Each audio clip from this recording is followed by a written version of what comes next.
is free. In the 7th game of the World Series, Tim Salmon's big league dreams came true. He was finally a World Series champion. But Tim's success didn't come from just pure luck. It came from hard work, dedication, and being prepared. Grand Canyon University didn't just help prepare me for the big leagues, it also helped prepare me for life. I had the opportunity to integrate my faith with my education, and I met some of the most influential people along the way. Like your wife? Yep. Grand Canyon University helped to prepare me. Are you prepared? Coming only to theaters February 14th. Mind if I drop in? Papa Bear! Discover the next chapter of one of the most beloved animated classics of all time. Disney's The Jungle Book 2. Good night, Mowgli. I knew she was trouble. All Mowgli wanted was a place to fit in. What he found was where he belonged. Don't let her get away. John Goodman, Haley Joel Osment. Take it away, little Bridget. Disney's The Jungle Book 2. Rated G. Only in theaters February 14th. Good to see you back again, man. How do you create the winningest show in Broadway history? Step 1. You write the most outrageous musical ever. Step 2. You put everyone in a really nice dress. Step 3. You raise all your money from little old ladies. And before you can say step 4, you've danced off with more Tony Awards than any show in history. February 18th through March 2nd at Keller Auditorium. Part of the Broadway in Portland series. Get tickets at Ticketmaster or call 503-790-ARTS. Good morning. He says he feels betrayed. After admitting he lets children sleep in his bed, the king of pop, Michael Jackson, is fighting back today, Friday, February the 7th, 2003. From NBC News, this is Today with Katie Couric and Matt Lauer. Live from Studio 1A in Rockefeller Plaza. And welcome to Today on this Friday morning, 7 a.m. Pacific time. I'm Katie Couric. And I'm Matt Lauer. Here's a question for you. Is it appropriate for a 44-year-old man to invite children to sleep in his bed? In the new controversial documentary about the king of pop, Michael Jackson lets the world see how he spends his money, how he raises his children, and how he lets other children spend time in his home, sometimes in his bedroom. But he says the portrayal is unfair. The television company behind the documentary has defended its work, saying there's been no distortion or breach of trust. We'll catch up on the controversy and talk with a woman who wants Jackson to be investigated for possible child abuse, and to Jackson's friend who convinced him to participate in the project in the first place. Meanwhile, tough talk from the White House this morning. President Bush lashed out on Thursday, promising that Saddam Hussein will be stopped and saying that he would welcome a UN resolution authorizing war. Also this morning, Secretary of Defense Donald Rumsfeld is in Europe and says that momentum is building toward military action against Iraq. Our own Ann Curry will have the latest from the Middle East, and we'll get the rest of the details from the news desk in just a few minutes. Plus, we'll talk about what might happen next with the man who led America's troops in the Persian Gulf War, General Norman Schwarzkopf. Katie, also ahead, the controversy surrounding the NBC drama Kingpin. The question, does it portray Hispanics unfairly? We're going to have a debate on that. And in the next half hour, we'll make you an offer you can't refuse, an exclusive look at the latest chapter in the Godfather saga. But first, Matt, we start with a memorial this morning at Cape Canaveral. NASA workers at the Florida facility where the shuttle Columbia lifted off and was scheduled to land paid their respects to the lost astronauts just minutes ago. NBC's Don Lemon is there. Don, good morning. Good morning to you, Katie. And you know what? It really was a beautiful ceremony. And the skies got really dark this morning. It had threatened rain here. But the rain held out. It's even holding out now while people are filing out of the Kennedy Space Center. The same people who helped launch Columbia into orbit just 3 weeks ago came here today to the Kennedy Space Center to honor and celebrate the lives of the 7 men and women who lost their lives when Columbia disintegrated over Texas. Now, the ceremony was held on the same landing strip where Columbia was to have landed last Saturday morning at about 9:16 a.m. The service was open to 15,000 workers. There's no official number on just how many people showed up, but it is NASA's guess that it's close to 10,000 people. That's a lot of people on hand. On hand here this morning, besides workers' families, several local pastors, priests, and rabbis, was also Governor Jeb Bush. And perhaps the most touching words, though, came from NASA's Administrator Sean O'Keefe and retired astronaut Captain Robert Crippen, Columbia's first pilot. The old man looked up and friends and family, we were all gathered here at the shuttle landing facility waiting to give these space explorers a welcoming hug for their return to this good earth. Instead, God brought the crew members into his loving embrace. Such are the mysteries of existence that we can never hope to fathom. Words at a time like this seem weak. They don't fully communicate the depth of our feelings. The NASA family speaks much clearer with actions. The action that is being taken to find the cause of the accident, correct it, and continue the crew's journey of discovery in space is the grandest tribute that we can pay to them. I'm certain that is what they would have wanted. Now, today's ceremony ended with the playing of taps and the missing man formation flyover by NASA's T-38 airplanes. Back to you. All right, Don Lemon in Cape Canaveral. Don, thanks so much. Now let's get the rest of the morning's top stories from MSNBC's Lester Holt, who is sitting in at the news desk this week. Lester, good morning. Katie and Matt, good morning. Let's talk about the investigation. The Air Force has given NASA high-resolution photos of the shuttle Columbia, taken about a minute before the shuttle broke apart last Saturday. NBC's Jay Barbary reports the photos show heavy structural damage to the left wing. The Air Force was testing a new tracking telescope when it got the pictures of Columbia. NBC's Robert Hager is at the Johnson Space Center in Houston with more details about all this. Bob, good morning. It's quite a telescope, Lester. It's at Kirtland Air Force Base, and it can recognize features as small as just 1 foot, 600 miles away. So much of this information is coming from an article in Aviation Week and Space Technology with rich detail. It says you can see serious structural damage to the left wing, right about in there, 60 seconds before the shuttle broke up and contact was lost with it. A jagged edge on the left inboard wing structure, and you can see the thrusters back here fire to try to offset that. Speculation, it could have been a crack. It could have been part of the plane's leading edge that broke off. It's vulnerable right along in here because there's a line between the metal of the leading edge of the wing and then the tile structure, and there's a very complex attaching mechanism there. At any event, it could have affected the ability of the shuttle to fly, or it could also have created a pathway for heat to evade in there as it was coming down through those 3,000 degrees of temperature, and then the shuttle broke up. Bob, briefly, do they have any indication of what caused the original damage on the shuttle? Well, you could wonder. No, they don't, other than if it was something that we've heard about, that tile problem when it was lifting off the pad there, and the camera that was in the best position to get a shot of whether there really had been damage, we've now learned it didn't work because it was out of focus. Lester? Robert Hager. Bob, thanks much. Today, Defense Secretary Donald Rumsfeld said momentum is building in efforts to get Iraq to disarm. Rumsfeld is in Italy, then heads on to Germany to press the U.S. case against Saddam Hussein. Today, Chief Weapons Inspector Hans Blick said Iraq appears to be making an effort to cooperate, but needs to do more. On Thursday, President Bush made it clear that Iraq's time for disarming is running out, and he predicted Saddam Hussein will begin what he called another round of empty concessions and false denials. No doubt, he will play a last-minute game of deception. The game is over. The president said Saddam has the motive, the means, and the recklessness to threaten the American people, and added Saddam will be stopped. The Labor Department reported some welcome news for the U.S. economy this morning. Unemployment for the month of January fell 0.3% to 5.7%. Businesses added 143,000 new jobs, most in the retail sector. It's the largest increase in new jobs in more than 2 years. A Washington State family is praying for a little girl's safe return this morning. 5-year-old Sophia Juarez vanished from her home Tuesday evening after telling her mother she wanted to go to the store. The state called off its first ever Amber Alert after she'd been missing more than 36 hours. And on a lighter note, there was quite an introduction last night for the Rolling Stones in Los Angeles. It came from former President Clinton at the Stones' free concert to raise awareness about global warming. Ladies and gentlemen, the greatest rock and roll band in the whole world ever, the Rolling Stones. Mick Jagger told the crowd we've had some great opening acts, but never a president of the United States. Now 7:08, let's turn back to Matt and Katie. All right, Lester, thanks so much. I wonder if it was more exciting for the Stones or for Bill Clinton? I don't know. I don't know either.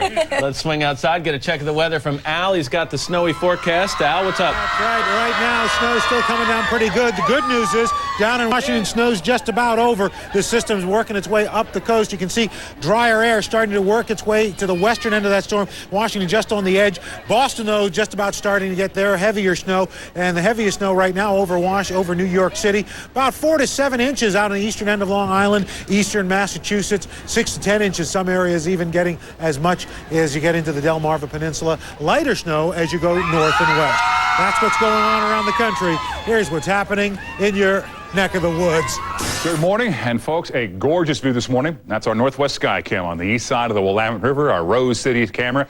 Clear skies and the outline of Mount Hood just before sunrise this morning. Fair skies across most of the area. The only exception is going to be right down here in the south part of the Willamette Valley. We'll see a few morning low clouds and some fog patches, but everywhere else will be fair today and through the weekend as well. So our forecast today, sunny skies again. Winds will be out of the northeast. Our daytime high, 54.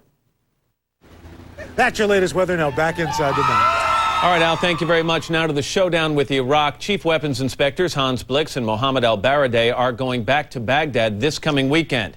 That as the U.S. continues to build up its troops in the Persian Gulf. Ann Curry is in Amman, Jordan this morning with more on that. Good morning, Ann. Hey, Matt, good morning to you. Well, this morning, Chief Weapons Inspector Hans Blix says it now appears that Iraq is making an effort to cooperate. But he said, quote, we need to see a lot more this weekend. This after last night, Iraq, for the first time, allowed one of its scientists to be interviewed privately by UN inspectors. The UN confirms a 3.5-hour interview with an Iraqi biologist in this hotel without a government witness. But a UN official said it appeared the scientist was coached by the Iraqi government. Due to the circumstances that are now prevalent and the tension, some of our scientists came back and said, we do not insist on witnesses.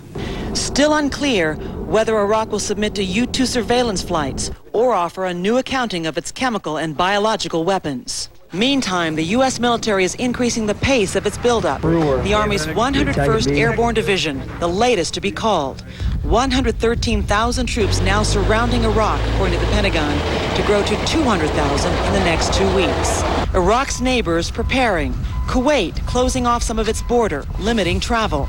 Turkey making a deal, the U.S. to renovate its military bases and ports so U.S. combat troops can stage there. In Jordan, protests, most residents fiercely opposed to what they see as U.S. aggression for oil.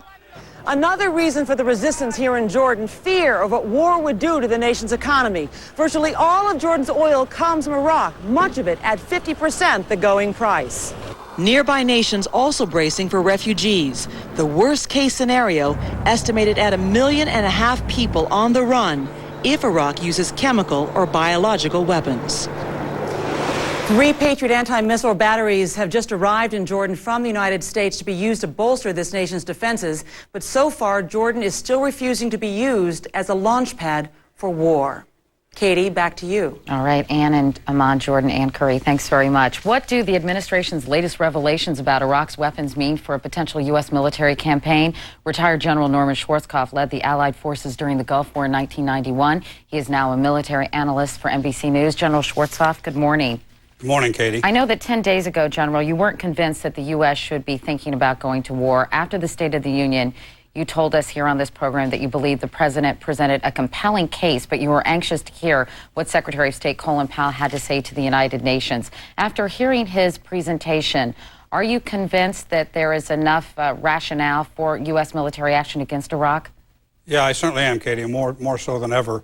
You know, one of the things that Colin Powell's report to the United Nations did was sort of bring back to us the absolute horror of all of the various things that Iraq has developed. You tend to kind of push that aside, but when you recognize what they've developed, and the only purpose they could have developed it for would be for warfare and terrorism, I mean, it sort of drives home the fact that something's got to be done. General Schwarzkopf, let me play a bite from Secretary of State Powell at the United Nations on Wednesday, and then we can talk about it. Okay. Saddam Hussein has investigated dozens of biological agents causing diseases such as gas gangrene, plague, typhus, tetanus, cholera, camel pox. and hemorrhagic fever. And he also has the wherewithal to develop smallpox. What was your reaction upon hearing that, General Schwarzkopf? Well, when you know it's there, and we've known for a long time that he has that capability. As a matter of fact, that was one of the things we worried about in the Gulf War. But again, when it's reinforced when colon comes out and shows that just a minute amount of some of these things can kill hundreds and hundreds of people. It's scary. It really is scary, even to somebody like me who's been around war for 4 times. I mean, the fact that that stuff is out there, and now evidently they've given chemical release authority to their commanders in the field to go ahead and use chemical weapons, which they, of course, say they don't have. It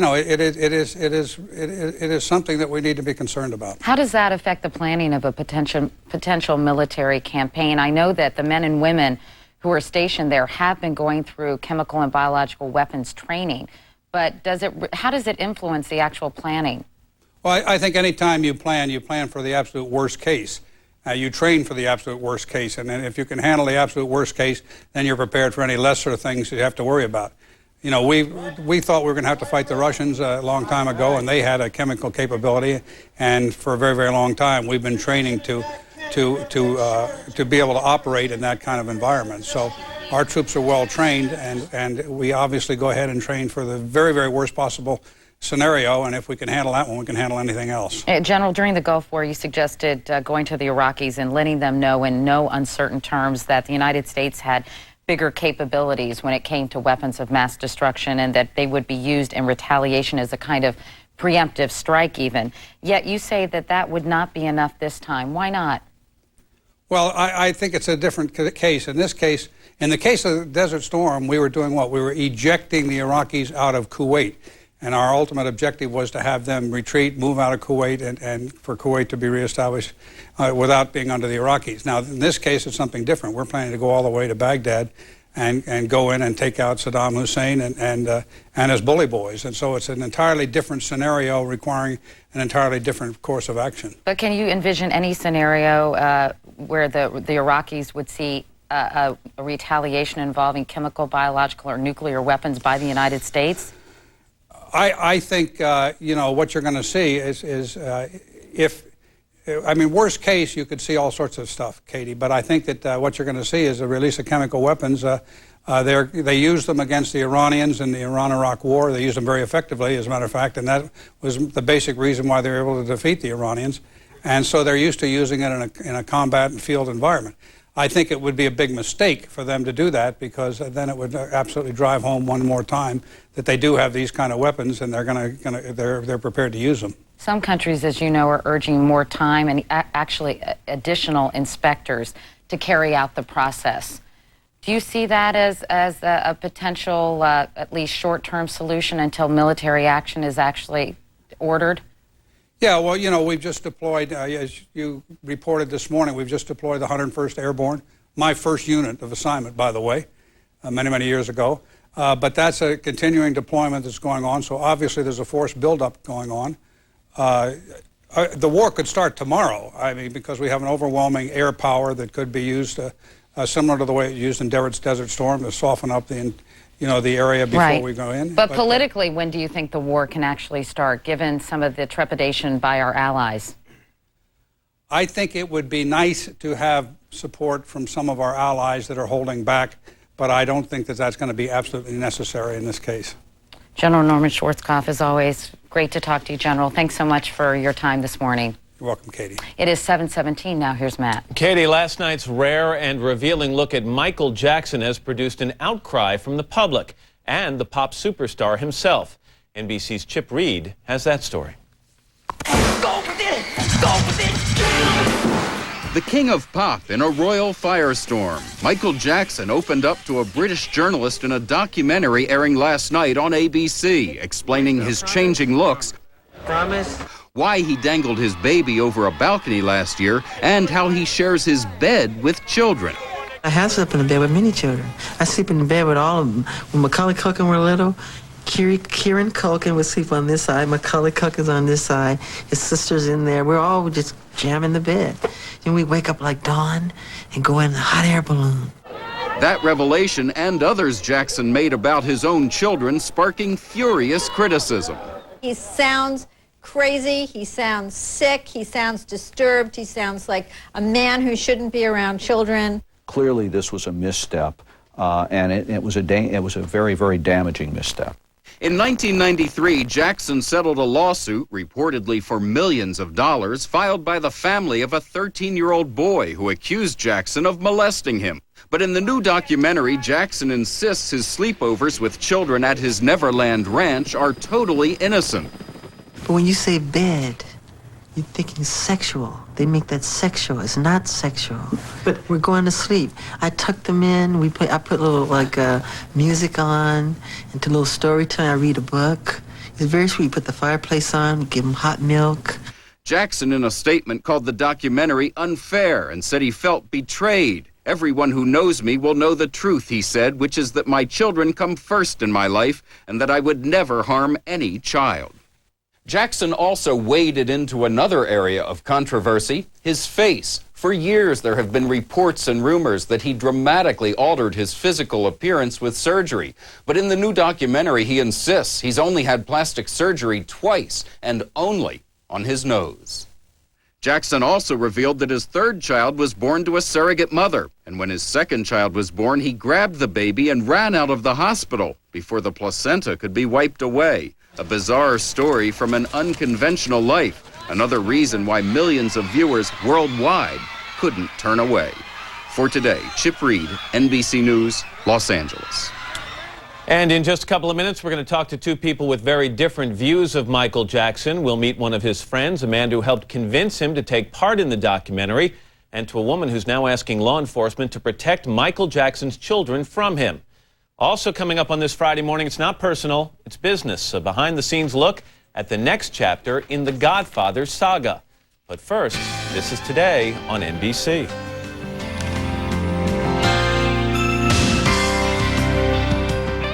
The Recruit is the #1 movie in America. I am a scary judge of talent. It's a sexy, edge-of-your-seat thriller. Al Pacino, Colin Farrell. If you are caught, you're dead. The Recruit, rated PG-13, now playing. Tonight at 5, are your family photos collecting dust? Time to join the $1 billion scrapbooking boom. It's a labor of love. Find out how much some people spend to preserve the memory bank. Tonight at 5 on News Channel 8, where the news comes first. Sure, our vegetables are incredibly fresh. But so are our prices. This week at Albertsons, save on Dole or Fresh Express salad blends or kits. Buy one, get one free with preferred card. Bone-in beef ribeye steak, $3.99 a pound with preferred card. And Albertsons gallon milk, $1.69 with preferred card. Looking for a better way to save? Albertsons, it's your store. My romance doesn't have to have a moon in the sky. My romance. Ralph Lauren Romance. For men, for women. Create a Valentine's Day collection with keepsake boxes and fragrance miniatures with your purchase of 2 or more Ralph Lauren Romance products. Available at Meyer & Frank. Mattress World is having the All Floor Models Must Go sale. You'll save up to 50% on 2002 models. With these unbelievable savings, this sale won't last. You'll save up to 50% on all the best brands. And pay no interest until 2004. Mattress World's hard-to-find locations will save you money. It's not too late to sleep like a baby. Mattress World. If we can't beat any price on any comparable mattress, then the mattress is free. Coming up, more on Michael Jackson. Some are calling for the law enforcement to get involved. After your local news. Listerine Pocket Pack strips have the power to destroy germs. The power to crush germs. And the power to eliminate over 99% of germs on contact. Because when you kill the germs, you get an incredible clean mouth feeling. Cool Mint Listerine Pocket Packs. Kill the germs. Feel the clean. The secret connection between 3 ordinary lives is the singular experience of one extraordinary film. It has been honored by winning 2 Golden Globe Awards. Winner, Best Picture of the Year. Winner, Best Actress, Nicole Kidman. To look life in the face, to love it for what it is. 'Tis the right of every human being. Meryl Streep, Julianne Moore, Nicole Kidman. The Hours, rated PG-13, now playing in theaters everywhere. I have 3 boys, and I'll always look out for them, especially now that I know 1 in 3 men face prostate problems. Introducing new One-A-Day Men's Health Formula, a complete multivitamin with lycopene for prostate health. New One-A-Day Men's, the multivitamin with more for your health. This Valentine's Day, a gift from K Jewelers means 2 things. First, that every K diamond is hand-selected, and second, that she'll absolutely love it. Give her K's quarter-carat diamond ring in a free gift box. Every kiss begins with K. When I was a smoker, it took me years to finally quit. Thankfully, I was able to do so with the help of my friends. Unlike me, you now have safe and effective stop smoking products available to help. Introducing the new Stop Smoking Lozenge, recently approved by the FDA, the Commit Lozenge. Other choices include Nicoderm CQ Patch and Nicorette Gum. Make a resolution to stop smoking, and with the right support, you can quit for good. I'm up, but this arthritis. The moment of choice. Tylenol or Advil for arthritis pain. Advil's my choice. Advil liquid gels rush long-lasting relief where you need it. Gentle on your stomach, too. For fast relief, advance to Advil. Where is your mother? She's at the JCPenney Saturday one-day only sale. Huge savings of 20 to 60% store-wide. Plus, extra doorbuster deals before 1 p.m. It's all inside. JCPenney. Platoon, Wall Street, Hot Shots. Somebody loves Charlie Sheen. Oh. Can I run a check for these? Can I see some ID? I'm gonna have to call the bank. Is this gonna take long? Yes. How's it going?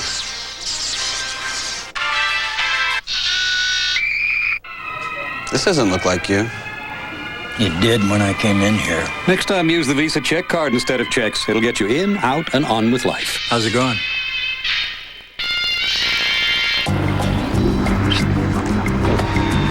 Hey, I lowered my cholesterol. All right. Hello, my cholesterol's down. Hey guys, I lowered my cholesterol. In case you haven't already heard the news, Honey Nut Cheerios can help lower your cholesterol as part of a heart-healthy diet. And with its sweet honey taste, that ought to make you really happy. I lowered my cholesterol. Honey Nut Cheerios. Be happy.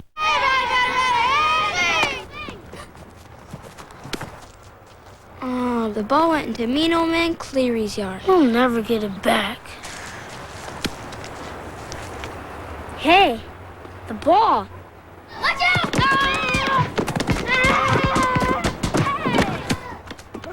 What in the world?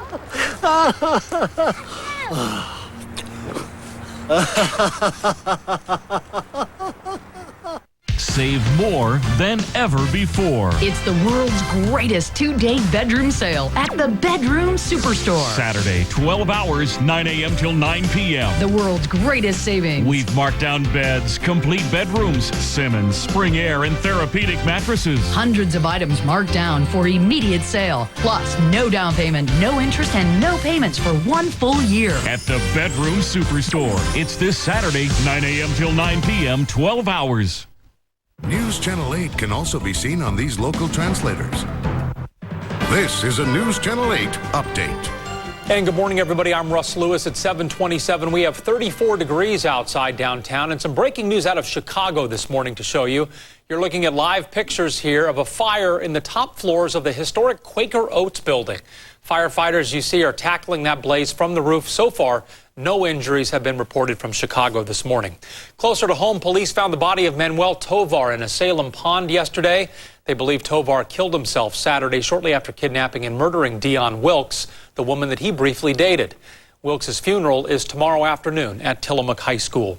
Ashley Pond's mother plans to sue the state of Oregon. Lori Pond tells the Oregonian today that her daughter would be alive today if child welfare workers responded properly to reports of sex abuse by Ward Weaver.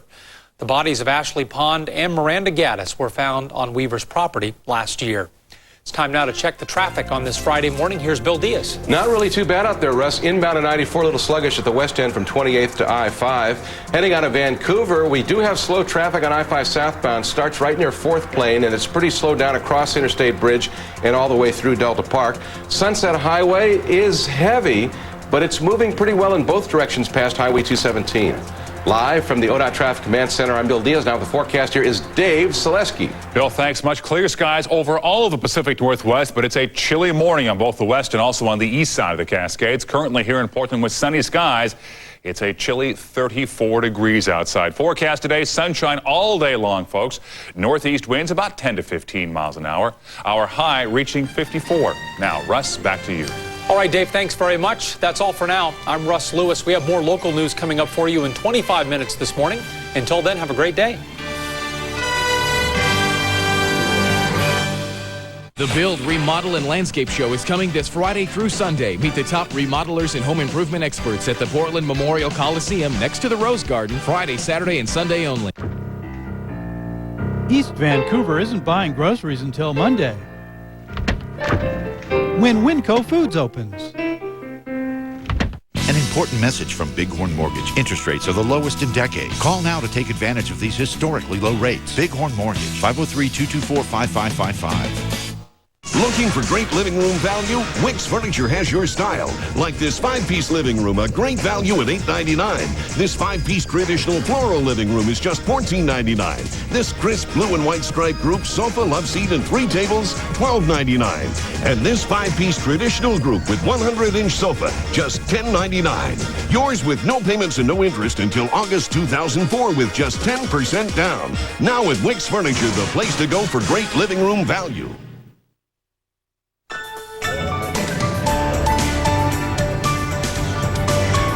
And we are back at 7:30 on a Friday morning. It's the 7th day of February, 2003, and you're looking at some people down there in Rockefeller Center on a snowy morning here in the Northeast. Snowstorm coming from Oklahoma, moving its way up the East Coast, and then a little east and north of us here could dump up to a foot of snow in some places. So we thank these people for braving it and sticking it out, and we'll go outside and say hi to them in a little while. Kind of pretty, actually. It is pretty. Yeah. We always welcome on a Friday. Meanwhile, inside Studio 1A, I'm Matt Lauer, along with Katie Couric. And, of course, the big Michael Jackson documentary aired last night on another network. A lot of the things he said are kind of generating some controversy this morning. So in just a few minutes, we're going to talk to Gloria Allred, who's actually filing a complaint based on what she saw last night. And we'll talk to Uri Geller, who's a friend of Michael Jackson's, who had some role in helping him, convincing him to participate in the documentary. Also coming up in this half hour, Matt, an offer you can't refuse. Our national correspondent, Jamie Gangel, will give us an exclusive behind-the-scenes look at the latest developments within the family, the Godfather family. All right, before we get to that, more on the controversial documentary with Michael Jackson. Gloria Allred is a civil rights attorney who's filed a complaint with Child Protective Services out of concern for his children and other children who visit his home. Uri Geller is a good friend of Michael Jackson's and the man responsible for introducing Michael to Martin Bashir, the British journalist who produced the documentary. Good morning to both of you. Good morning, Matt. Mr. Geller, let me start with you. If you had a role in convincing Michael Jackson to participate in this documentary, now that you've seen the finished product, do you think it was a good decision? Well, first of all, I feel betrayed, and Michael feels betrayed, because when Martin Bashir came to my house, he pulled out a letter from Princess Diana showing me what praise she had towards him after he interviewed her. He also said that he will do a constructive and positive documentary. He also said that he will bring justice to this man's remarkable life. I believed Martin Bashir. I've learned a big lesson. I indeed took Martin Bashir to Michael Jackson. There was no big deal. I introduced them both. Martin Bashir showed Princess Diana's letter to Michael. You know, Michael adored Diana. He loved Diana. I understand. And Michael said, sure, come to my house. Let's do the interview. I guess I understand what you're saying, and maybe there was some deception going into the project, but many of the things that I think a lot of people found disturbing in the documentary last night came out of Michael Jackson's own mouth. So is Martin Bashir responsible for that? Well, in my opinion, the documentary ended on the dark side. It showed Michael Jackson in a negative light. Whatever Michael Jackson said, he said it. It's no one's business what it does to his face or how many surgeries he went through. You know, you all profess that you don't judge anyone according to the looks of their faces or the colors of the skin. But that's exactly what you're doing to Michael Jackson. Martin Bashir had absolutely no right to ask Michael Jackson about his face. And at that point, why didn't Michael Jackson stop the camera and say, enough, I'm not going to answer those questions, no more? Because Michael Jackson is a gentle human being. He's a direct person. He answered those questions so honestly. And you know, people are not fools. People can and will read in between the lines. Michael Jackson is just a very gentle soul. Let me read you a statement. Let me just read you the statement that Michael Jackson released after the documentary was produced. He said, "Today I feel more betrayed than perhaps ever before that someone who got to know my children, my staff, and me, whom I let into my heart and told the truth, could then sacrifice the trust I placed in him and produce this terrible and unfair program. Everyone who knows me will know the truth, which is that my children come first in my life and that I would never harm any child." Is that the way you know Michael Jackson? And he means that. All right. Absolutely. Yeah. I've been with Michael Jackson and his children. He's a great father. He will never hurt any child, his children or any child. He's just a pure soul who gives unconditional love to children. And wait a minute, one more thing, that most of the children who go there are very sick, are desperately sick. Some of them have cancer. And this kid who was interviewed, and let's face it, if Michael Jackson had anything to hide, he wouldn't have introduced the children to Martin Bashir. But he has, because he's pure. And if it takes for a child with cancer to go into remission by visiting Michael Jackson's ranch, then I tell you, I will send all the sick children in the world right now to Michael Jackson. All right, Gloria, let me get you in here. First of all, what do you think overall of the documentary, Gloria? Well, I thought most of it was very sympathetic to Michael Jackson, but the part that I'm concerned about is the part where he admits to sleeping with young children in his bed. I think it's totally inappropriate, Matt, for young children to be sleeping with an adult male, with Michael Jackson, especially in light of prior accusations of child sexual abuse that were made against Mr. Jackson, even though he was never prosecuted, never convicted. I just think that this is inappropriate, and his conduct, maybe a little creepy, but is it beyond that? Do you think it's illegal? I mean, has he broken any laws here, Gloria? Well, I think there needs to be an investigation, and I think that his conduct in sleeping with young children, and he admits that, it demonstrates a lack of good judgment and a lack of appreciation of appropriate adult-child boundaries. And most child psychologists would recommend against adult males sleeping with unrelated young children. This flies in the face of those recommendations. Mr. Geller, when talking about that, Mr. Geller, Michael Jackson said, quote, "It's very right, it's very loving, and that's what the world needs now, more love, more heart." And I agree with him. And by the way, this is my opinion, that Gloria is totally obsessed with Michael Jackson to demolish his life and his career. I'm holding a fax note here from the district attorney in Santa Barbara saying no charges will be filed, no law was broken. Come on. Why can't we today give unconditional love to children? Unfortunately, this society, you know, we brought this notion that when touching a child, Gloria, I'll give you in a second. You immediately have sexual connotations to everything. You will respond, but you attach sexual connotations to everything. Let me let her answer that, Mr. Geller. I know Michael Jackson, and he has never, ever harmed a child. Okay, he can't. He is so pure and innocent. Let me let Gloria Allred answer that. Go ahead, Gloria. Thank you, Matt. You know, I don't think, Matt, that you would allow your precious little child, Jack, or that Katie would allow her two little beautiful girls to be sleeping in a bed with an unrelated adult male. And the fact that he thinks this is right is very, very troublesome to me. And I think that Child Protective Services ought to be going out to Michael Jackson's Neverland Ranch and interviewing every child that's been in his bed and every child that's been in his bedroom or at his ranch without supervision of a parent. This is very serious, and it's setting a very bad example. Let me it doesn't just ask matter you, whether or not criminal charges are going to be filed. Child Protective Services should be out there. I'll give you each 20 seconds to answer this. Gloria, start with you. If it weren't Michael Jackson, if it were a guy named Joe Smith, do you think authorities would treat this differently? If it weren't Michael Jackson, I think that they would be out there looking at what's going on with an adult male with prior accusations of sexual abuse sleeping with young children in his bed by his own admission. How about you? Look, all I can say is that the Michael Jackson I know is a pure soul. He's honest, he's direct, and he's open, and he has nothing to hide. And he has still a lot to give to the world. There's a substantial risk of harm here, and I love Michael Jackson, and most people detected that in this documentary. Although it ended in a dark way, in a negative, putting him in a negative light, people are not foolish out there. This is why there's such a positive I'm going to have to go. For Michael Jackson. Mr. Geller, Gloria Allred, I thank you both for your... This is an NBC News special report. Here is Lester Holt. Good day, everyone. NBC News has learned from sources of the Homeland Security Department and the Pentagon that the U.S. will raise the terror threat level in this country from yellow to orange as early as this afternoon based on the specific threats apparently of major terrorist attacks against the United States or U.S. interests abroad. MSNBC's Jim Miklashevsky is at the Pentagon right now to tell us more about this. Jim?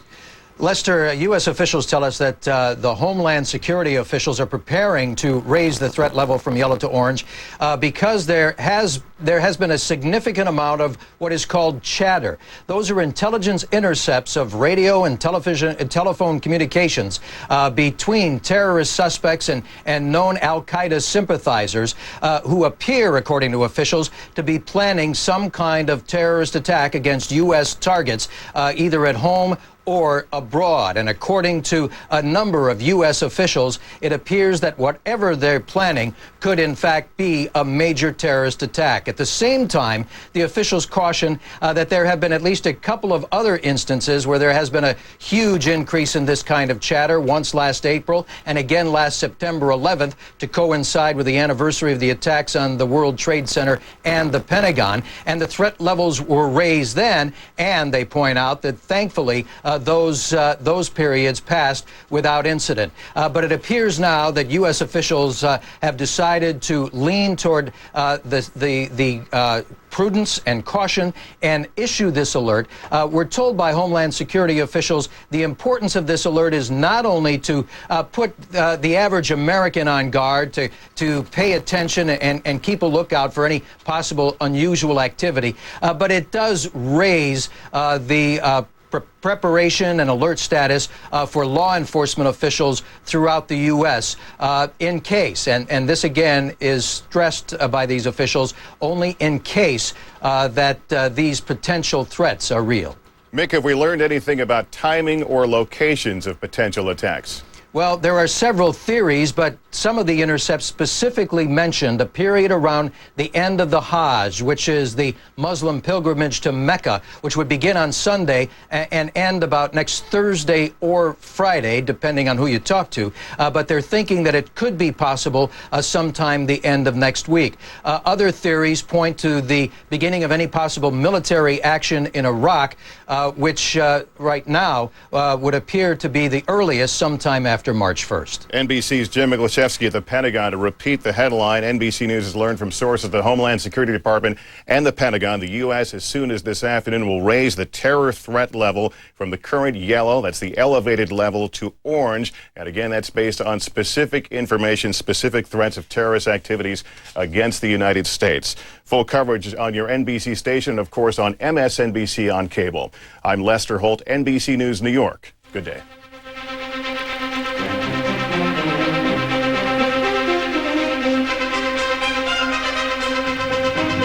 Throwing away an amazing product and their skin looks better for it.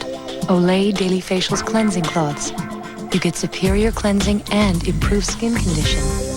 Olay Daily Facials, proven to cleanse and exfoliate like a facial. NBC Sunday at 10/9 Central. There are only 4 episodes left of this year's TV event. And if you like surprise endings, you've never seen one like this. Kingpin, a new episode NBC Sunday with another new episode Tuesday at 10/9 Central.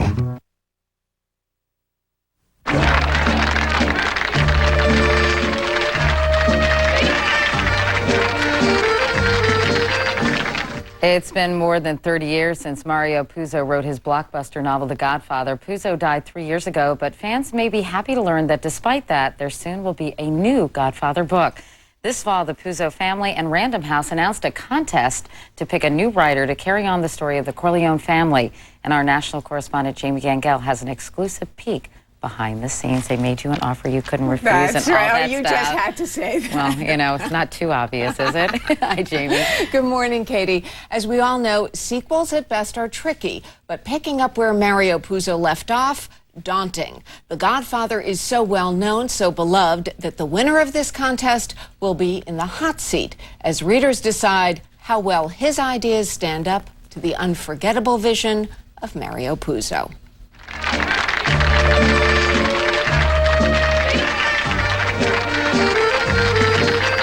Mario Puzo's characters and story have become legendary. I'm going to make him an offer he can't refuse.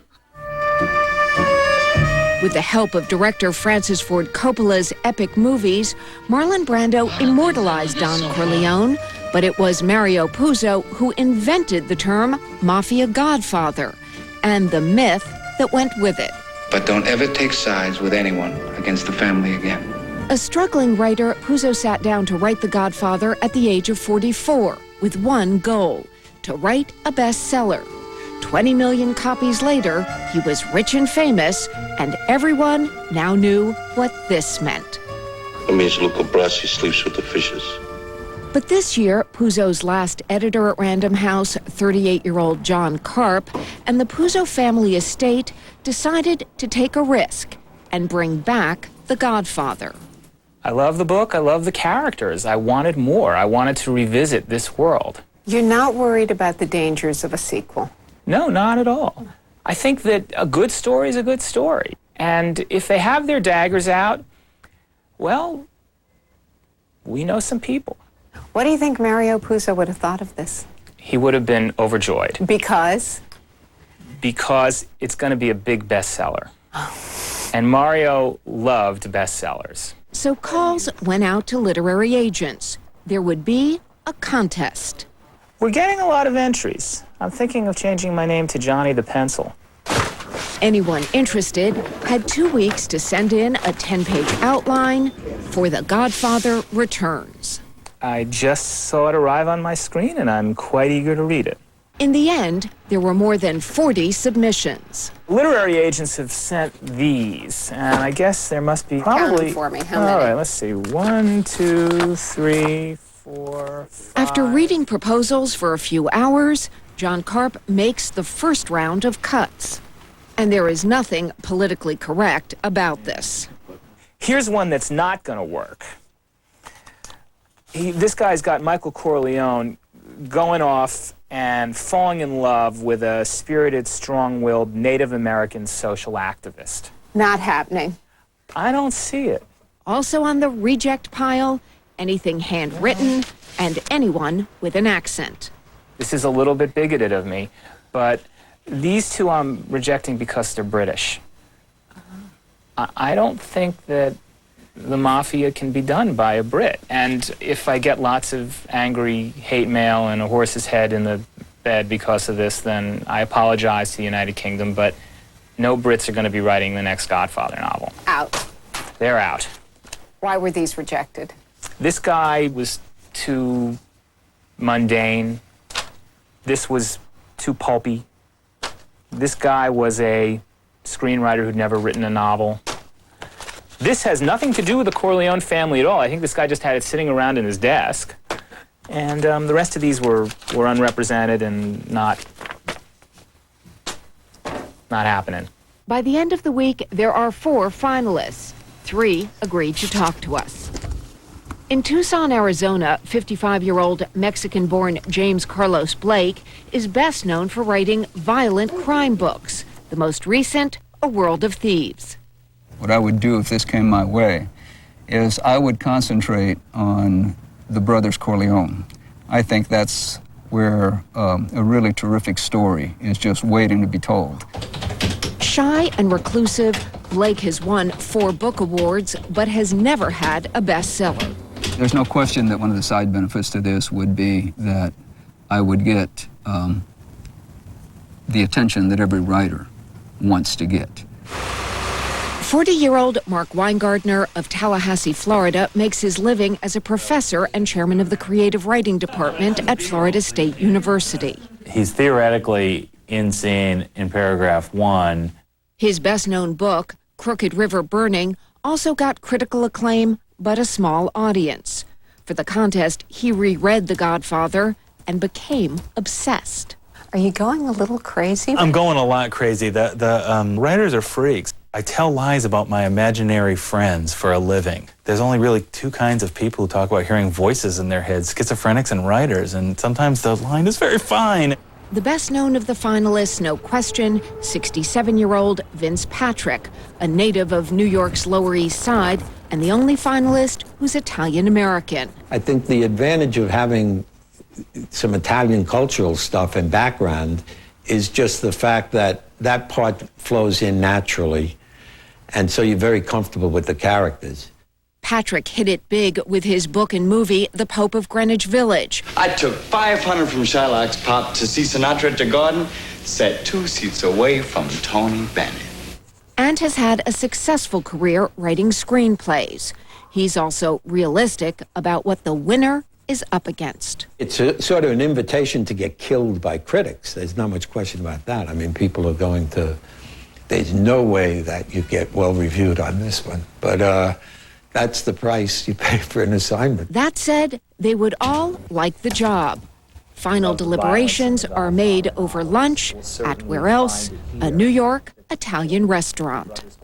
The committee, John Karp, literary agent Neil Olson, and Mario Puzo's son, Tony.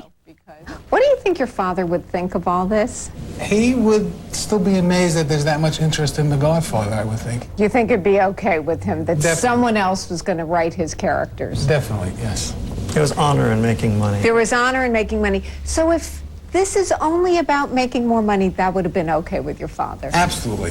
The committee weighs the finalists' pros and cons. He's a romantic with a capital R. He seems to have a feel for, like, the bad guy. And diplomatically insists that all the candidates are worthy. In many ways, he is the slam dunk because he's the Italian-American. After just an hour, the decision is made. So the three of you, you have your pick? Yes. I think we've got a .22 caliber big shot here. We do. All that remains is the congratulatory phone call. Welcome to the Mafia. You're the man. You wish they could all win. They were really great, but there's only one winner, and he's here somewhere. That's right, and coming up later today, Jamie, we're going to have an exclusive interview with the new writer of the next Godfather novel.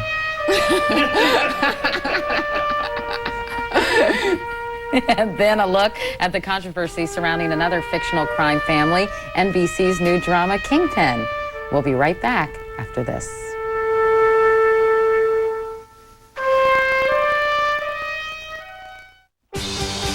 Every day, the Northeast wakes up to billions of allergens, from dogs and dust to mold and maples. That's why there's Clarinex. Clarinex provides receptor protection to help block histamine. Get 24-hour non-drowsy allergy relief anywhere, anytime. Side effects are similar to sugar pill, including sore throat, dry mouth, and fatigue. Indoor allergies, outdoor allergies, wherever. Talk to your doctor about Clarinex. The movie sensation that's been sweeping the nation has arrived. See for yourself why the winner of the Golden Globe Award for Best Picture of the Year has critics and audiences across America cheering. Chicago is a sexy knockout, spectacular, dazzling, bold and funny, exuberant entertainment. This is the Best Picture of the Year. That's Chicago. Chicago. Rated PG-13. Now playing. By age 50, if you're just wishing for good health, good luck. Help improve your odds with Caltrate. The same Caltrate shown in a clinical study to help stop bone loss may also help reduce the risk of recurrent colon polyps. It's never too late for Caltrate.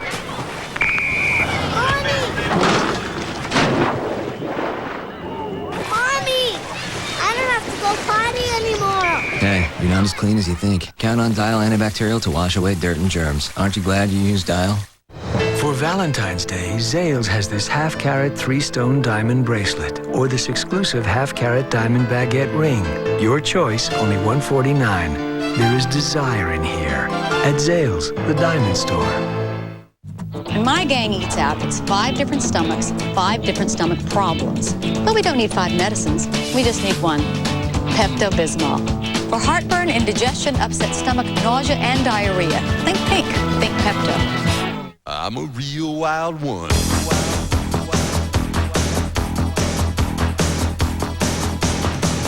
Well, I'm just out of school, like I'm real cool. Gotta dance like a fool. Got the message that I gotta be a wild one. Oh yeah, I'm a wild one. Gonna break it loose, gonna keep on moving wild. Gonna keep us moving, baby. I'm a real wild child. And still to come this morning on Today, a health problem you might not be aware of, multiple sclerosis and children. We'll have that important story. Also, a controversy surrounding NBC's new drama Kingpin. Does it unfairly stereotype Hispanics? After your local news and weather.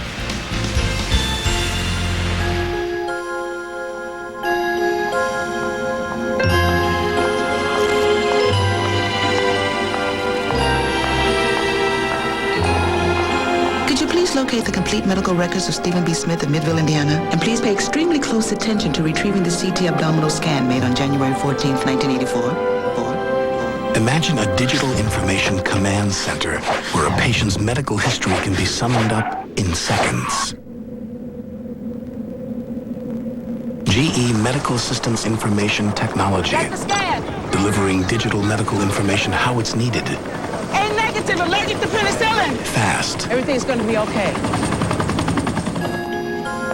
Could you please find the June 94 MRI of Tom Henvey's liver? Right.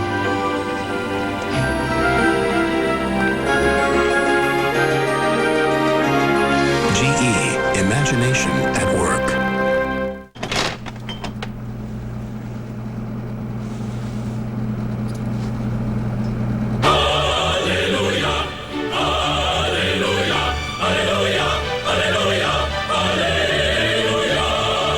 Now, non-drowsy allergy medicine you can take right when you need it. Alivert. It starts dissolving the instant it touches your tongue without water.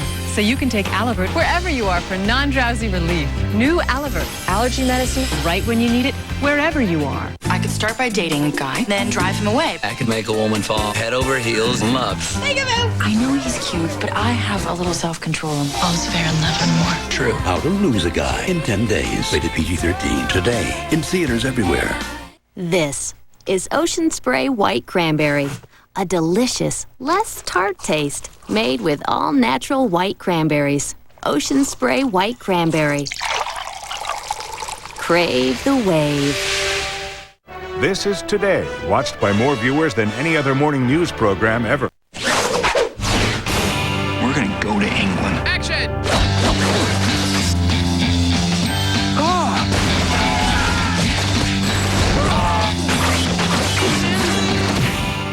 You could work. Good work. You could do your own stunts. Cut! Shanghai Nights. Rated PG-13. This country blows. Now playing. The biggest difference between this 2002 and this 2003 mattress is the fabric and the money you'll save during Sleep Country's huge year-end clearance sale. Save on selected 2002 Sealy, Simmons, Spring Air, and Pacific mattresses. Get a brand new mattress and fantastic year-end savings. But only for a limited time. Guaranteed comfort, best selection, lowest price. Why buy a mattress anywhere else? News Channel 8 can also be seen on these local translators. This is a News Channel 8 update. And good morning, everybody. I'm Russ Lewis. It's 7:57 now. We have 34 degrees outside in downtown Portland. And here's what's making local news on this Friday morning. Some Cleveland high school teachers are protesting contract negotiations with the district. For 1 week, the teachers say they won't grade papers or prepare for class at home, and they plan to be at school only during the class hours. Other teachers say the tactic is not fair to students. This morning, 49 troops from the Rear Operations Center will report to the Lake Oswego Armory. They're on duty now for at least a year. The National Guard won't say where they'll be stationed. And later this morning, the 939th Rescue Wing will launch a Pavehawk helicopter for the last time. The Portland-based squadron will change missions coming up in April and become a refueling wing. The squadron has helped in local rescue missions for more than 40 years. It's time now for a traffic check on a Friday. Here's Bill Diaz. Russ, thank you very much. We want to jump right out and show you a wreck. It's on the Stadium Freeway, I-405 southbound, right near Everett. Just as you get off the Fremont Bridge, left lane blocked there. You can see it backs up across the bridge onto I-5 southbound on the east side. Good area to avoid if you can. Meanwhile, on I-5 northbound, traffic is getting better from Tiger through the curves. Live from the ODOT Traffic Command Center, I'm Bill Diaz. With the forecast here is Dave Selesky. Bill, thanks very much. High and dry weather again today, folks, and I think for the weekend as well. Take a look. Here's the satellite. Look, this is the last 12 hours of pictures. We have a little bit of fog down in the Willamette Valley, south of Eugene at this time. Everywhere else, though, fair skies. So our forecast today calls for mostly sunny. Winds will be out of the east, northeast, about 10 to 15 miles an hour. Today's high, it'll reach 54 degrees. Now, Russ, over to you. Dave, thanks a lot. That's all for now. I'm Russ Lewis. We're back with another weather and traffic update for you in 25 minutes. Until then, have a good morning. Tonight at 5, are your family photos collecting dust? Time to join the $1 billion scrapbooking boom. It's a labor of love. Find out how much some people spend to preserve the memory bank. Tonight at 5 on News Channel 8, where the news comes first. Ready? Yeah! Where are they going? Oh, never-ending pancakes down at IHOP. Right now at IHOP, it's never-ending pancakes. Order a 5-stack of the buttermilk pancakes you love, and we'll be happy to keep them coming. All for only $3.99 every day. IHOP. Come hungry, leave happy. You're getting sleepy. Sleepy. Well, wake up and pay absolutely nothing for 1 full year. This weekend, 3 days only at all Bedmart showrooms. Incredible savings on every mattress, every size, every firmness, including the revolutionary Tempur-Pedic with free next-day delivery, free setup, and free removal of old mattress. Plus, no down payment, no interest, and no payments for 1 full year. This Friday, 9 hours only at all Bedmart showrooms. Hurry, you can't afford to sleep through this one.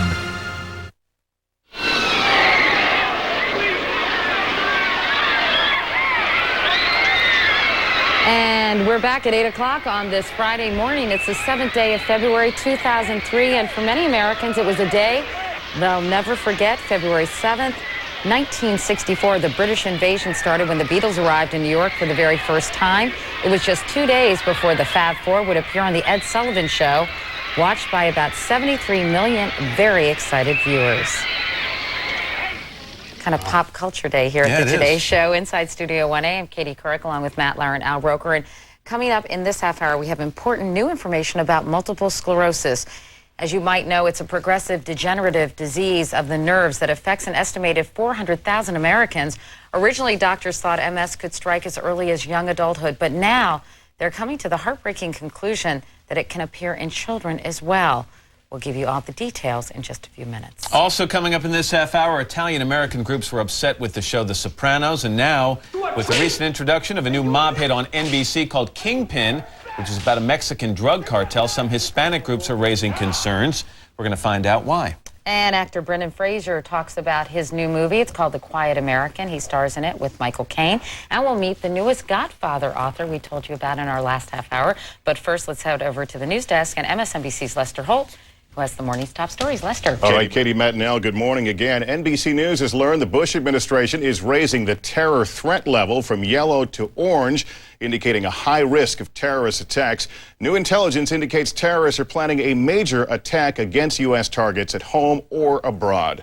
The U.S. appears to be moving closer to a war with Iraq today. A British diplomat says his country is likely to introduce a new UN resolution calling for the use of force following a report to the UN by its chief inspectors next week. Today, Defense Secretary Donald Rumsfeld said momentum is building to get Iraq to disarm. Thursday, President Bush said he would be open to a second UN resolution authorizing force, but he warned Saddam Hussein, quote, "The game is over." This morning, thousands of NASA workers remembered the Columbia shuttle crew during a memorial on the runway where it was supposed to land. NASA Administrator Sean O'Keefe called the crew a wonderful crew. And he said that Air Force video shows that serious structural damage may have occurred to the shuttle Columbia's left wing about a minute before it broke apart. This as NASA officials reversed course again Thursday, refusing to rule out debris falling from the external fuel tank as a possible cause to Saturday's horrible disaster. Authorities in Washington state are desperately searching for a missing little girl this morning. There's still no sign of Sophia Juarez, despite Washington state's first ever use of the Amber Alert system. NBC's Dan Lothian reports.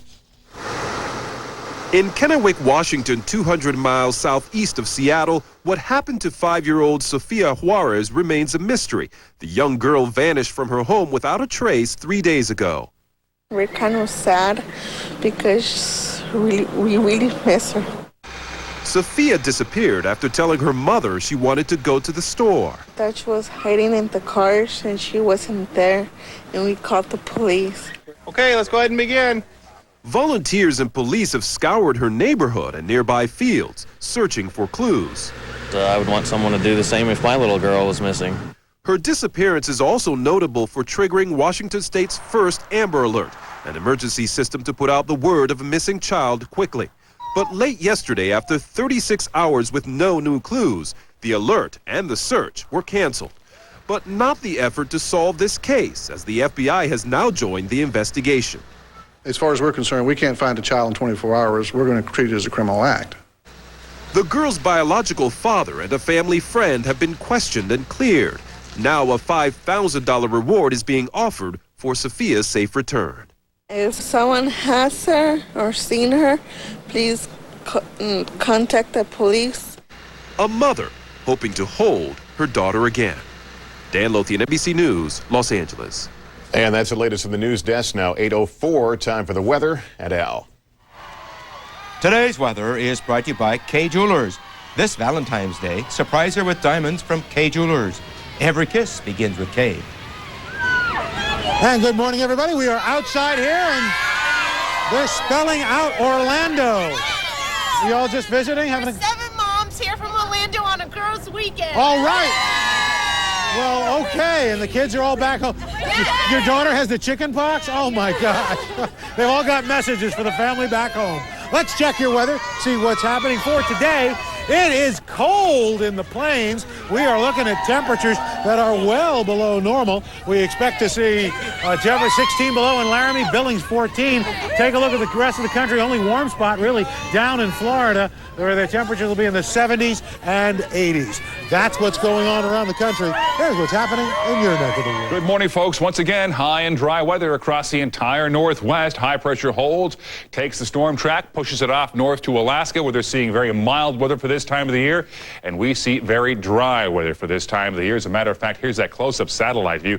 Not any clouds even getting close to the Pacific Northwest today or for the weekend. So our forecast today, mostly sunny skies, northeast winds, and today's high reaching 54 degrees. That's your latest weather. Now let's head back inside the map. All right, Al, thanks very much. Coming up next on Today, important news on multiple sclerosis.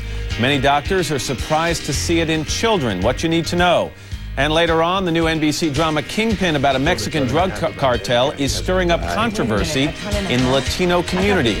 We'll take a look after these messages. It became 3 for 1.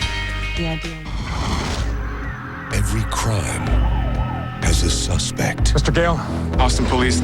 Every murder has a motive. What if the murder was not only to get rid of Gale, but to make him look crazy? But the truth is not always what it seems. I'm innocent. This is where the tripod was. They never found a video. Someone's framing you? Oh, it's more than that. The key to my freedom is out there somewhere.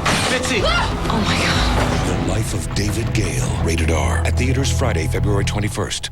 When I first met my girlfriend, I didn't know what to say or what to give her. Now, I've gotten better at both. A 3-stone diamond earring and pendant set from Kay means 2 things. Every diamond is hand-selected, and she'll absolutely love it. Every kiss begins with K.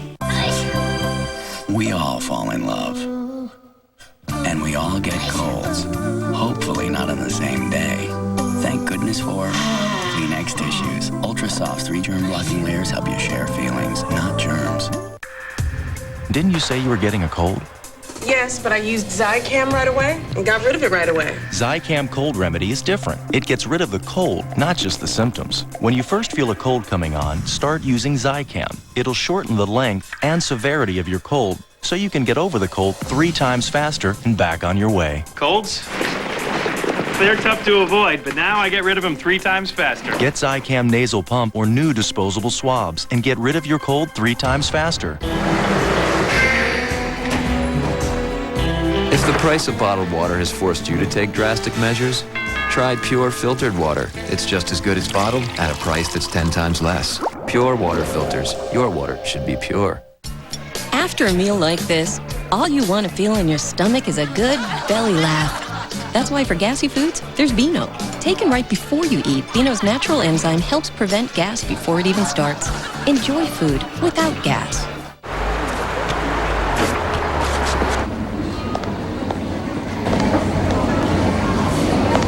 And there's more efficient use of space. Great.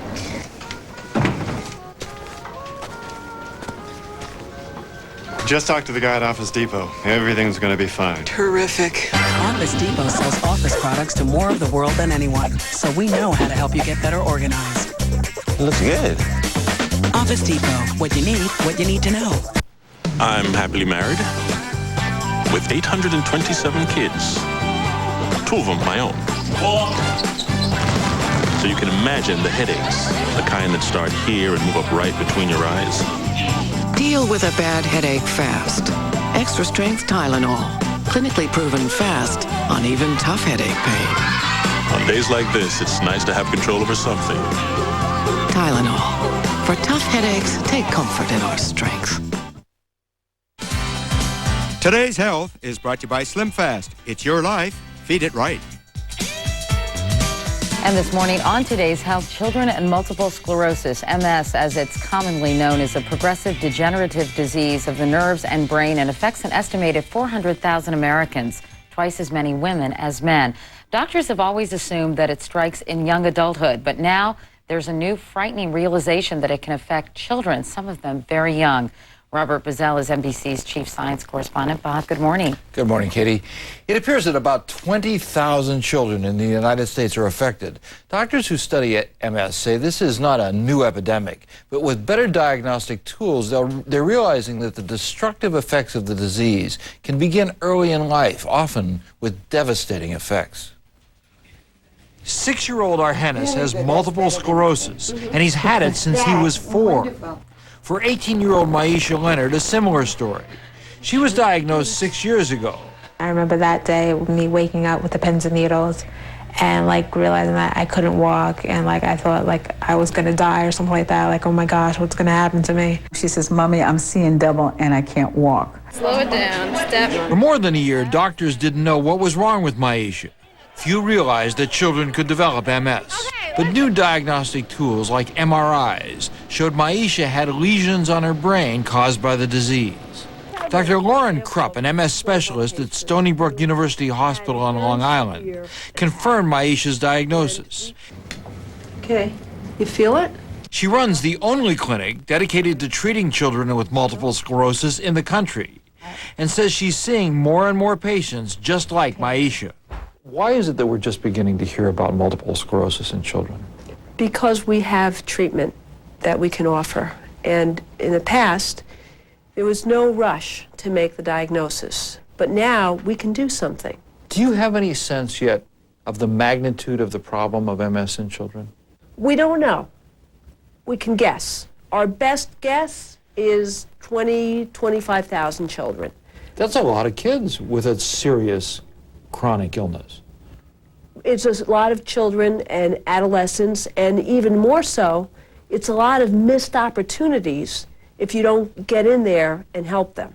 MS is an autoimmune disease. The body's system that normally protects against disease turns on itself, attacking myelin, the protective insulation around nerve fibers in the brain and spine. C-R In children, as in adults, MS usually begins with symptoms of blurred vision, loss of balance, fatigue, or slurred speech that often last for a period of weeks or months and then recurs later. It is thought to be the result of both genetic and environmental factors. Researchers at the University of California, San Francisco are looking for those genetic causes. MS that begins at a very early age is likely to be a problem that has a stronger genetic component than MS that might begin at a later age. And close your eyes. While there is not yet a cure, Dr. Krupp says there are now better treatments. We can offer therapies that can help these kids lead productive lives as adults. Those therapies now include a series of drugs, most of which are taken by injection several times a week. Side effects do not appear severe, but children like 17-year-old Beth Lawrence do suffer minor reactions. It's kind of aggressive. If I don't take like Tylenol or Advil, I'll feel like I'll have a temperature. That's his 5th attack, essentially. MS causes a host of problems besides physical symptoms: memory loss, depression, and sometimes suicidal behavior. Dr. Krupp makes sure patients are seen by a range of specialists. It requires a lot of people working together from different fields, and not just the neurology, the brain, but also how they feel. They're seen by child psychiatrists to talk about the emotional stress this causes, not only them, but their parents. They're seen by a nurse who talks about how you deal with these treatments, which involve injections. How you doing? They're seen by a psychologist who's focused on how's the thinking, how's the memory, how are they doing in school. Experts also say it is important to provide emotional support, like this counseling session for parents of kids with MS. I'm curious to know what the process of diagnosis was like for you. I immediately thought, this is a death sentence. I mean, she's so young. I've never heard of it in a teenager. It kind of scares me going off to college, if she goes off to college, what it's going to be like without me, there, her support. Resources, however, remain scarce for treating children with MS, and experts say much more research is needed to diagnose and treat the disease. You have a pediatric MS center here, but this is the only one, the first one. What fraction of kids who have MS in the United States are being recognized and treated? I'm very concerned that many are not being recognized and treated. Maisha Leonard hopes that the future will bring even more effective treatment so she can realize her dreams of college and a career as a social worker. I don't know when I'll get sick again. Like I could get sick tomorrow. I can make plans for tomorrow, but it doesn't mean it has to come true. Of course, the big question is, what is the prognosis for these kids? This is new ground, but doctors are hopeful because the disease can be stable for many years, and the treatments are continually getting better. Katie? We were just talking, Bob, about how often MS is misdiagnosed in adults and probably, of course, now in children. Meanwhile, do they know any more about what causes this disease? You talked about genetics and there's certainly a environment. genetic component, but this has been one of the great medical mysteries of the last 100 years. MS appears in certain places on Earth. There are certain islands where there was no MS before troops arrived during the Second World War. It's mostly in temperate climates, not in the tropics. A lot of mysteries, a big medical mystery there is waiting to be solved, but it's an extraordinarily important one. All right. Bob Bazell. Bob, thank you so much for that report. Up next, the debate over Kingpin. Does NBC's new drama go too far? We'll get into that right after this. When you have acid reflux disease, heartburn boils up again and again.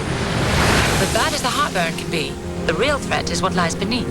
Over time, that burning acid could wear away the lining of your esophagus, and even if your heartburn symptoms aren't severe, the damage can be. I didn't know. I didn't know. Your doctor knows about a purple pill called Nexium. Nexium goes to the source of the problem, actually reducing the amount of acid your body creates. For many people, one prescription Nexium a day provides complete 24-hour day and night heartburn relief. And importantly, Nexium is proven to heal acid reflux erosions in the esophagus. Other serious stomach conditions may still exist. The most common side effects of Nexium are headache, diarrhea, and abdominal pain. Talk to your doctor and call this number for more information and a free trial offer for Nexium. Relieve the heartburn, heal the damage. It's possible with the purple pill called Nexium. Andy's assignment I got one. is to drive a guy away in 10 days. Oh, But there's one problem. You're beautiful. She's found the love of a lifetime. Kate Hudson, Matthew McConaughey, How to Lose a Guy in 10 Days. Rated PG-13. Today, everywhere. Trust your astrologer? I see. Blonde. Or trust your instincts. Natural instincts with 100% pure aloe, chamomile, and ginseng. It makes your hair look even healthier and shinier. So, Trust your instincts. Natural instincts from Clairol.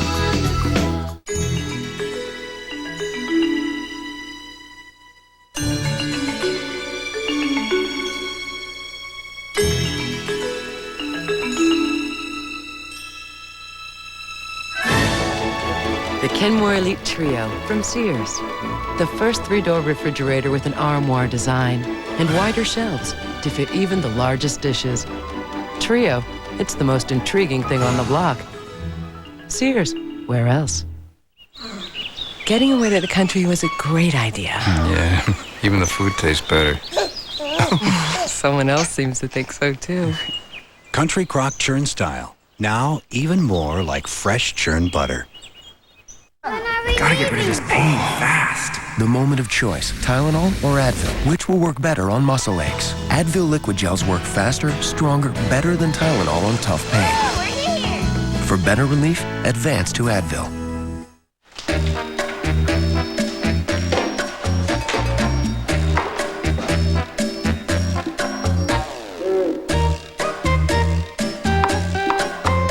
Adding things to your cereal can be a hard habit to break.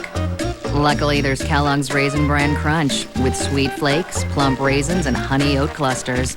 All it needs to taste good is some ice-cold milk. Kellogg's Raisin Bran Crunch. Perfect as is. Maybe better. Television networks have long been criticized for not including Hispanic actors in their primetime lineups. Well, last Sunday, NBC premiered a series called Kingpin. The good news is that the cast is predominantly Hispanic. But even before it aired, critics complained that Kingpin was unfairly portraying Mexicans. The series centers on a murderous family-run Mexican drug cartel. With your father on the run, the government is getting aggressive. We have to be twice as smart now. No! I say how it has to be, okay? Me! Among those objecting to the series is Gabriela Lemos from the League of United Latin American Citizens. David Mills created Kingpin. Good morning to both of you. Good morning. Thank you, Matt. Oh, good to see you. Gabrielle, let me start with you. You've seen an episode now. What's your overall reaction? Well, actually, I had the whole staff watch with me, and we were pretty disappointed in the programming in that it was so violent, and just about every character on there, Hispanic actors, were depicted as criminals or prostitutes.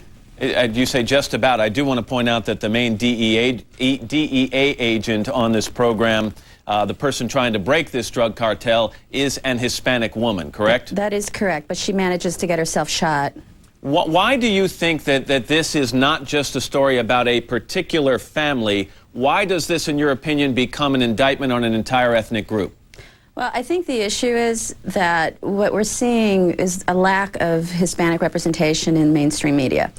I think something like 63% of the portrayals of Hispanics in network media is either as a criminal or a service worker. And without having, since there aren't so many positive representations, I think it's critical that when we do get an all-Hispanic cast, that they be given a vehicle with which they can run with and really be presented, portrayed much more positively, because it does have negative impacts that maybe the networks aren't thinking about. All right, David, let me turn to you. What's your reaction to the criticism? And I do want to mention it began before the series ever even aired. Right. Well, I've just got to tell you, I resent the notion that when it's a white character and white actors, it's a universal story, but when it's a Mexican character and a Latino actor, it's a show about Mexicans. I don't think you should sit down and view these characters as representatives of Mexican culture or Latino culture. I set out to write a story about human beings and big human themes like ambition and greed and self-delusion and betrayal. And I think it's a triumph that on prime time we've got a show where a quality drama where the Latino actors are not on the outskirts of things. They're at the heart of it. They are our vessels for exploring human nature. But what Gabriela is saying is this a matter of opportunity. The fact that there are so few shows on network television that either feature or the story centers on Hispanic people, that when you look and you have this one show that's completely negative, except for the DEA agent, then it's the percentage that bothers her. Well, no, the terms of the debate are wrong. You can't look at Miguel Cadena and just say he's a negative character or a negative portrayal. He is the vessel by which we're exploring the dual nature of man. We see the good side in a person who does bad things. So a lot like Tony Soprano on The Sopranos, we see a family man who also happens to be involved in a very violent business. And a lot like Macbeth and a lot like Michael Corleone. I mean, it's a great theme of drama to have a person who does wicked deeds, and then we see how his soul is destroyed by that. So, Gabriella, is it possible your focus is too narrow on this? No, I don't think so. I don't think so because, again, like I said, there is no balance. And frankly, if you're trying to demonstrate pathos in this character, I'm afraid you've fallen short. He is not compelling. None of this is compelling. I'm afraid, you know, I mean, when my staff watched the show, a good number of them walked away. They didn't even want to watch it. It was, apart from being too violent, it just mischaracterized. David, you were the writer and producer of a show on HBO called The Corner, right? With my partner, David Simon, yes. Right, and that was about the drug trade in Baltimore, and in that, from what I understand, I didn't see it, I apologize, but most of the negative characters in that were African-American. Did you get grief from the African-American community? No, I am black, and when I sat down with Simon to write that show, again, we weren't... HBO was expecting some negative feedback, but black people loved that show more than anybody because they did not view these as negative representations. They viewed it as a show about a story about human weakness, and they felt for these characters. Gabriella, let me make a couple of points here. The show not only will air on NBC, it'll air on Bravo and then on Telemundo as well. What do you expect in terms of viewership, for example, on Telemundo? Well, you know, if you're going to portray Hispanics in a Hispanic network, that's almost obviously all the characters are Hispanic, and you have a balance of characters, so it's just one more show. But when you're see, I think what we're missing here is that there's always a backlash. I mean, I'm getting notes from high school students that are being threatened by non-Hispanic students because they're all being viewed, they're like, oh, you're a bunch of thugs, you're a bunch of criminals, you all should be exterminated. And see, these kinds of programs, they continue to I guess, push that stereotype, that typecasting. And it really, you know, if there were tons of programs out there, I don't think it would be that big of a problem, but there aren't. You know, there's a group of Italian Americans, they filed suit against the producers of The Sopranos for negative images. I just want to mention the judge ruled they had no standing in court. Gabriella, do you plan to take some kind of legal action here? You mean against the... Yeah, quickly. Against the producer? As far as I know, no, we have not. All right, Gabriella, David, thank you both for your time. We're back after your local. Providence Health System's Wellness Watch on women and heart disease. Heart disease is the #1 killer of both men and women. However, women do not perceive heart disease as their #1 risk. When symptoms happen, they tend to deny those symptoms and think that something else is happening to them.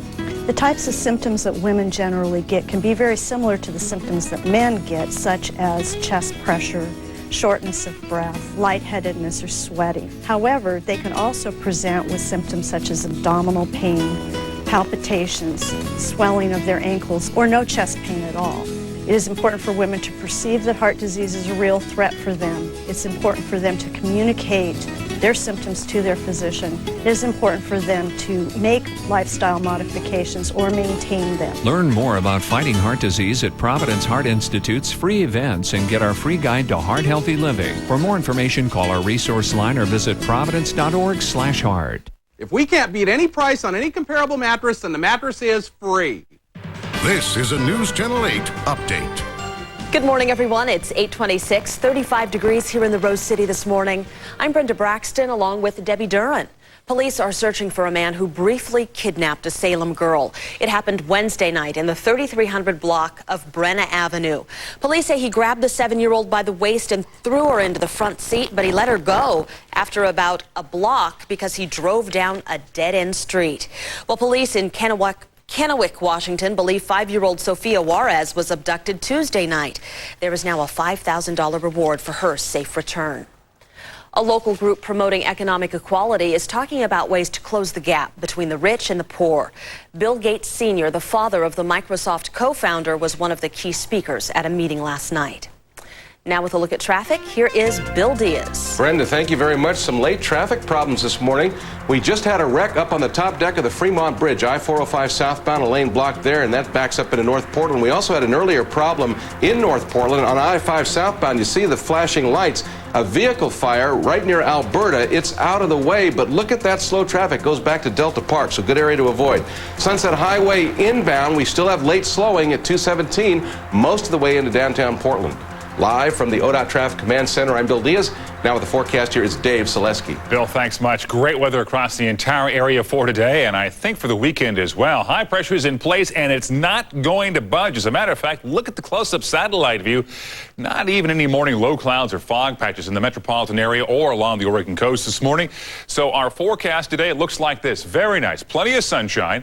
We'll have northeast winds about 10 to 15 miles an hour. Now, for tonight, clear skies overhead, and the winds become light and variable. Daytime highs in the 50s, but look at tonight's lows. They'll be down in the lower 30s and in some locations the 20s.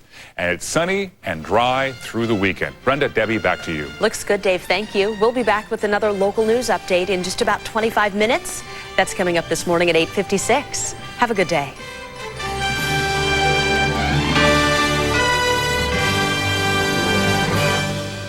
Tonight at 6, Portland schools closing, declining enrollment. I think we have a real serious problem on our hands. How can we rebuild faith in our public school system? Schools in Crisis continues. Tonight at 6 on News Channel 8, where the news comes first.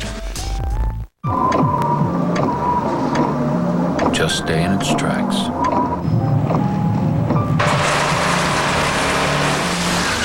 Just stay in its tracks.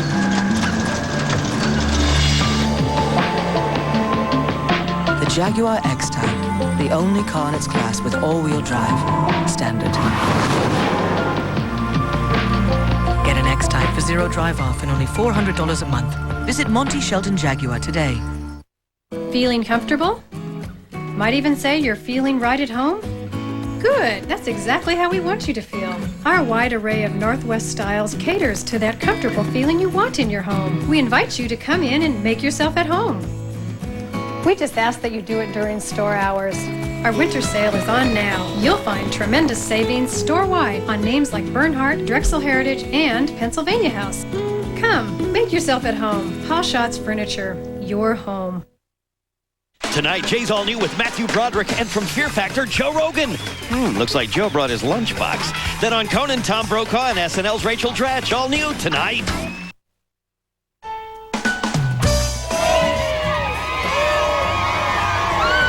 We're back at 8:30 on a Friday morning. It's the 7th day of February 2003. And, hey, you know, Al wasn't kidding about this little snowstorm. It's coming down pretty heavy here in Rockefeller Center.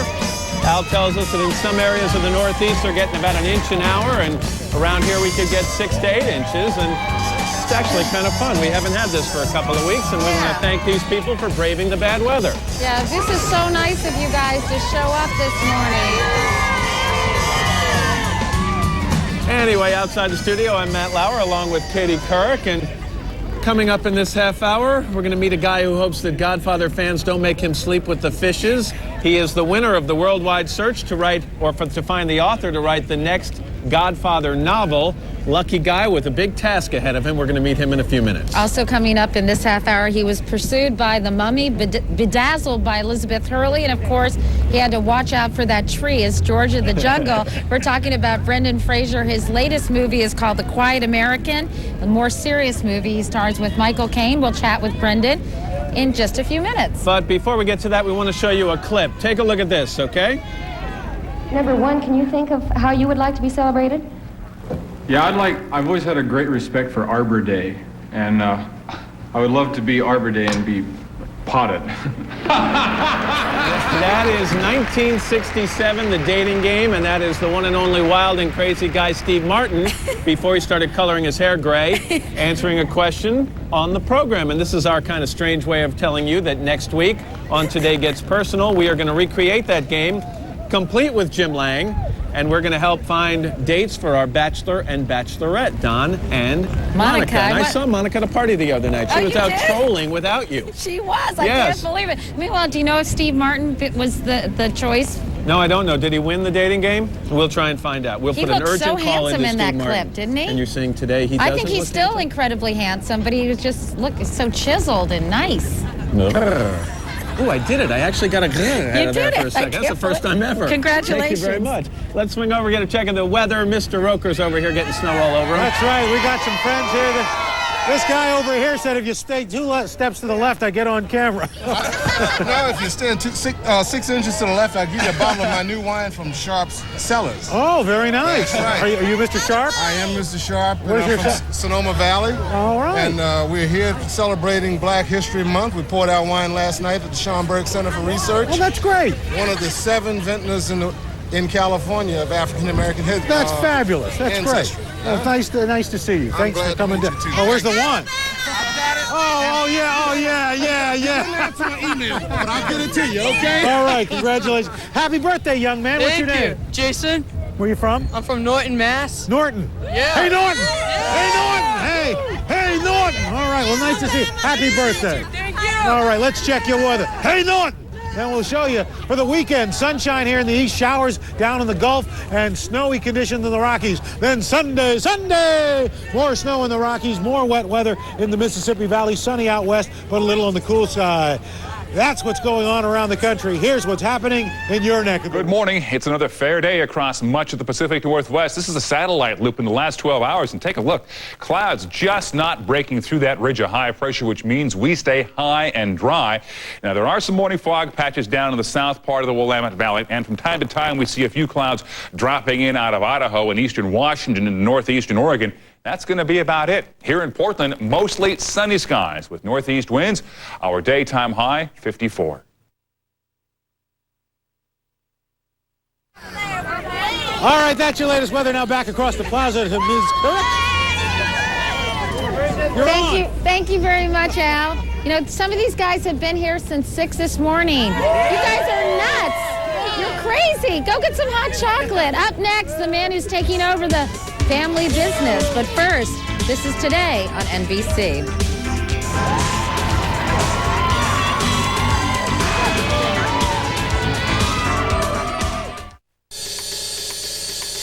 Every morning, millions of us just have coffee because we don't have time for a decent breakfast. Well, now Yoplai's got something that'll change that. It's called Nourish, a delicious non-fat yogurt smoothie, the only yogurt smoothie with the nourishment of a meal.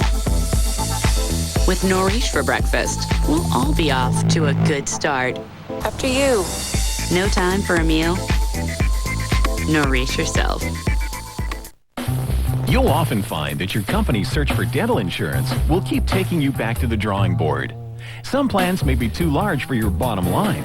Others might seem well-rounded, but just don't fill in enough of the detail work. And there are those few where you just have too much difficulty getting them on the same page. But there is one plan that offers a picture-perfect solution. Our advice? Take the apple. Advantage Dental Plan. At last, a group dental plan designed with the patient in mind. What was that Passat commercial? The one with the fancy all-wheel drive thingy? What was the deal? If one wheel starts slipping, power gets taken away from it and sent to the other wheels. That'd be a good thing to have. Just a reminder, the 4Motion all-wheel drive system from Volkswagen is only available from Volkswagen.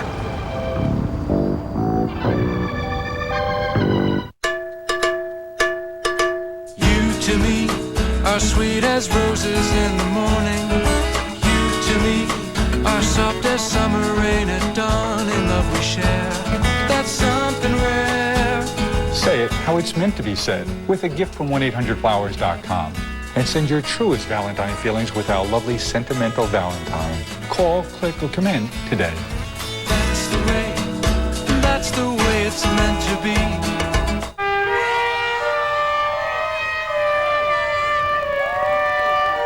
Earlier on today, we told you about the worldwide search for a writer to pen the next Godfather novel. Our national correspondent Jamie Gangel got an exclusive behind-the-scenes look at the competition launched by Random House and original author Mario Puzo's family to put the cap on the Corleone family. And now, without further ado, here is the winner from Tallahassee, Florida, Mike Weingartner. Mike, congratulations. Good morning. Good to have you here. Good to be here. You've known this since November, is that right? It looked like I was the one in November, and then things kind of went on with negotiations. I wondered, but yeah, I've been in limbo for a while. So what was the reaction to winning the contest? I mean, was it a dream come true? Were you surprised? Well, I mean, it's such an unusual circumstance in the first place to think that you wouldn't think it. You wouldn't dream it at all in some ways. And then in the time I was working on the proposal, I was just, obsessing on it. 9 to 5 was nothing. I was working around the clock. And so when I finally got it, my agent called me, and the first thing I said was, "Oh, thank God." In some ways because the process was over, and in some ways because I was picked. Everybody expects this to be a bestseller. Mario Puzo's shoes are huge. How much pressure are you feeling right now? Well, there's pressure just to write a good book anyway, and that's really all I'm trying to do. I feel like the pressure about writing a bestseller, Mr. Puzo already amply handled. He's built in an audience. 20 million people bought that book.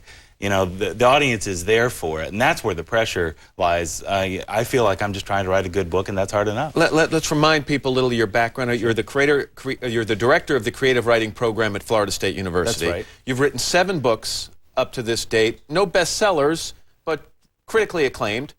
What are you most proud of in your writing career so far? I'm most proud that I have one. I grew up I grew up in rural Ohio, in a small town. I'm first generation college, that I've been able to publish books and people have liked them. That's great. And the types of topics you've written about, how do they compare to what you're going to be tackling in this? Well, in both of my novels, there is kind of a prominent organized crime plot strand to them. And so I feel like it really is a book that I've been working toward for years. Mario Puzo's book ended off here. Then the 2 movies came out, 1 and 2, and then there was 3, whatever. 1 and 2 came out, and they took that plot further. Right. So is your task to pick up where the book left off or where the movies left off? Well, definitely where the book left off. The book I'm writing is a sequel to The Godfather. The first 2 movies are pretty faithful to that, so that it's not really. And there's a big, huge block of time in between the end of Godfather 2 and the beginning of 3. So there are many stories left to tell. I've done a lot of research, and Weingartner does not come up in a lot of my Italian studies. This is so true. You are not Italian-American. Is this a problem?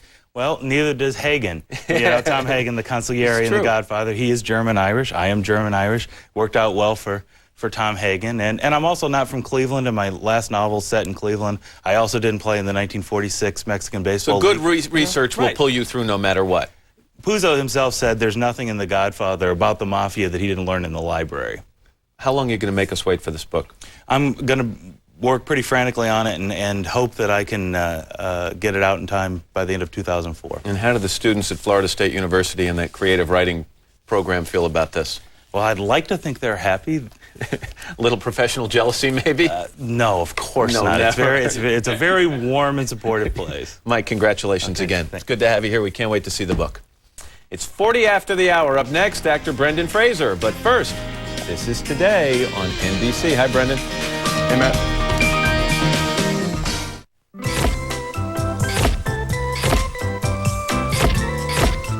People who love their pets this much don't shop in a supermarket. Supermarkets are for people. Petco is for pets. Petco, where the pets go. My sleep number is 90, and Floyd here prefers his side of the sleep number bed at 15. My first wife didn't really appreciate it. We didn't get along. Her number was 60. My second wife was a 75, and that was for her and the cat. We've got it set at 15. If I can find another 15, she's welcome to whatever's left in the bed. Let's go to sleep. A sleep number is the key to a perfect night's sleep. Find your sleep number at a select comfort store. Buick captured the spotlight at the Portland Auto Show. Now, the show's at your Buick dealer with $1,000 total bonus cash on select models, plus 0 APR for 60 months, 5 years interest-free financing, or choose $4,000 total cash back on 2003 Century, LeSabre, and Rendezvous. Auto show bonus ends February 13th. See your participating Northwest Buick dealer today. Oh my God. Melanie Carmichael is getting married. Will you marry me? Yes. Yes, yes. But there's only one thing standing in her way. Would you mind if we just kept this to ourselves for a few days? Her husband. How can I help you? Get down here and give me a divorce. And now, you and I are in love with the same girl. First Love gets a second chance. I'm happy in New York, but then I come down here and this fits too. Reese Witherspoon, Sweet Home Alabama. Own it now on DVD with a bonus alternate ending. What should we do with our hair today? Wear it up, down, spike it. People who love their pets this much save with the Petco Pals card. Right now, save $3 on select large bags of Eukanuba adult dog food. Petco, where the pets go.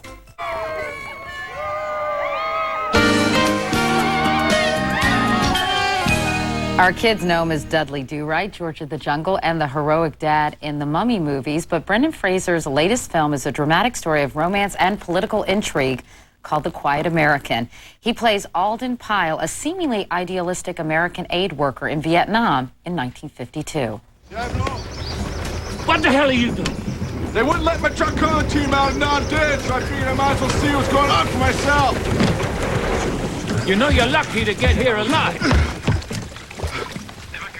It wasn't that hard after I hired a boat. It wasn't expensive, actually. In the end, I just bought it. You are mad. I'm mad. Yes. Have you ever seen anyone with trachomatomes? Yes, I suppose I have. You know, it's not that easy to remain uninvolved. But we find out his involvement with the Vietnamese people is not what it appears to be, and he's here to tell us a little bit more about the movie. Brendan Fraser, good morning. Nice to see you, Brendan. How are you? You know, as I was telling people I was preparing for this interview, everybody around here said, oh, I love Brendan Fraser. He's underrated as an actor. He's underappreciated a little bit because he's done a lot of fun, sort of light movies. But they think you've been terrific in so many roles. And really kind to say that, thank you. And how did you get involved in this movie? It is a bit of a departure, as they say, from George of the Jungle, for example, Brendan. Indeed. Well, it's clearly a message that carries, a film that carries a message of social relevance given today's headlines. And I think that a film like this has a great deal to speak to both art and poetry and, well, the state of the world at the moment. But aside from that, it's a great piece of entertainment, and I'm always interested in doing something that I think is different from whatever I've done before. And to be a part of a film that's based on a Graham Greene novel is quite a main event for me. How did the role come about for you? Did they seek you out? Did you find out about it? How did it happen? Our director, Philip Noyce, sent me the screenplay. I read the novel. I was intrigued by it, and I did my research into the period, and I was hooked, and I felt that it was definitely a story that needed to be told. Your character, Alden Pyle, it really, the whole movie centers around you, Alden, and Michael Caine's character, a British journalist. And not only your personal lives and your goals and dreams and aspirations, but you're very representative of U.S. goals in Vietnam versus sort of British goals in Vietnam. Explain how you all are sort of the personification of those two attitudes. Well, Michael Caine's character is a journalist. He's world-weary, been there, done that, seen it all.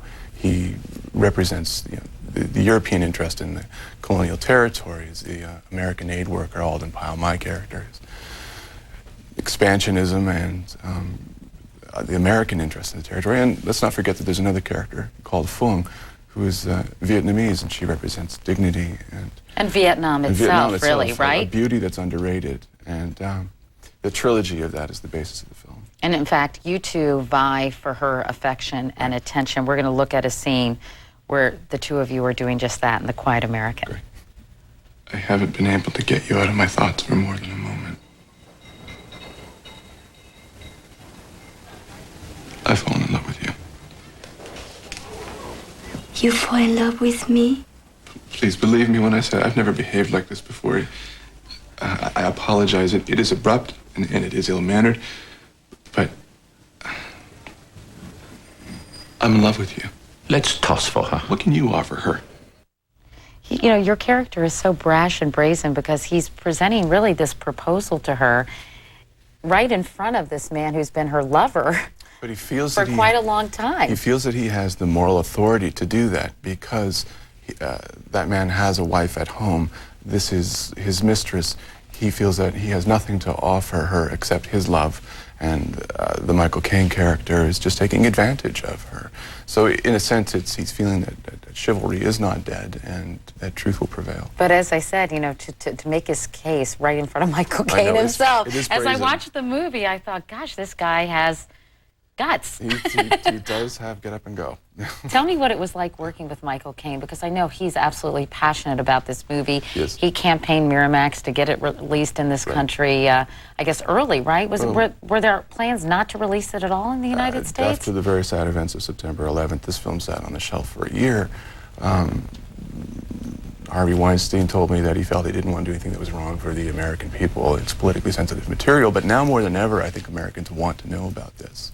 So its release is, I think, timely in the sense that it gives, I think, an important message and a much-needed counterpoint to what we see unfolding today. About half the scenes, I understand, were actually shot in Vietnam, and you took some exquisite photographs during the making of the movie, and why don't you tell us a little bit about them? This is Philip Noyce and Do Tai Yin and Michael Caine, and we're in Lam Sam Square. And in the background there, that's the Continental Hotel. We're having a ceremony, lighting incense and a Buddhist ceremony for good luck. This is the hood of a car. The little girl on the left hand, she's actually selling copies of The Quiet American. Really? The children sell this novel in the streets. It's a very important piece of literature to them. What cities did you shoot in? We were in Ho Chi Minh City all the way up to Hanoi. That's the bunker scene. There's Michael in the background. You'll see that there's a church in the background. There's more Gothic architecture in parts of Vietnam than there are in parts of Europe. And there's Michael on set, just sort of a candid snapshot. Did you shoot a lot of pictures during the making of the movie? movie? As many as I could, yeah. These are on display in a gallery in Santa Ana at the moment. That's nice, huh? My first exhibit, and that's a cyclo, just something I thought was beautiful, and it's sort of the preferred mode of transportation. How did the Vietnamese people treat you? They embraced us. They absolutely embraced us. As an American, not necessarily a quiet one. Well, not spoken Canadian. I expected something to be at arm's length, but to tell you the truth, we were welcome. This film was made with the assistance of the Vietnamese government. I mean, that's groundbreaking, and we had our premiere there in Hanoi. That's historically never happened before. So we were accepted in ways that were really humbling, and you know, it was very special to be there. And what are you going to be doing now? You're working on a Looney Tune thing? That's right.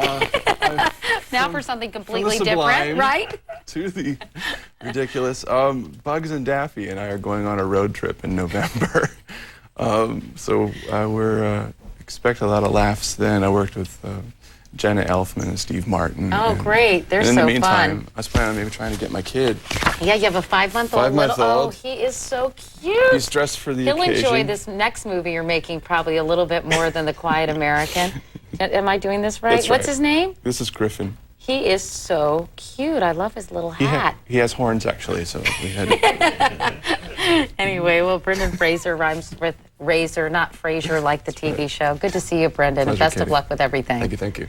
And The Quiet American, by the way, is now playing in select cities all across the country. Up next, How to Lose a Guy in 10 Days. I could have written that. But first, this is Today on NBC.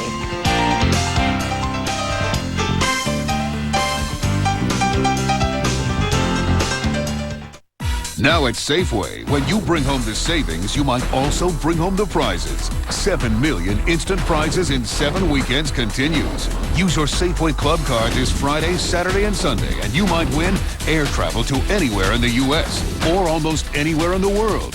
A camcorder. Free products. 1 million instant winners this weekend. Safeway's Bring It Home sweepstakes. Watch the checkout screen to see what you might bring home. If you're going to need any appliance, TV, or VCR within the next year, plan to be at Standard TV and Appliances Mega Sale. Everything is on sale. Mega sale prices on KitchenAid, Whirlpool, GE, Maytag, Frigidaire, Sony, Mitsubishi, Sealy, Simmons, and more. At Standard on Southeast 82nd, Tigard on Highway 99, and Beaverton on Canyon Road. Plus, 6 months, no payments, no interest at Standard. Savings that are out of this world. Now at Standard TV and Appliance, the Mega Sale. now.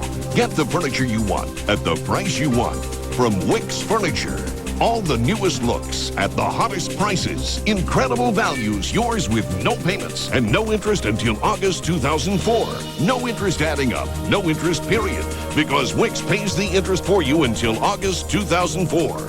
Wix Furniture, innovative, stylish, affordable, where decorating's easy, and you get the real deal, a free ride until August 2004.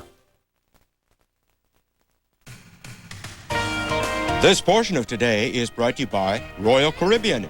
Get out there and take a Royal Caribbean cruise vacation. Kate Hudson and Matthew McConaughey co-star in a new movie opening all across the country today, How to Lose a Guy in 10 Days.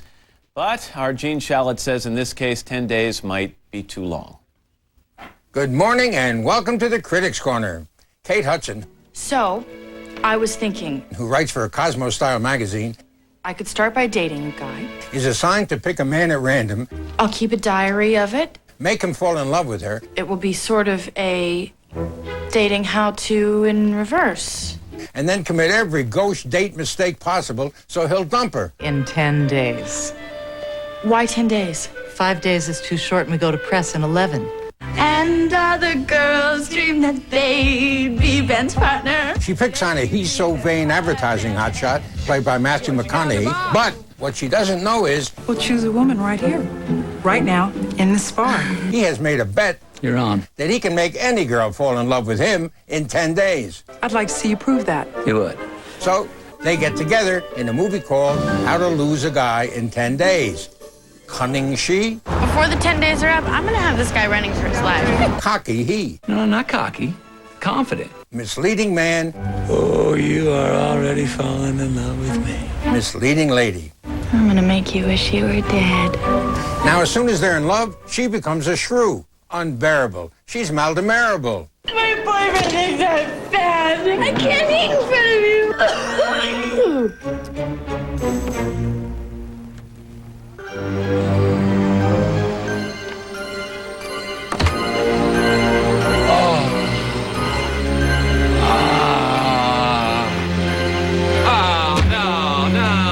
This keeps up for the lesser part of 2 hours. And How to Lose a Guy in 10 Days is an example of how not to make a romantic comedy.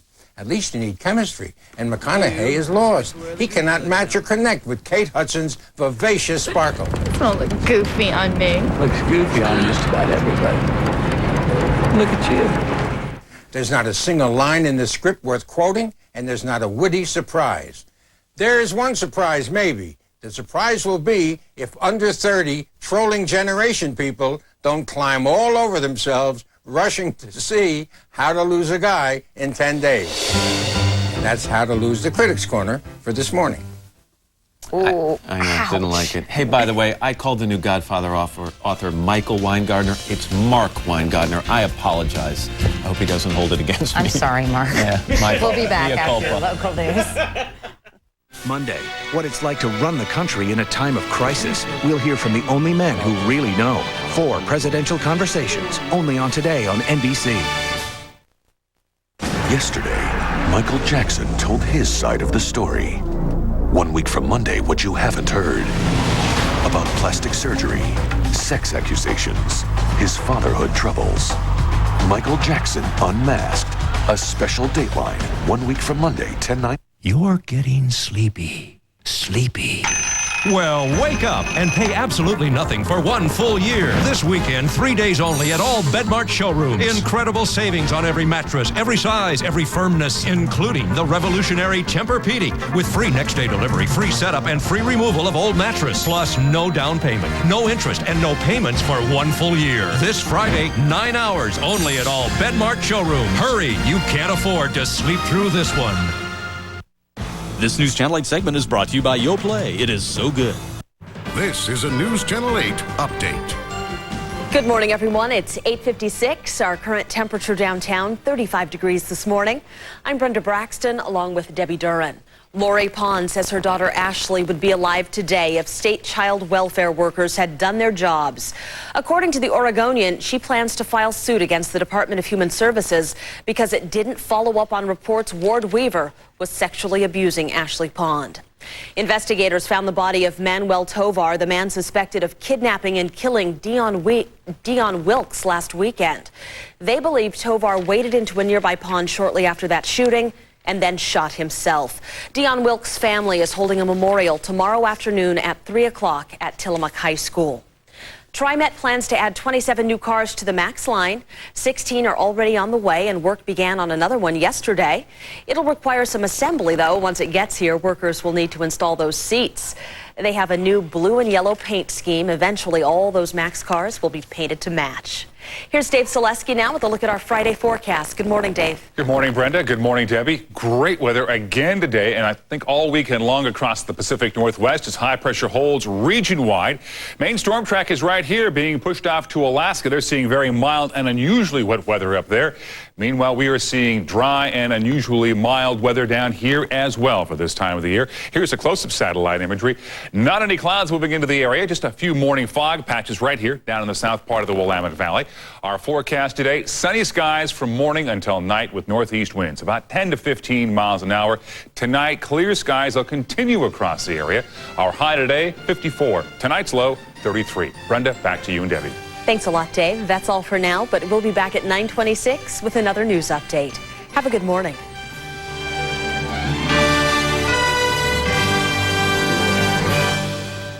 This is it. It's the final phase. The owners of Thomasville Home Furnishings are announcing the final phase of this unprecedented store closing liquidation. The situation has been surveyed and the time is here. Thomasville Home Furnishings has unloaded additional warehouses. Do not delay. If you've shopped our showroom during this liquidation, you owe it to yourself to return. The holes have been filled with fresh merchandise. We must sell now. This is that once-in-a-lifetime chance to buy fine furniture, bedding, and accessories at or near wholesale. It's the final phase of the store closing liquidation at Thomasville Home Furnishings, and like us, we go.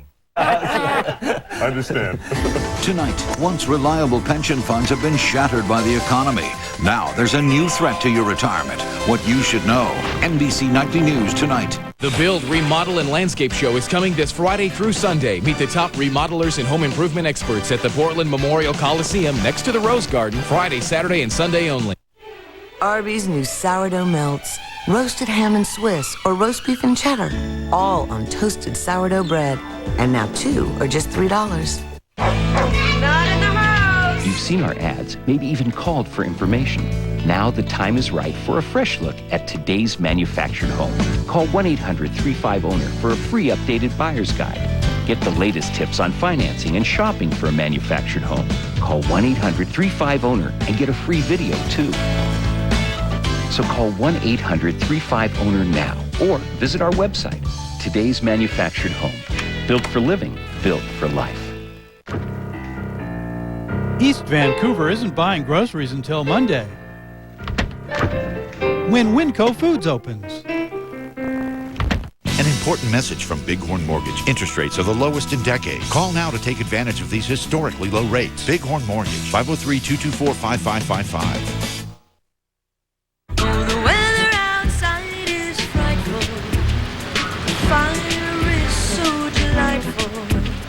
Since we've no place to go, let it snow, let it snow, let it snow.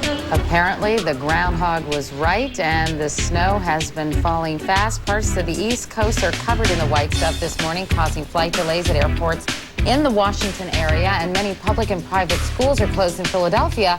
We'll have the latest on this winter storm from Al in just a few minutes, and that, of course, was Gloria Estefan. I always say Estefan, singing Let It Snow with a bit of a Latin beat. And we're back on this Friday morning. It's February the 7th, 2003. I'm Katie Couric, along with Matt Lauer and Al Roker, and we'll be back from her travels on Monday. Look forward to that. Also coming up, there are a growing number of Americans who are overweight. Our consumer correspondent, Janice Lieberman, went shopping to find some everyday products that are helping to accommodate larger people. She's going to be here with some of her findings. And she's a wife, a mother, a Marine, and now a general. We'll introduce you to General Mom just a little bit later. All right, but before we get to all of that, let's turn to MSNBC's Lester Holt, who's at the news desk with the morning's top stories. Lester. Katie and Matt and Al, hello again. Hello, everyone. Another emotional memorial tribute to the Columbia astronauts this morning, this time at the Kennedy Space Center at Cape Canaveral. Hundreds of engineers, other workers, and contractors gathered to remember the astronauts. Meantime, the Air Force has given NASA high-resolution photos of the Columbia shuttle taken about a minute before it broke up on Saturday. Some unexpected good news for the economy this morning. The Labor Department reported January unemployment stood at 5.7%. That's down 0.3% from December. Analysts had expected the unemployment figures to remain unchanged. Defense Secretary Donald Rumsfeld continues to make the case against Saddam Hussein. He met with Italian officials and later with American troops based at Aviano Air Base today before heading to Munich and more meetings with German officials. Rumsfeld said he feels momentum is building toward getting Iraq to disarm. Rules of engagement. We're already engaged. Back off, I'll take you on. Headstrong to take on anyone. I know that you are wrong. From the director of Training Day. Hold the line! Tears of the Sun. Rated R. In theaters March 7th. Providence Health System's Wellness Watch on women and heart disease. Heart disease is the #1 killer of both men and women. However, women do not perceive heart disease as their #1 risk. When symptoms happen, they tend to deny those symptoms and think that something else is happening to them. The types of symptoms that women generally get can be very similar to the symptoms that men get, such as chest pressure, shortness of breath, lightheadedness, or sweating. However, they can also present with symptoms such as abdominal pain, palpitations, swelling of their ankles, or no chest pain at all. It is important for women to perceive that heart disease is a real threat for them. It's important for them to communicate their symptoms to their physician. It is important for them to make lifestyle modifications or maintain them. Learn more about fighting heart disease at Providence Heart Institute's free events and get our free guide to heart healthy living. For more information, call our resource line or visit providence.org/heart. Hey, Camry's V6 power really zips, huh? Yeah. You're speeding. I'm not. R2. I'm not speeding. R2. Look at you are. I'm not speeding. You are too. I'm not. Will you slow down? Your Toyota dealer will go the extra mile to get you into a new Camry. Now with low 1.9 financing for this Consumer's Digest Best Buy. Now that's a great feeling. And you're following too close. And I'm not following too close. You are too. Should we just You are too. head back? You always say I'm following too close. No, I'm...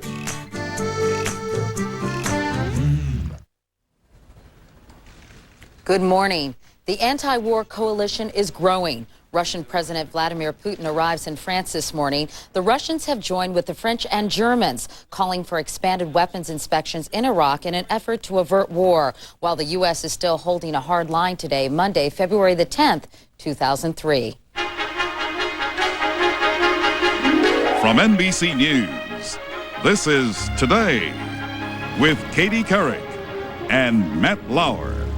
Live from Studio 1A in Rockefeller Plaza. And welcome to Today at 7 a.m. Pacific time on this Monday morning. I'm Katie Couric. And I'm Matt Lauer, the chief UN weapons inspectors. As you know, we're in Baghdad over the weekend. They say they're getting more cooperation from the Iraqis. The question is it enough to stave off war? That's right, and it all could come to a head, Matt, on Friday when the inspectors make their next report to the UN Security Council. This morning, we'll hear from Chief Weapons Inspector Hans Blix on his weekend mission to Baghdad, and we'll get reaction to the inspectors and the U.S. position from Iraq's Deputy Prime Minister Tariq Aziz, who sat down with our own Ann Curry. Matt? Meanwhile, here at home, the terror threat level is now at orange or high risk. We're going to talk to Homeland Security Secretary Tom Ridge about that.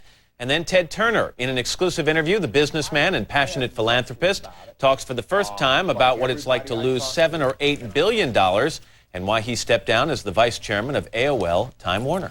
All that, plus a conversation with former President Gerald Ford, who kicks off our week-long look at the lives of former presidents as we approach President's Day weekend, and a Maryland woman who has a hysterectomy. You won't believe what the doctor left behind. But first, let's get the top stories of the morning from MSNBC's Lester Holt, who's sitting in at the news desk. Lester, good morning. Katie and Matt, good morning to you. Good morning, everyone. Chief UN Weapons Inspectors Hans Blix and Mohammed al-Baradei left Baghdad this morning, saying they're beginning to sense a positive attitude on the part of Iraq. The two said they now have cautious optimism about Iraq cooperating with weapons inspectors. They'll report back to the UN on Friday. Blix and Albaradei say they want more time for inspection. So do France, Germany, and Russia, a stand that is straining the NATO alliance. NBC's Campbell Brown is at the White House this morning with more. Campbell, good morning. Good morning, Lester. Well, a setback for the administration as France, Germany, and Belgium veto a NATO request to protect Turkey in the event of war, making this a more crucial week for the president as he tries to convince the UN to take on Saddam militarily. Calling this a moment of truth for the United Nations, the president, addressing Republican lawmakers Sunday, warned time is up for Saddam's sham attempts to comply with inspectors. He wants the world to think that hide and seek is a game that we should play, and it's over. But complicating what the White House says will be a week of aggressive diplomacy, a new plan pushed by Germany and France with Russia's support to triple the number of inspectors, backing them up with UN peacekeepers and surveillance flights. Secretary of State Powell dismissed the idea. And everyone who voted for that resolution last November knew that this moment might come. And this is not the time to step back and ignore the fact that that moment is now upon us. Still, some lawmakers urged the administration to listen to other Security Council members and give inspectors more time. We should keep focusing, keep rallying the Security Council and not treating it as though it's an impediment or a roadblock. Now, the president will make a short trip to Nashville today. He'll be back here later, though, to meet with the Prime Minister of Australia. Again, Iraq topping the agenda. Lester? Campbell, thanks. No theory is being ruled out of the investigation of the Columbia tragedy. On Sunday, investigators said military radar detected an object floating away from the shuttle early in the mission. They're trying to find out what it was and whether it hit the left wing. Today is the due date for Lacey Peterson, the pregnant California woman who disappeared on Christmas Eve. Over the weekend, hundreds of volunteers were again out searching in and around Modesto, but there's still no trace of her almost 7 weeks after she disappeared. And Michael Jordan scored 20 points last night in his final All-Star game, including 2 points as time was running out in the first overtime. The West went on to beat the East 155-145 in double overtime. And he said it was his last All-Star game. It's 7:04 now. Back to Katie, Matt, and Al. Taking up soccer. Which All-Star sport? Never know with him. Chess, maybe. Anyway, we're always snowed by you, Mr. Roker, but this time we are going to be for real, right? Yeah, that's right. Another little snowstorm working its way. Actually, a couple of pieces of energy, one over the Lake Huron area, the other off the East Coast. They will combine off New England, but that's going to bring some snow. Not quite as much as we saw on Friday, but still, we're looking at a decent amount of snow. Boston will pick up about 2 to 4, maybe 4 to 6 inches of snow. 2 to 4 generally in New York City, and a little bit more back through West Virginia. All in all, though, not a major snowstorm. That's what's going on around the country. Here's what's happening in your neck of the woods. Good morning, folks. Beautiful view this morning. It's our Northwest Sky Cam up at Timberline Lodge in the Mount Hood National Forest. Above the clouds this morning, you can see off in the distance. Nice shot there. And you can see also down below the clouds, just at below Timberline's elevation. We're going to see plenty of clouds run here this morning, but those clouds should begin to burn off later on today. A little weak disturbance kind of dropped on in off the coast overnight, pushed the clouds on the ocean beaches inland. Our forecast today for the metropolitan area, morning clouds, afternoon sun breaks, and a high near 50. Actually, latest weather. Now back to Katie. Okay, thank you very much, Al. On Close-Up this morning, the latest on UN weapons inspections in Iraq. After 2 days of talks with Iraqi officials in Baghdad, this weekend, Chief UN Weapons Inspector Hans Blix said there were some positive developments, but the Iraqis still need to do more. I spoke with Mr. Blix on Sunday while he was still in Baghdad. They have been good in giving us prompt access to all sites we have wanted to go to. However, we do not feel that they made until really now some effort in the resolution of unresolved disarmament issues, and that is the meat of the matter. On this occasion, I must say that they did provide some papers which were pointed specifically to some high-profile issues like the VX and like the anthrax and some missile issues. I don't think that these documents in themselves will really solve the issues for us, but they are beginning there be a realization that they're on their part that they must focus on these issues, and I'm sort of cautiously optimistic. You, Mr. Blix, have said that the final clock is ticking for Iraq. So many might wonder if a beginning of a change of heart is adequate. Do you see what has happened in the last few days as a dramatic change of heart? In other words, is a more proactive stance at this juncture enough? I felt that when they wrote, even at the end of January, a letter to the President of the Security Council in which they talked about so-called disarmament issues, and they termed them of marginal significance, issues that the Council and we have wanted to solve, that this was a belittling of the substance. I do not think there is a belittling any longer, but that does not mean that they are documenting or providing adequate evidence yet. It's too early for that. I know when you spoke to the UN Security Council, you said you hoped Iraq would explain some of the following. Evidence that it tried to put VX, the deadliest form of nerve gas, into usable weapons form, 1,000 tons of missing poison gas contained in 6,500 chemical bombs, several thousand missing rocket warheads for carrying poison gas, some 8,500 missing liter of anthrax, and enough growth media to produce 5,000 liters more. I know, Mr. Blix, it may be too early to say, but do you believe that the documents handed over by the Iraqis this weekend will answer all of those questions, or at least many of them? No, I don't think they will do that. For the first time now, they were focused on a few of them, and what we have this week certainly will not resolve the issues. But I do see somewhat of a beginning of an effort on their part. They are not belittling the issues any longer, and that is a good beginning. How long will it take you, Mr. Blix, to review these documents and to determine what questions are answered in them? The review of the documents will not take very long. I would say, and I've said before, that if we have a cooperation by Iraq on substance, not only on process, and in all areas, then I think that we could perhaps solve and have resolution to the important issues within a year's time. What do you make of the proposal by the Iraqis to conduct physical tests of what has been poured into the ground as a way of determining how much, say, a VX nerve agent or anthrax has been destroyed by the Iraqis?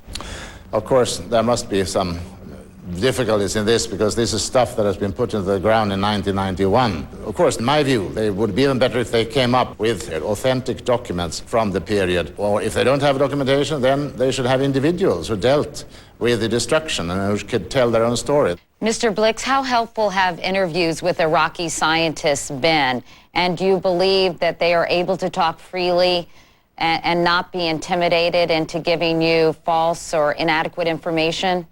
Well, one should not generalize too much. We have had in the past interviews with the Iraqi officials present, and they could be quite useful. However, there were also cases in the past in which the so-called minders, the Iraqi officials, were numerous in the room, and where people were clearly intimidated. They were even interrupted by the minders, and that was why the Security Council said that we should have the right to undertake interviews in private, either in Baghdad or outside Iraq. When asked whether more weapons inspectors could do a better job, as France, Germany, and now Russia have suggested, Blix said, quote, "The principal problem is not the number of inspectors, but rather the active cooperation of the Iraqi side," end quote. Meanwhile, the Iraqi government is defending its actions. Our own Ann Curry is in Baghdad, where she spoke with Deputy Prime Minister Tariq Aziz. Ann, good morning. Hey, Katie, good morning to you. That's right, Katie. I sat down with Iraqi Deputy Prime Minister Tariq Aziz last night here in Baghdad, just moments after the chief weapons inspectors made the announcement that there had been the beginnings of a change of heart. Mr. Deputy Prime Minister, the chief weapons inspectors say that they are seeing the beginnings of better cooperation. What has taken Iraq so long? You know, when they say, let Iraq be forthcoming, okay, on what? When they make specific questions, we are ready to make specific answers. It doesn't give an honest impression. It depends on who is assessing that. If you are influenced by the American position, of course, you might say that. Well, the American people want the truth. Why does it take so long? Why does it take the chief inspectors asking specific questions for Iraq to reveal the documents, reveal the evidence? It hasn't been a long time. They started the inspections on the 27th of November. So when you hear President George Bush say time is running out. I have to tell you, and I want the American public to listen to this very carefully. If Mr. Bush is genuinely concerned about weapons of mass destruction, he should give the inspectors enough time to continue their work. Time is running not for any reason except that he doesn't want his lies to be revealed. What do you think would motivate President Bush to lie? You've called him a liar. I didn't call him a liar. I said he is spreading lies, you see. I don't use... he is speaking very badly, you see, about my president, about us, you see, but we have different morals. But he is using lies. He wants Iraq's oil. He wants to colonize Iraq. That's why he is saying all these things. The American public is scared. You'd heard from Colin Powell that Iraq still has nerve gas, that Iraq has biological weapons factories on wheels, that it has 8,500 liters of anthrax. Can you say to me now, without any reservations, that Iraq has none of these chemical and biological weapons at all? We have been in power for more than 34 years. Let Mr. Powell give one example that Iraq did something to hurt the American people. One American individual. Let them give the evidence. Why should he say that, you see? When he says that Iraq, he and his president, that Iraq is threatening the American people, that Iraq is going to give weapons of mass destruction to terrorists, the terrorists will kill Americans. That's a bad movie, you see. That's a bad movie. Do you deny then that yes, absolutely. Abu Musab Zarqawi has been or is operating currently in Iraq? First of all, I don't know this person. This person's name has been raised by Powell for the first time. We heard of such a name. We have no connection with anybody who has any ties with Al-Qaeda. If Iraq has no nuclear, biological, and chemical weapons, why doesn't it just back down? Stop arguing. Stop fighting. We are allowing the inspectors to verify our statements. Let them verify whether we are right or wrong. Let them verify whether we are honest or dishonest. Give them time. How much time? They have to say how much time they need. Why did Saddam Hussein himself not meet with the chief weapons inspectors? Because they are discussing technical matters, you see. This is not the job of the head of state to discuss technical matters. Politically, we speak for him. When I say we are ready to cooperate with the inspectors, I speak on behalf of the president. Some suggestions have been made that the president should go into exile. Why doesn't Mr. Bush go to exile, you see? Well, he is trying to commit a big crime. It's better for him to resign and go to his Texas ranch and pray. Maybe God will pardon him for his crimes. Saddam Hussein was born in Iraq and he will stay in Iraq to the end of his life. You have no doubt that he would never accept going into exile? Certainly. Certainly. I will not accept that myself also. I'm an Iraqi. I live in my country and I will die in my country. Aziz also asked who gave the Bush administration the right to change the government of Iraq. The Americans, he said, are beginning to behave like the senators of ancient Rome. Aziz himself will be in Rome meeting with the Pope, having an audience this Friday, the same day the chief weapons inspectors will be making their crucial presentation to the UN Security Council. Matt, back to you. All right, Ann, thank you very much. As the talk of war intensifies on Friday, the Bush administration put the country on a heightened terror alert. The threat level was raised from yellow, meaning a significant risk, to orange, or high risk, for only the second time in the system's 11th-month history. Tom Ridge is the Secretary of Homeland Security. Secretary Ridge, good morning. Good to see you. Good morning, Matt. Nice to be with you. Let me talk about any connection between this heightened state of alert and a looming war in Iraq. The Attorney General said on Friday this has nothing to do with a potential war with Iraq. The question is then, if we do go to war with Iraq, should Americans be prepared to go to a level red stage of alert?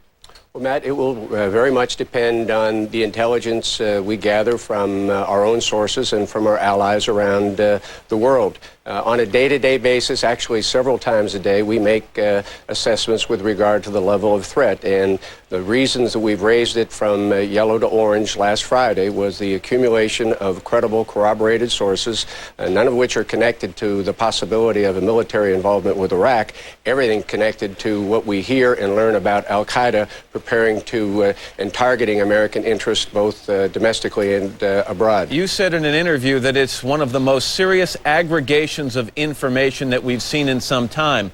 Mr. Secretary, if there's so much information, if you're able to connect the dots in this way to raise the level of alert, why can't you be more specific in terms of possible targets? It's a very appropriate question, Matt, and one that's on the minds of every American. And the fact of the matter is that we get general information and specific information, but none of the specific information talks about time or place or methods or means. Now, around this latest threat alert, there were from a variety of different sources, credible sources that were corroborated, the notion of an attack, the notion of preparation and planning, and the targeting of interest abroad and at home. But still, we don't get the specificity that we would all like to have in order to prepare. You did hint at specifics. You said that it could coincide with the Hajj, which is the Muslim pilgrimage to Mecca, which begins today and ends Friday. Why the connection between the alert and that event? Well, again, you raise a very interesting point, because as we made the determination to go from yellow to orange, from elevated to high, the fact that in addition to hearing about threats around the al-Qaeda network around the world, there was specific mention from several sources that it could be during the end of the Hajj, the holy Muslim period, as they pilgrimage to Mecca. So that was the one specific piece of information that we did have, but there was much broader, general, corroborated information with regard to a series of potential attacks. Michael Isikoff in Newsweek magazine reports that it seems that some of the information pointed directly at potential attacks against Jewish-owned businesses and synagogues. Did you hear, or is there credible information to that effect? Well, I think Michael appropriately refers to the targeting of Israeli citizens in the hotel in Kenya. We've here over the past several months increased decibel level, the threats, the vengeful, hateful threats from al-Qaeda themselves. So I think it's appropriate to draw the conclusion that they are potentially a target, because they have been a target elsewhere, and we should anticipate they could conceivably be targets within this country as well. This is really, I was looking at what orange really means, and I went ahead and read what red, meaning the color red, would mean. When it comes right down to it, Mr. Secretary, this is the last level alert before we lose an awful lot of normalcy in our lives, isn't it? If you look at red, it says monitor, redirect, or constrain transportation systems, close public and government facilities. I mean, that is basically a shutdown. So we're just one level below that. Well, I think you've read it accurately. And I think that if you take a look at what we would expect to do, we would expect to be done in the event that we had the kind of information that took us to red. I think that shows you the seriousness with which we take the present threat level, because we're at orange. It's a serious threat. We haven't had this accumulation of warnings since September 11, 2001. Secretary of Homeland Security Tom Ridge. Mr. Secretary, thank you very much for your time this morning. I appreciate it. Good talking with you, Matt. Thank you. All right, it's 20 after the hour on a Monday morning. Still to come on today, Ted Turner on why he resigned from AOL Time Warner. Bench waiting to get called back into the game, and the call never came. I feel like you got a Michael Jordan here sitting on the bench down at the end. I never get any minutes. You know, if I just got a few minutes, I'd stay.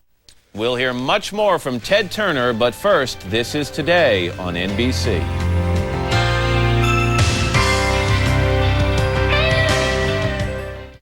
Tonight at 5, a special Your Health Report. Eating lots of fish is healthy for you, right? Maybe not if you're pregnant or nursing. The higher the fish is up the food chain, the more mercury you might anticipate it having. Eating some types of fish can increase the dangers of mercury poisoning. If my doctor would have said, don't eat tuna, I wouldn't have. So, how much fish is too much? Why not be a little more protective and just play it safe? A special Your Health Report. Mercury. How much is too much? Tonight at 5 on News Channel 8, where the news comes first. People, that's what makes the world go around. At Town & Country, that's how we feel about it. It's all about you. Your time, precious. Your needs, vital. When your automotive needs become a reality, think of us. It's what you deserve. We're just straight ahead. All roads lead to Town & Country. Wherever you're going, let us help you get there. Town & Country. Drive home happy. In the 7th game of the World Series, Tim Salmon's big league dreams came true. He was finally a World Series champion. But Tim's success didn't come from just pure luck. It came from hard work, dedication, and being prepared. Grand Canyon University didn't just help prepare me for the big leagues, it also helped prepare me for life.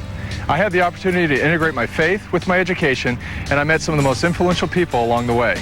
Like your wife? Yep. Grand Canyon University helped to prepare me. Are you prepared? Ignoring everything else in his life, Chef Jimmy of Quiznos is total dedication in his pursuit of unrivaled bacon, mushrooms, mozzarella, and a creamy Alfredo sauce without equal. The ideal chicken carbonara sub is all Chef Jimmy thinks about. He's done it. Quiznos chicken carbonara sub. Toasty. Still to come, a woman was wheeled out of the operating room with more than she bargained for, a foot-long instrument still inside her. She'll tell us what happened. Also, we'll kick off our week-long countdown to President's Day with an interview with former President Gerald Ford. That's after this. I'm a real wild one.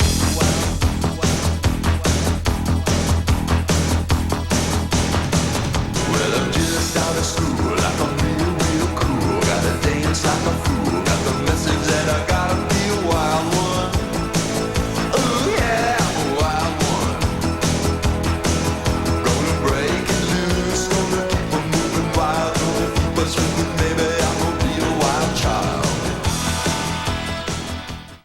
What is that wonderful fresh scent? It must be the laundry. With all fabric softener, my employer's clothes come out smelling fresh and feeling soft. Who says you can't have it all?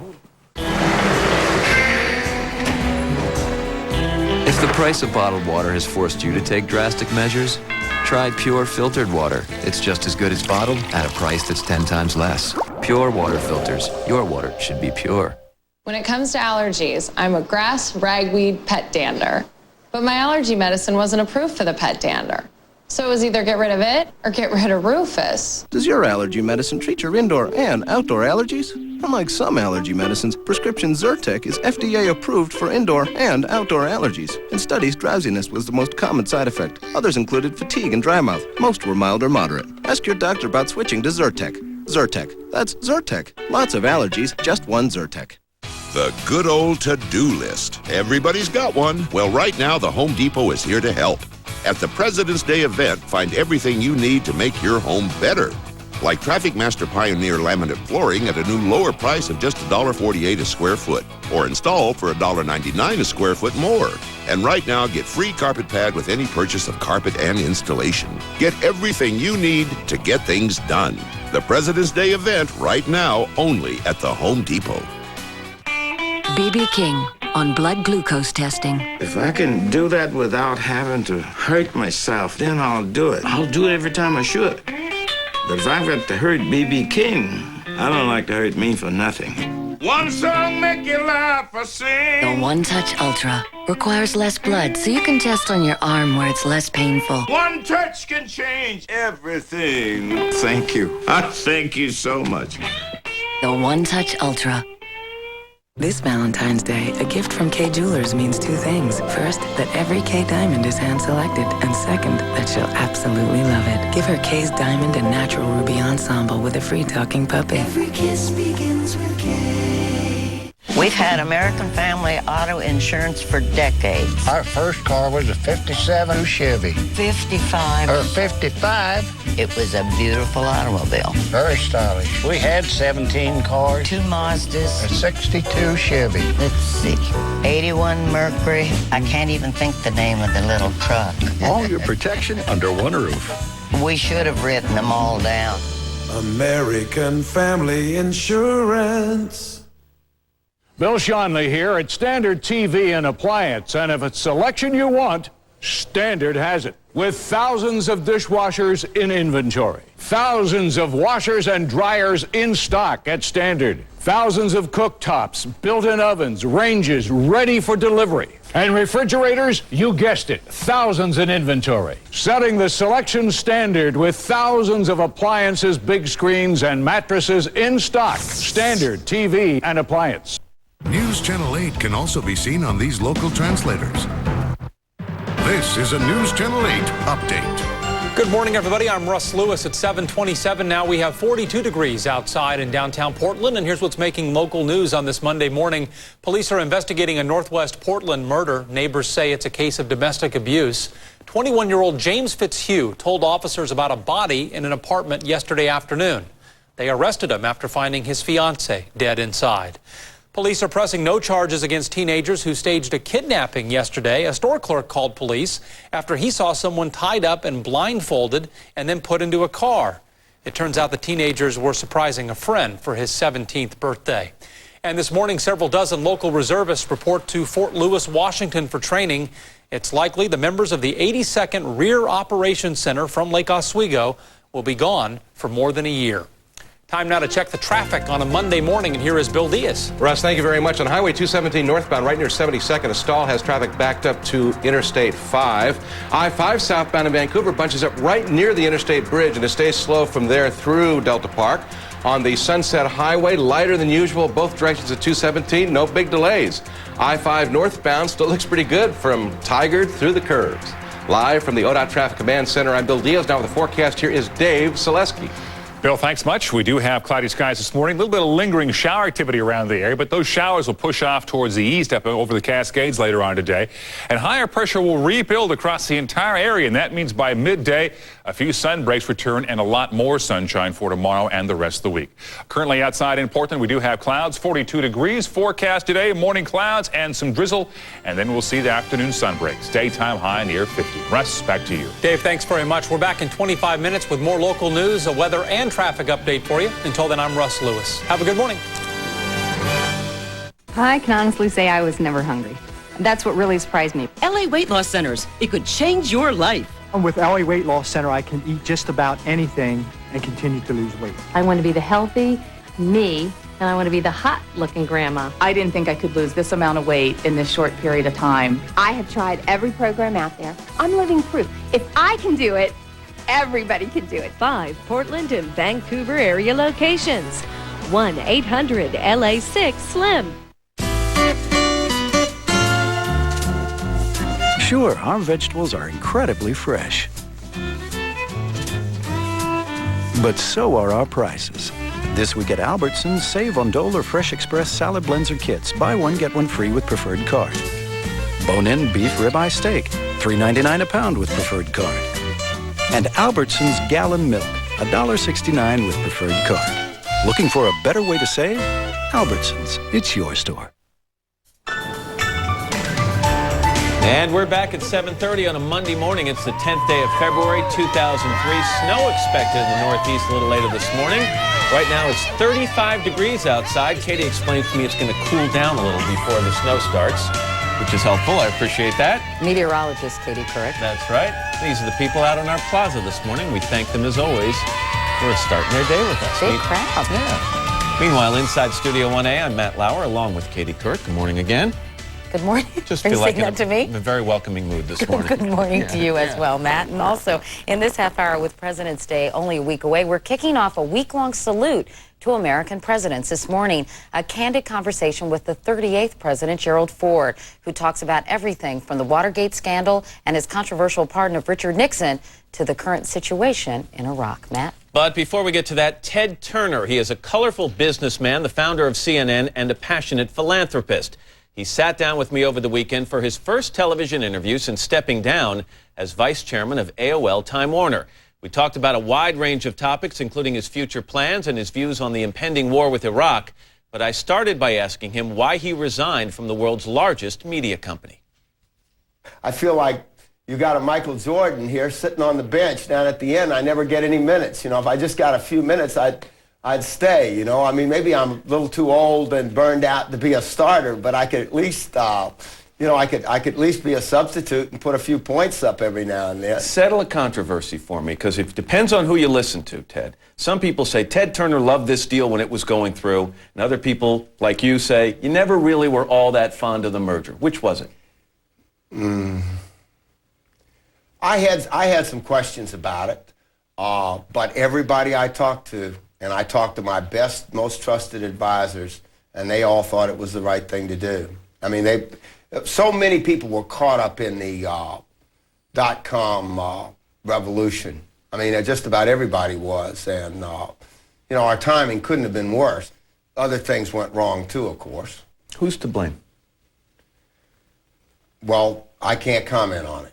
We're talking about a $99 billion loss, and it makes you wince. I know. Well, I lost 90% of what I had. You lost $7 or $8 billion. That's right. $99 billion. Does someone go? I worked hard for that money. I know, but I made it the old-fashioned way. But listen, for it. when you talk about a company losing $99 billion, does someone go to jail for that? There's litigation going on now, and I can't comment on that. Is something criminal going on here? I mean, we've listened to some of the corporate scandals this year, and we think someone's got to go to jail. The Justice Department and the Securities and Exchange Commission are examining the accounting practices, and other than that, you know, I can't comment on it. I still got I'm still the largest shareholder in the company, and I'm still on the board of directors. 130 million shares, something like that? No, 120. Okay, sorry. Kill me for 10 million shares. No. You going to stay on the board at AOL? I don't know. I'm focusing on that right now and discussing it, and I'll make my decision at the appropriate time. You know, I've been concerned, like everybody else that works at that company, of what things we could do to improve the situation. Can it be turned around? I hope so. $7 or $8 billion. You alluded to that. That's about what you've lost. Can you wake up on a daily basis and not be dramatically impacted by that? Even a guy as wealthy as you are. Of course, but I when I started, I had hardly anything, and I risked what I had, and I wasn't really real rich for very long, so I didn't get really used to it. You know, I've only had a private plane about 10 years. Before that, I was flying tourists, you know, sitting in the middle in the back on the red eye. When you look at the people who... Counting my frequent flyer miles like everybody else. Cashing in your coupons. Let me read you something. Here's a man who had hoped his fortune would help remove the threat of weapons of mass destruction, erase world poverty, limit global overpopulation, create a sustainable Earth, and believe the power of communications would bring the world closer together. It's no wonder Turner is frustrated. The fortune he'd hoped would save the world has evaporated into AOL cyberspace. Where did that statement come from? It came from one of the magazine articles I read about you. Has your loss of money severely jeopardized the promises you've made and what you can do? Absolutely.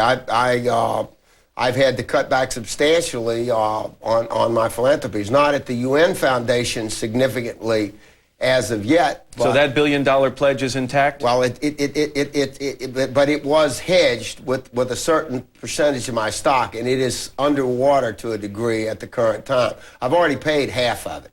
Everything else I have basically is in AOL Time Warner. I've held on to the stock. I should have diversified. I mean, anybody's crazy that just has one stock. I mean, has all their eggs in one basket, you know. But that's led to my financial undoing because I stayed in the AOL stock when I had no more control over what the company did. I would have been doing more. The richer I got, the more I was going to give away. The greatest regret about the loss of the fortune is that it's restricting my ability to maintain my charitable giving, yet less increase it. You're walking down the street, Ted, you're going, woe's me, my God, I've only got, and I don't even know the number, but... Well, it's down in the hundreds of millions, I can tell you. You refer to being poor a lot, and you said that. You know, I was relatively rich poor. I was going to say, I mean, I started poor. But do you look at yourself... I got rich. Okay. You know, I was like the Beverly Hillbillies. You have 22 residents, is that right? 22? No. I have 22 ranches. That's what they are. I don't have residences on a lot of them. I mean, you should see where I stay on some of them. One of them only has got one bathroom, 2 bedrooms and 1 bath. And it's a little You're one guy. How many bathrooms do you need? Well, I take friends with me. We stand in line to go to the bathroom. What drives you? At this stage? Clock? No, at this stage in your life, But what drives you? What do you look forward to when you get out of bed in the morning? I live a very varied and interesting life. I'm working on the things that I can have some control over. And trying to make it a better world is my top priority. A more equitable world. That's really the best way to combat terrorism, is to build a world where nobody's angry enough to want to be a terrorist. I read something where you said when you were younger you wanted to be a war hero, and now as you get older and more mature, you'd like to be a peace hero. Absolutely. We're at a very difficult time in this country right now. Very much. It looks like we are on the verge of war with Iraq. No question. What are your thoughts on it? I think that, first of all, I want to commend President Bush and the administration and Secretary of State Colin Powell for engaging the UN and getting the resolution that they did.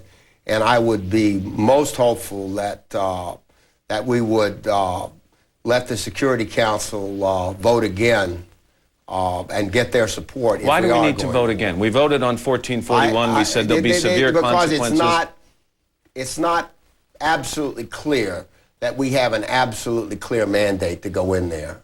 I question that. Why not put it up to a vote again? Why not? I mean, Iraq doesn't pose any immediate threat to the United States. In my opinion, they don't pose any long-term threat to the United States. They're too small to pose a threat to the world's superpower. But you're a guy who's so concerned about weapons of mass destruction. What if they do have these chemical and biological everybody's weapons? got chemical and biological But would Iraq weapons. not be more likely to export it to than terrorist Iran groups? or North Korea? I mean, what are we going to do? Go around or anybody can do it. Anybody can make biological weapons. I mean, they're easy to make. 2 years and chemical ago, weapons, all you got to do is stir something up. Someone asked you 2 years ago. Go ahead. Timothy McVeigh blew up the Oklahoma office building, a federal building in Oklahoma City, with manure and fertilizer mixed up in a truck. I mean, when we go over there and start killing, we're not just going to get Saddam Hussein. We're going to kill thousands and thousands of Iraqi civilians who, if you met them, you know, on holiday in Hawaii or something, you'd probably like them. 2 years ago, someone asked you if you thought Saddam Hussein was evil, and you said at the time, I don't know enough to answer that question.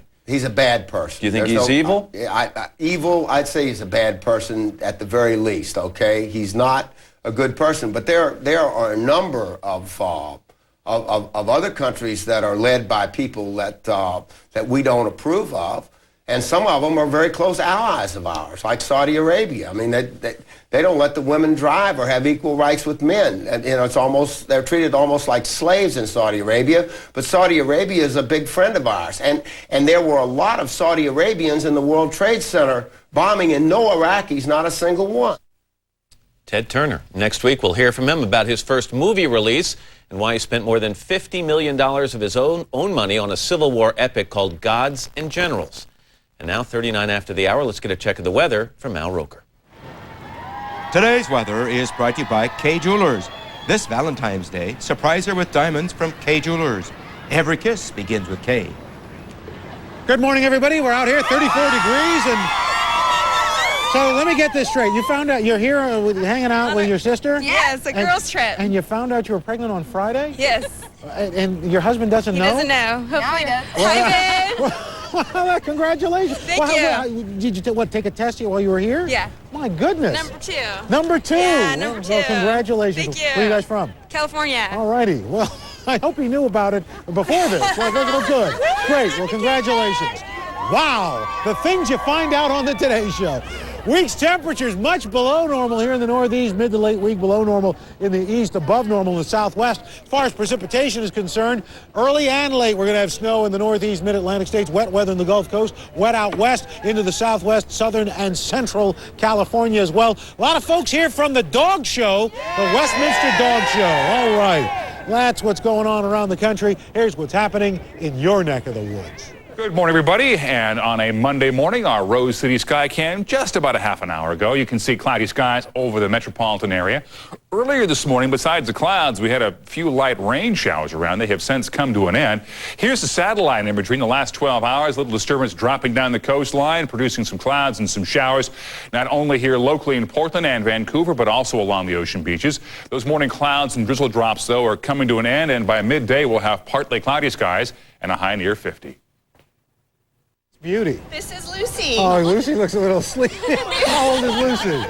We want to wish Lucy's grandma a happy 61st birthday. How old is she?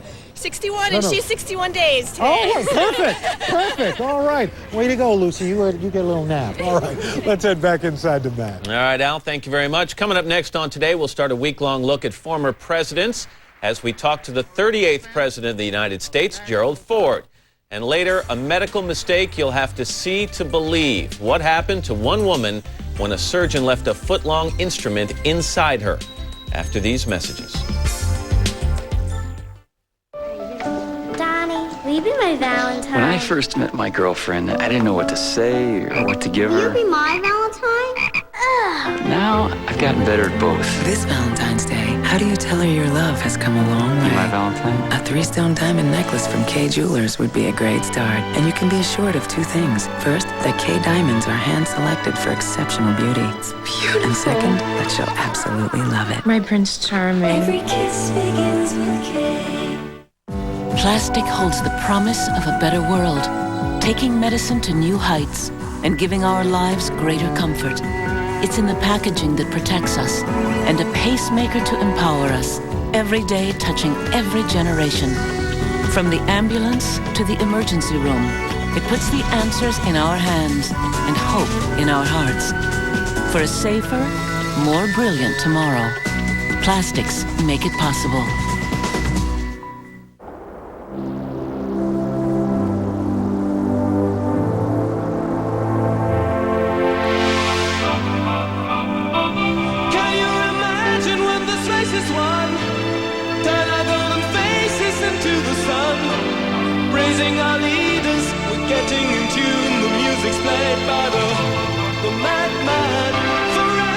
Introducing the Saturn Ion, specifically designed and engineered for whatever's next. After a meal like this, all you want to feel in your stomach is a good belly laugh. That's why for gassy foods, there's Beano. Taken right before you eat, Beano's natural enzyme helps prevent gas before it even starts. Enjoy food without gas. This mess calls for brawny.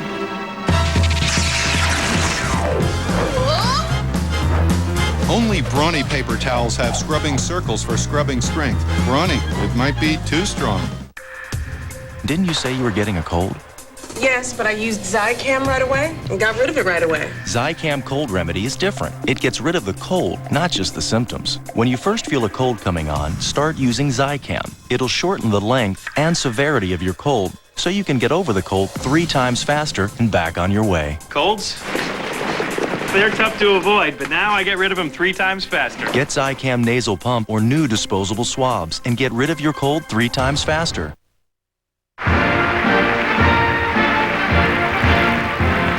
This morning, we kick off our week-long look at the men who have occupied 1600 Pennsylvania Avenue with former President Gerald Ford, who turns 90 this year. Our national correspondent Jamie Gangel sat down with the 38th president in his hometown of Palm Springs, where he talked about Watergate, his controversial pardon of Richard Nixon, and today's news, the potential war against Iraq. I, Gerald R. Ford, do solemnly swear that I When he took office in August 1974, Gerald Ford knew he had one job: to heal the country. Our long national nightmare is over. There was the scandal of Watergate, the disgraced presidency of Richard Nixon. But Republicans and Democrats alike knew Ford was just the man for the job. I'm a Ford, not a Lincoln. Typical Gerald Ford, modest and understated. But turning 90 this year, Ford says it was a job he never really wanted. It is true. I had no political ambition to be president of the United States. My total political ambition was to be Speaker of the House of Representatives. And when I was vice president, the last thing I wanted was to be moved up to president.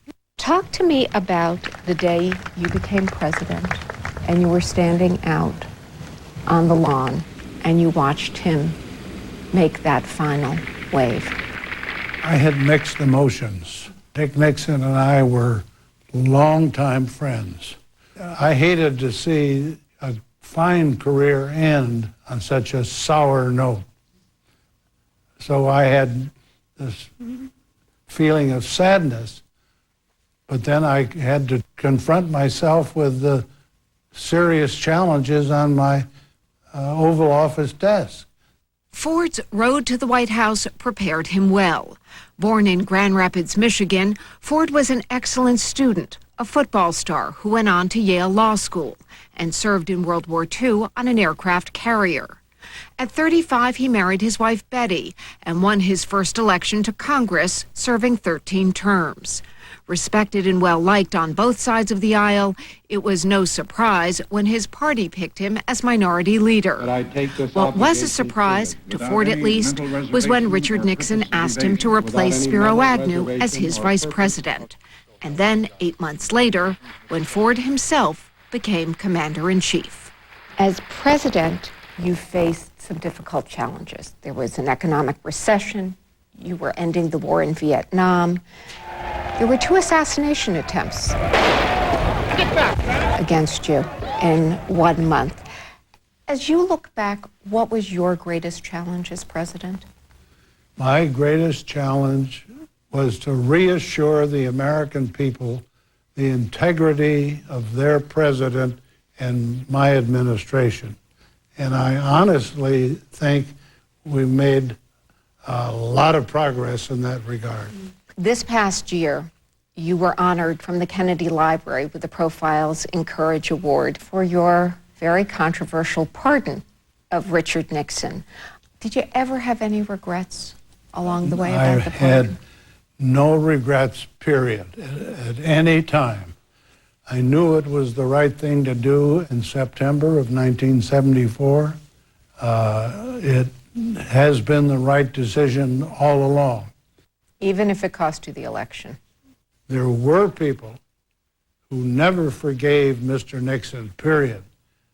And by my pardoning Nixon, they took out on me what they couldn't do to Nixon. Defeated by Jimmy Carter, at the age of 63, Ford left office and moved to Palm Springs. Over the years, he served on corporate boards, used his love of golf to raise money for charity, and has always been a champion of his wife's work at the Betty Ford Center for Drug and Alcohol Rehabilitation.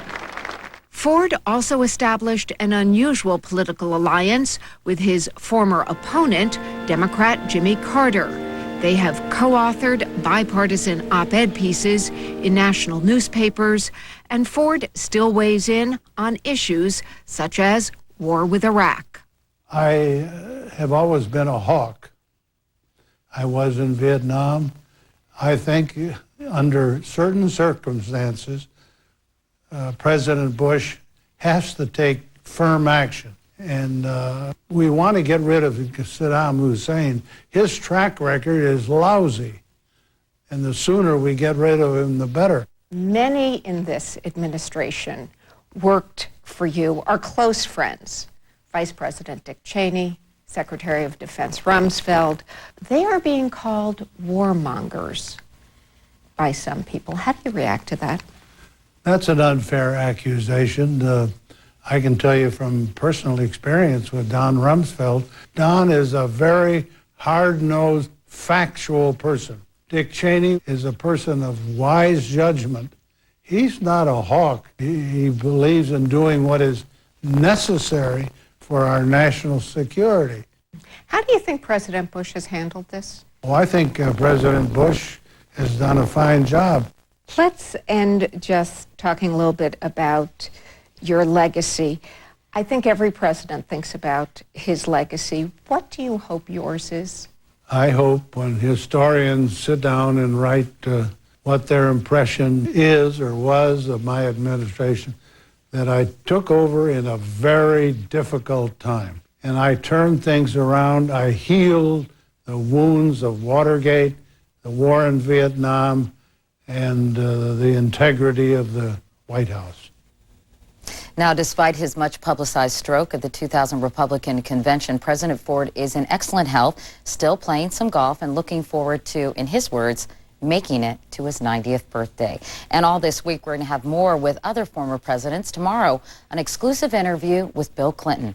And we'll be back right after this.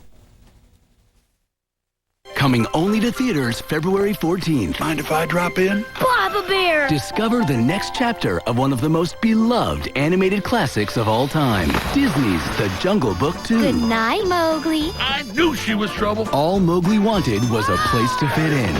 What he found was where he belonged. Don't let her get away. John Goodman, Haley Joel Osment. Take it away, little Bridget. Disney's The Jungle Book 2. Rated G. Only in theaters February 14th. Good to see you back again, man.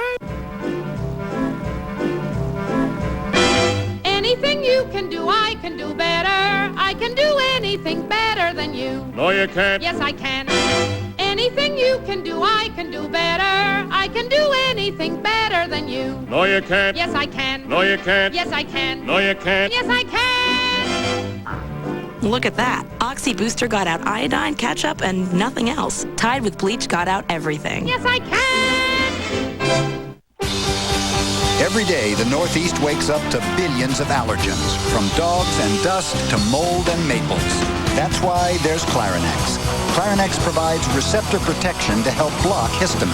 Get 24-hour non-drowsy allergy relief anywhere, anytime. Side effects are similar to sugar pill, including sore throat, dry mouth, and fatigue. Indoor allergies, outdoor allergies, wherever. Talk to your doctor about Clarinex.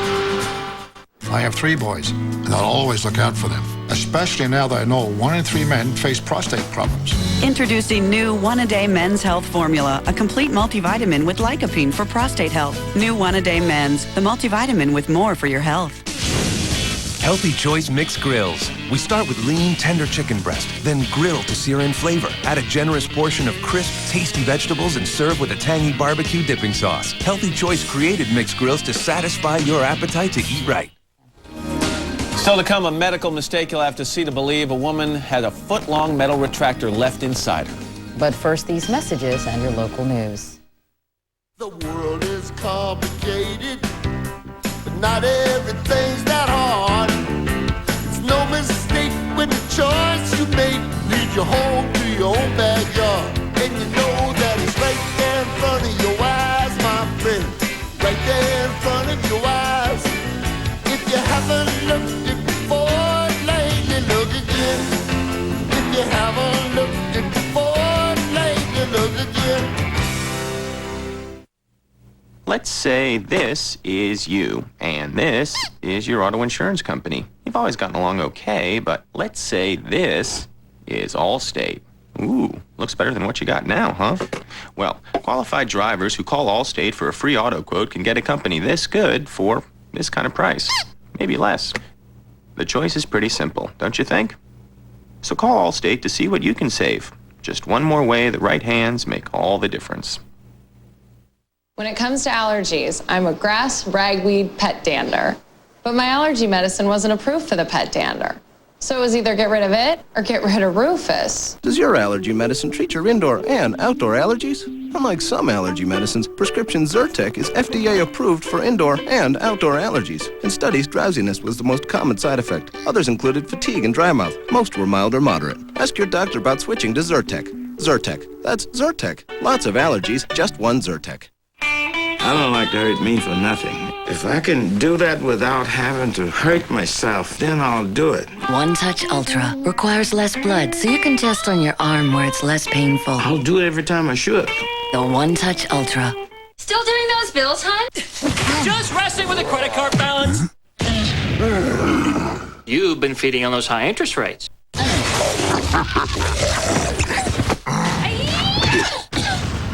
I just switched our balance over to a Capital One no-hassle card. You're gonna save $500 a year. $500? Switch your high-interest balance to the Capital One no-hassle card for the nation's lowest long-term fixed rates. You could save up to $500 a year. What's in your wallet?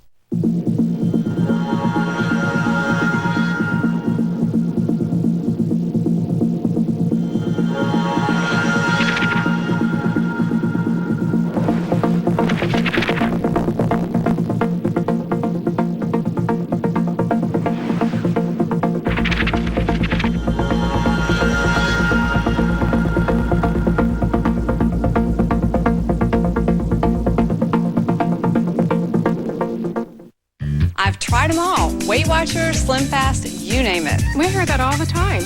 One day I said enough, and I called Jenny Craig. I designed a really flexible program that I knew Debbie could live with. She can even have wine at dinner. I lost 42 pounds. It was a no-brainer. She did it. Lose all the weight you want in 2003 for just $49 plus the cost of food. Call 1-800-JENNY20 today. Jenny Craig, it works. News Channel 8 can also be seen on these local translators. This is a News Channel 8 update. And good morning, everybody. I'm Russ Lewis at 7:57 now. We have 42 degrees outside. And just moments ago in Chicago, the head of an Islamic charity linked to Osama bin Laden pleaded guilty to federal racketeering charges. 41-year-old Inam Arnaud admits that he raised money to buy boots for Chechen rebels. He says he has no connection to Osama bin Laden.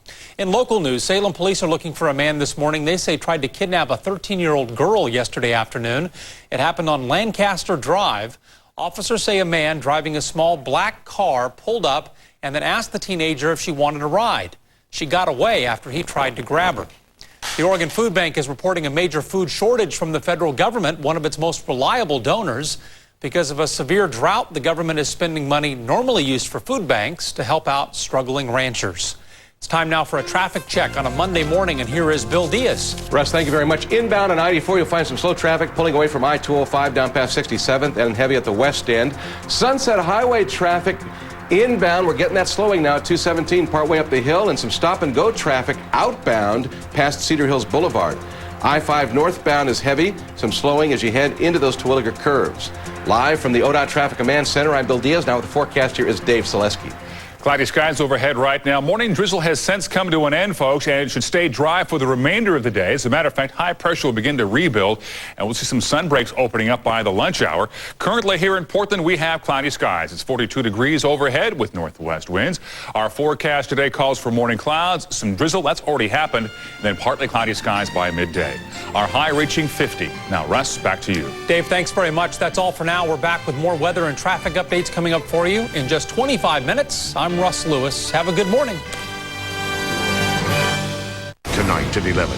Speed bumps are put in to slow down speeding drivers. But are they slowing down emergency vehicles? A Unit 8 in-depth report when seconds count. Tonight at 11 on News Channel 8, where the news comes first. The News Channel 8 Mount Bachelor Winter Sweepstakes presented by G.I. Joe's is giving you the chance to win big, like a 2003 Volkswagen Jetta GL or a Sealy Posturepedic mattress set from Mattress World. Just go to Joe's, fill out an entry card, and mail it in for your chance to win. Hey, Mom. How was school today? Oh, I got my test back. How'd you do? Here. This moment brought to you by Sylvan Learning Center. I studied hard, but I'd freeze on tests. Sylvan helped me change that. We call our approach the Sylvan Advantage. It's individual attention from highly trained and certified teachers, plus progress reports for you. If your child is struggling or not being challenged enough, call 1-800-EDUCATE. Sylvan. Learning feels good.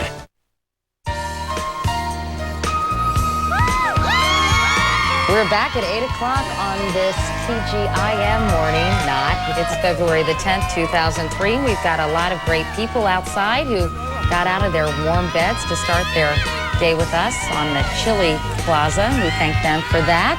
I wonder why there's so many people. It's an unusually big crowd for a Monday, isn't it? A lot of folks here for the Westminster Dog Show. Oh, is that right? Yeah, I see the little paw prints right there. Yeah. When is the Westminster Dog Show? Starts today. Today. Yeah, today and tomorrow. Should maybe get Maisie to compete. But she's got one ear that goes like this and one ear that goes like this, so I think she'd be ineligible. I don't know. Don't they have to be house trained to compete in that? I know. Right in the middle of the grand parade there, you know. Poor Whoops. Maisie. My poor carpets. Anyway, inside Studio 1A, I'm Katie Couric along with Matt Lauer and Al Roker. And coming up in this half hour, take a look at this. A woman from Maryland went in for surgery and came out with this foot-long retractor still in her abdomen. Well, she's okay now. We're going to be talking with her about that and what she plans to do about it in just a few minutes. How do you misplace something that's a foot long? You know, it happens 1,500 times a year with instruments or sponges. And you do. It makes you wonder, doesn't it? Junior mints. It does. Then your kids may no longer be the only ones worried about bringing home a bad report card. A superintendent in Pennsylvania is proposing that parents be graded on how involved they are in their children's education. We're going to talk to her about that. And in our next hour, we'll meet some folks who have stars in their eyes. But the question is, are they the stars in your eyes?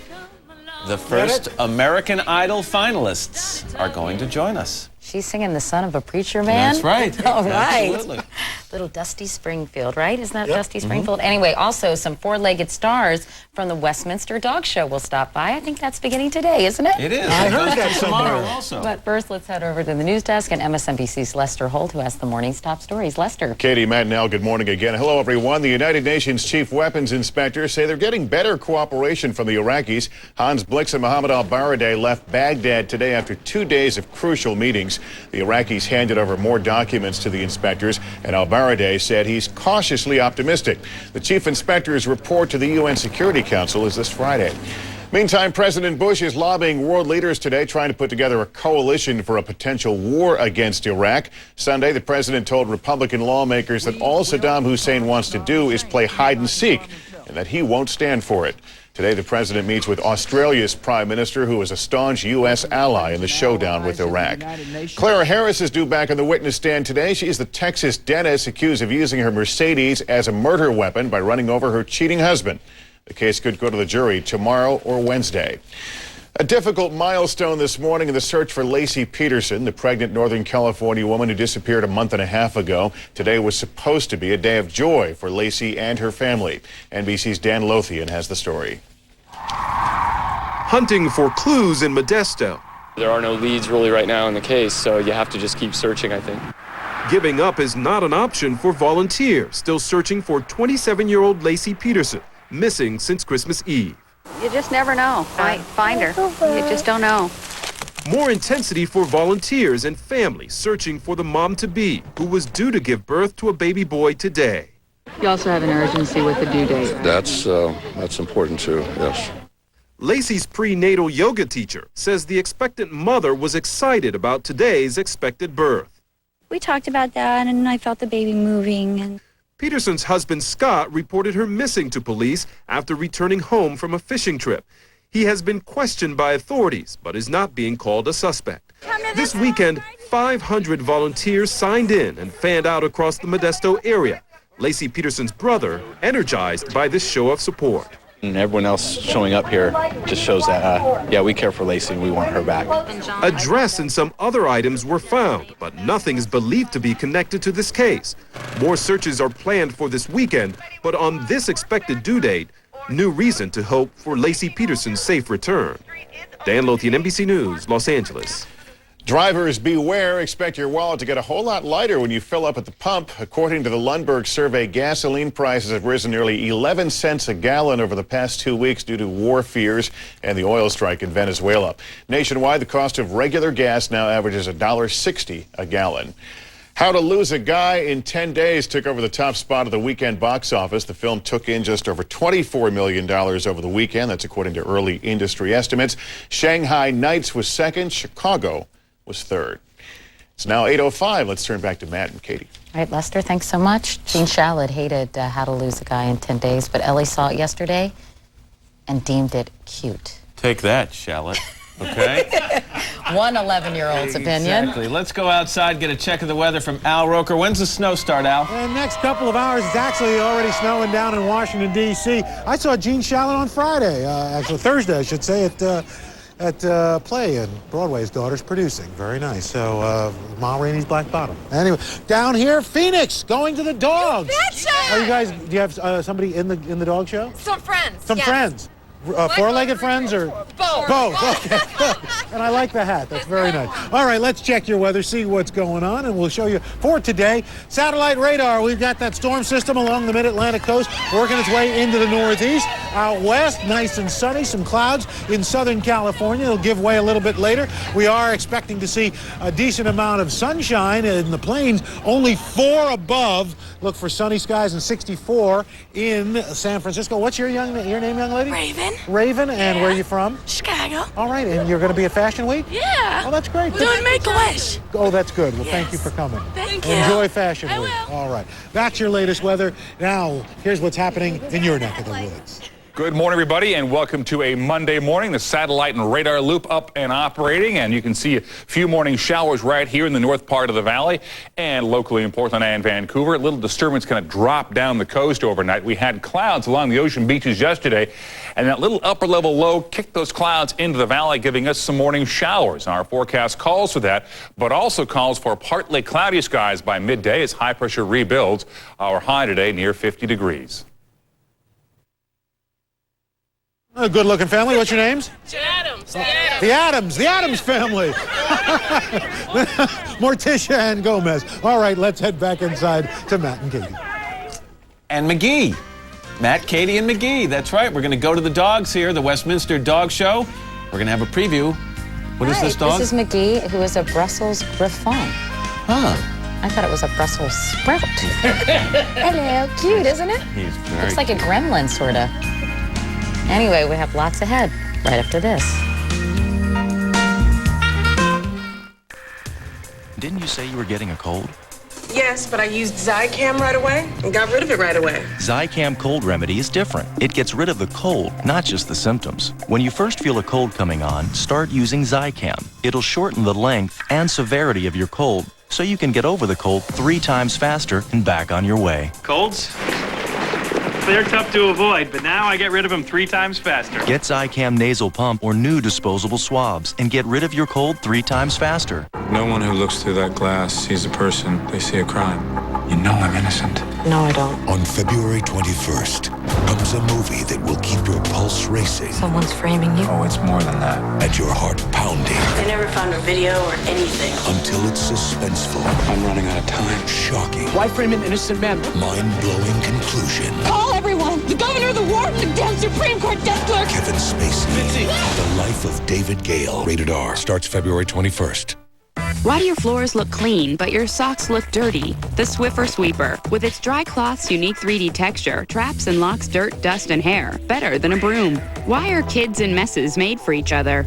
Stop cleaning. Start Swiffering. I take care of myself. That's why I take my Oscal every day. It has the most concentrated form of calcium, so even though an Oscal tablet is smaller, it has about 60% more calcium than Citracal. Take good care of yourself. Don't take chances. Take Oscal. My laugh lines have met their match. Pond's Dramatic Results Anti-Wrinkle Cream really works quickly, and you can prove it to yourself with Pond's Proof Strips as you watch your lines fade over time. Pond's Dramatic Results. Soulmates. Buddies. Your better half. You just aren't you without them. Like coffee's not coffee without Coffee Mate. That smooth flavor, that velvety texture, that certain something that's so much more than just a cup of coffee. Coffee Mate from Nestle. Coffee's perfect mate. Coffee Mate flavors in larger sizes. Now there's more to love. It's a funny thing being a redhead. When I was a kid, I just wanted to be like everybody else. Now it's one of the things that makes me, me. Get your best color. Revlon High Dimension Hair Color. So precise it only takes 10 minutes to deliver rich, dimensional color where it's needed most, every time. With deep conditioners that gently protect, so your hair stays soft, shiny, beautiful. And I like being me. Revlon High Dimension Hair Color. 10 minutes to beautiful. Revlon. Be unforgettable. Are the stars out tonight?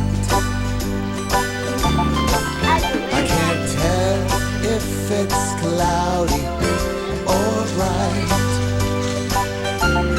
'cause I only have eyes for you.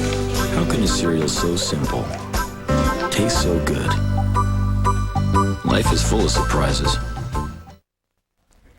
Now to a disturbing story of a medical mistake made by a Baltimore hospital. In early December, Brenda Monahan underwent surgery for a hysterectomy. Afterwards, she says she suffered from debilitating and unrelenting pain.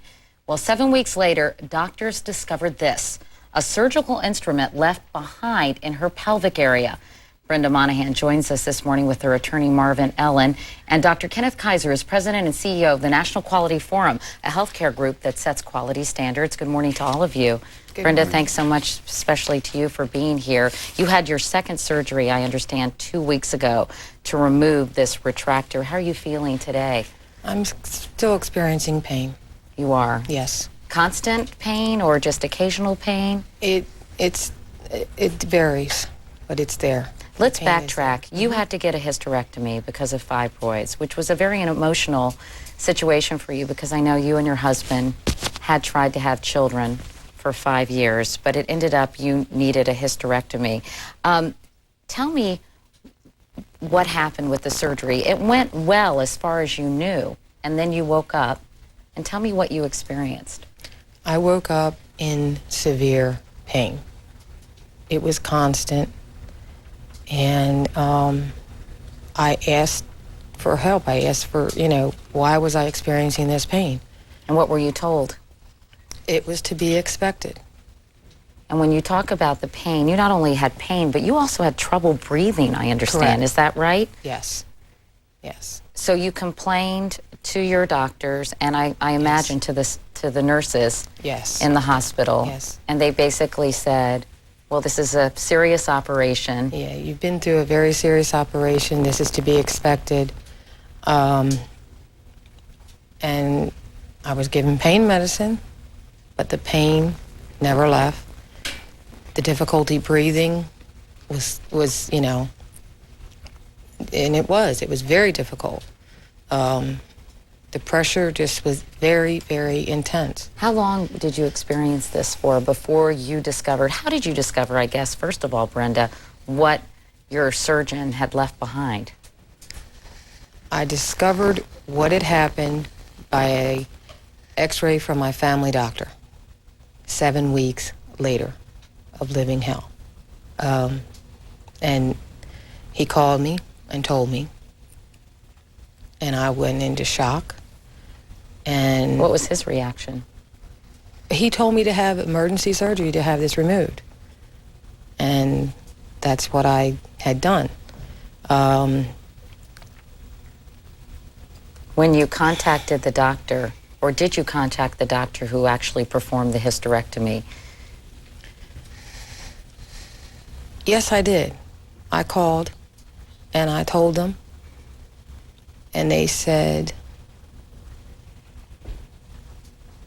they're supposed to count. They're supposed to count what? The instruments. And that's all? That was the response. Did you speak with the doctor himself or herself? I spoke directly to her, and that's what she told me. Did she apologize? No. You brought, I know, Mr. Ellen, yes. the retractor. Yes, I did. That was left. This is the actual? That's the actual one that was removed 7 weeks after the hysterectomy. Let me read the response from Franklin Square Hospital Center, where the surgery was performed. Franklin Square Hospital Center deeply regrets the circumstances surrounding Ms. Monahan's surgery. Providing the highest care to patients is the hospital's #1 goal, and the entire hospital community is concerned when we fall short. We will continue to take the appropriate steps to reduce or eliminate such errors. Mr. Ellen, what was your response to this statement from the hospital? Well, my response was that obviously their nurses didn't know how to count the instruments accurately. The surgeon, who was not supposed to leave the retractor in, I anticipate will say that he relied on the accurate count from the nurses. And of course, the nurse's response will be that they had right to assume that he took out from the operative site the retractor that you're holding. What kind of award are you looking for? High 6 figures. Mr. Kaiser, a recent study suggested that operating teams leave surgical instruments like sponges, clamps, other things in about 1,500 patients every year. And of course, that begs the question, what the heck is going on? Well, good morning, Katie. Before I answer your question, let me just say that as a physician, I certainly, my heart goes out to Ms. Monahan, and I feel sorry, and this obviously is something that should not have happened to her. The best estimates are, as you said, that this happened somewhere around 1,500 to perhaps as high as 2,500 or so cases a year. Because hospitals aren't and doctors aren't required to even report this, right? That's true. There is no reporting system. Of course, that's something that has been recommended, and if we had better information, we would probably be in a better position to do something about it to prevent these from occurring. As you know, and it has been talked about already, the instruments and sponges, other things that are used during an operation are supposed to be counted both before the procedure and as well as afterwards to make sure this doesn't happen. Yeah, we're looking at other shots of other instruments that have been left inside various patients' bodies, by the way. Well, I guess the bottom line is, what is this? Look at that. I mean, what is the solution here? How can we prevent this from happening? Obviously, people are watching this and thinking, holy cow. Well, I think there's a number of things that patients can do, and recognizing that we need better information on how often it happens so that ultimately we can fashion better solutions. But patients, for one, they can demand the count and to know what the count was after a procedure. In certain types of settings, we know that the risk is greater, such as in emergency operations or when a surgery goes differently than was planned. Right. They can ask for an X-ray, a screening radiograph to be taken after the operation. That's done routinely in some hospitals, but only a relatively few. But Dr. Kaiser, shouldn't doctors be competent enough to not leave instruments in people's bodies? Oh, I think no one intends to leave an instrument there. I'm sure in this case, as in all these other cases, it's not done by intention. I mean, no one means to leave that there. The problem is we need to find better ways to make sure it doesn't happen, despite the best intentions of all the operating team, the physicians and the nurses, and no one intends to do this. But obviously it happens too often, and we need to find better answers to prevent it from occurring. All right, well, Dr. Kenneth Kaiser, Brenda Monahan, and Marvin Ellen, thank you all so much for joining us this morning. Thank you. Hope you're feeling better. Thank you. Up next, it's report card time for parents. We'll explain right after this. Leave me! Go on! I am not leaving you behind, Mark! You guys don't quit it, I'm gonna miss my massage. Come on, guys.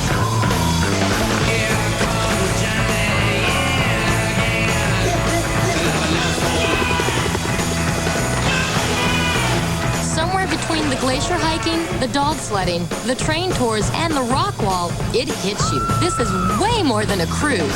See for yourself at RoyalCaribbean.com and get out there. I am a broke college student. Please send money. I do my own thing a lot. I'm too independent for my own good sometimes. Clothes are definitely important in setting a vibe. Express yourself. You can do anything. I usually go into Walmart and I feel like a little kid in a candy store. You definitely get your money's worth at Walmart. As opposed to one outfit, you get three. Exactly, I agree. Plus the accessories. Exactly. Don't all girls love to get new clothes? I mean, come on. Coming to DVD and video, Spy Kids 2, The Island of Lost Dreams, where the DVD is the ultimate gadget. Your spy watch. They'll do everything but tell you what time it is. It doesn't tell time. There was no more room for the clock. On DVD and video, Spy Kids Tuesday, February 18th, rated PG. And here we have the entranceway, the living room, the dining room, the linen closet. And over here's It's hard to resist the fresh, clean scent of game. The smell says clean. 3 ways. This is your son's science project. This is bag in season. Combine your favorite meat and veggies with the seasoning mix in the bag for a delicious meal, leaving you plenty of time to help your son with his science project. Bag in season from McCormick, the taste you trust. There's Carlina. She has never taken a single sick day, ever. What's Carlina's secret?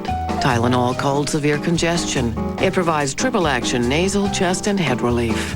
Tylenol Cold. Dum da da dum. Dum da da da. Rich, delicious V8 vegetable juice has a full serving of vegetables. Because sometimes what you eat doesn't. V8. Drink smarter.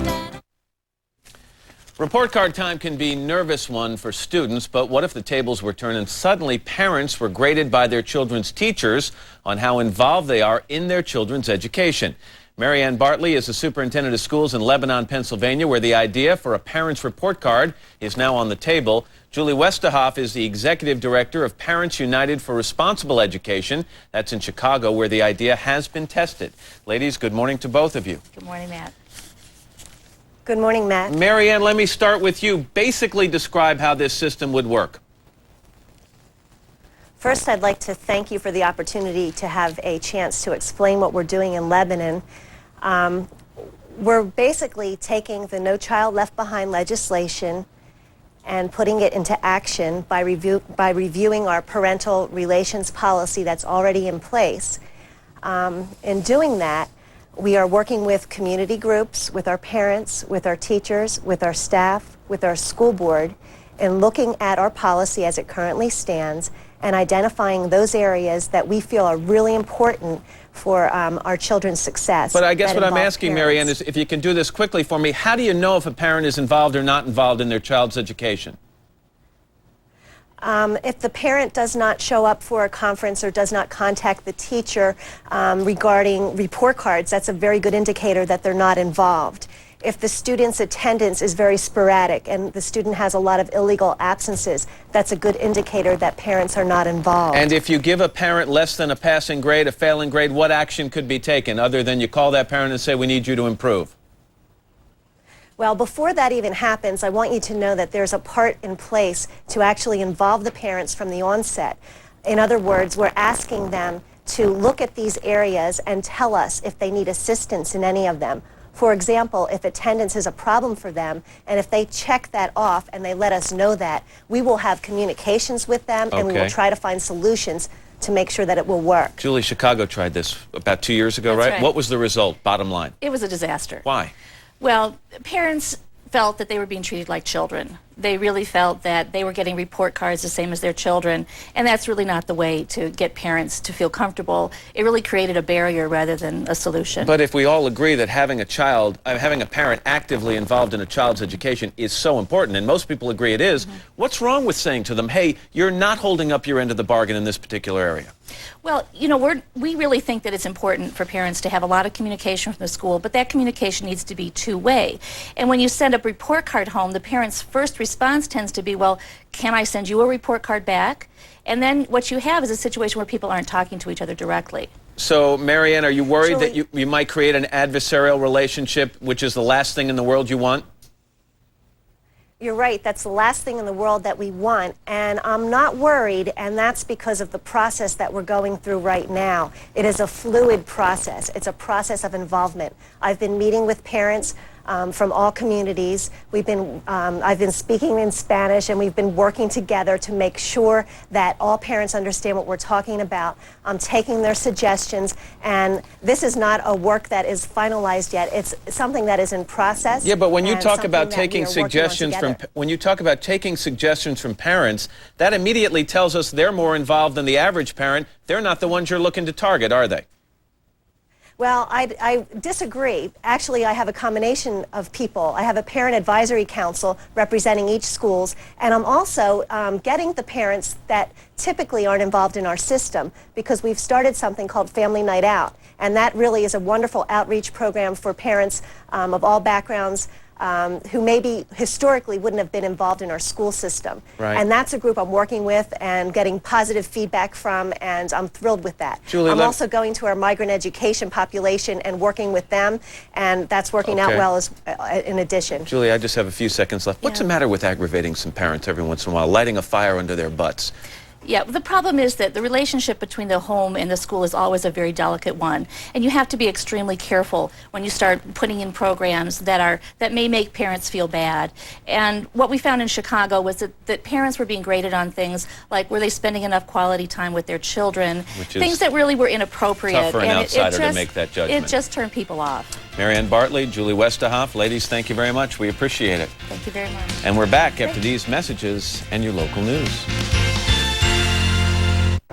Come on, come on, come on, come on.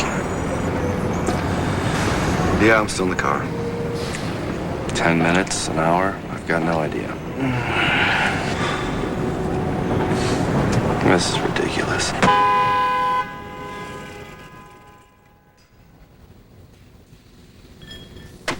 Can't wait to get your new Jetta? With offers like this, why would you? My romance doesn't have to have a moon in the sky. my romance. Ralph Lauren Romance. For men, for women. Create a Valentine's Day collection with keepsake boxes and fragrance miniatures with your purchase of 2 or more Ralph Lauren Romance products. Available at Meyer and Frank. Town and Country. Drive home happy. This is a News Channel 8 update. Good morning, everyone. It's 8:26, currently 42 degrees here in the Rose City this morning. I'm Brenda Braxton along with Debbie Duran. We'll know more details today about the Portland School District's final offer to its teachers. Both sides have been meeting with a mediator over a new contract, but late last month they declared an impasse. The teachers in the district both gave their final offers Friday. Yesterday, about 150 people took to the lanes at a Milwaukee bowling alley to raise money for the family of Sergeant Damon Coates. The Clackamas County deputy remains in serious condition a month after he was shot in the face. And tonight, local firefighters will help raise more money for the Coates Recovery Fund. The event is taking place at Old Chicago restaurants in Clackamas, Beaverton, and Gresham from 5 until 8 o'clock tonight. Bill Diaz is keeping an eye on our Monday commute. How are things looking, Bill? Brenda, thank you. I just took a look at I-84 inbound. Still some late slowing from I-205 past 82nd and heavy at the west end approaching I-5. On the Sunset Highway this morning, things are finally starting to thin out. Still a little heavy out past Cedar Hills Boulevard westbound. Inbound a lot better at 217. I-5 northbound traffic. It looks a whole lot better heading into the curves. Live from the ODOT Traffic Command Center, I'm Bill Diaz. With the forecast, here is Dave Selesky. Bill, thank you. We do have cloudy skies overhead, folks. Even a little bit of lingering drizzle, mainly off towards the Cascade foothills. Here's the satellite and the radar loop. This is the last 12 hours of information. You can see a little disturbance right here. Drops on in, pushes the clouds over the coast range. Some light rain sprinkles around the area. Once that clears out towards the east, high pressure will rebuild region-wide. And I think from this afternoon for the rest of the week, we'll see fair and drier conditions as the main storm track rolls off to the north into parts of south central Alaska. So currently here in Portland, cloudy skies are overhead. It's still 42 degrees. The wind is out of the northwest, about 3 to 4 miles an hour. And that drizzle, nothing so far in our rain gauge here in downtown. Forecast today, morning clouds and then partly cloudy by midday. Our high reaching all the way up to 50 degrees. Brenda, Debbie, back to you. Thank you, Dave. We'll be back with another local news update in just about 25 minutes. In the meantime, have a great morning.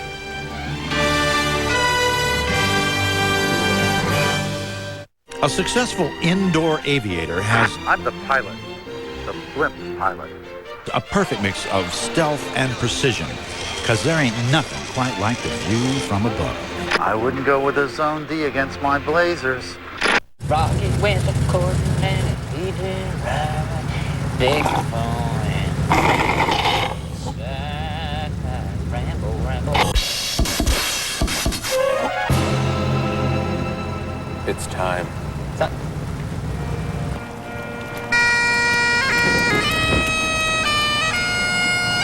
Touching, Thor. I'm sure the gods are pleased.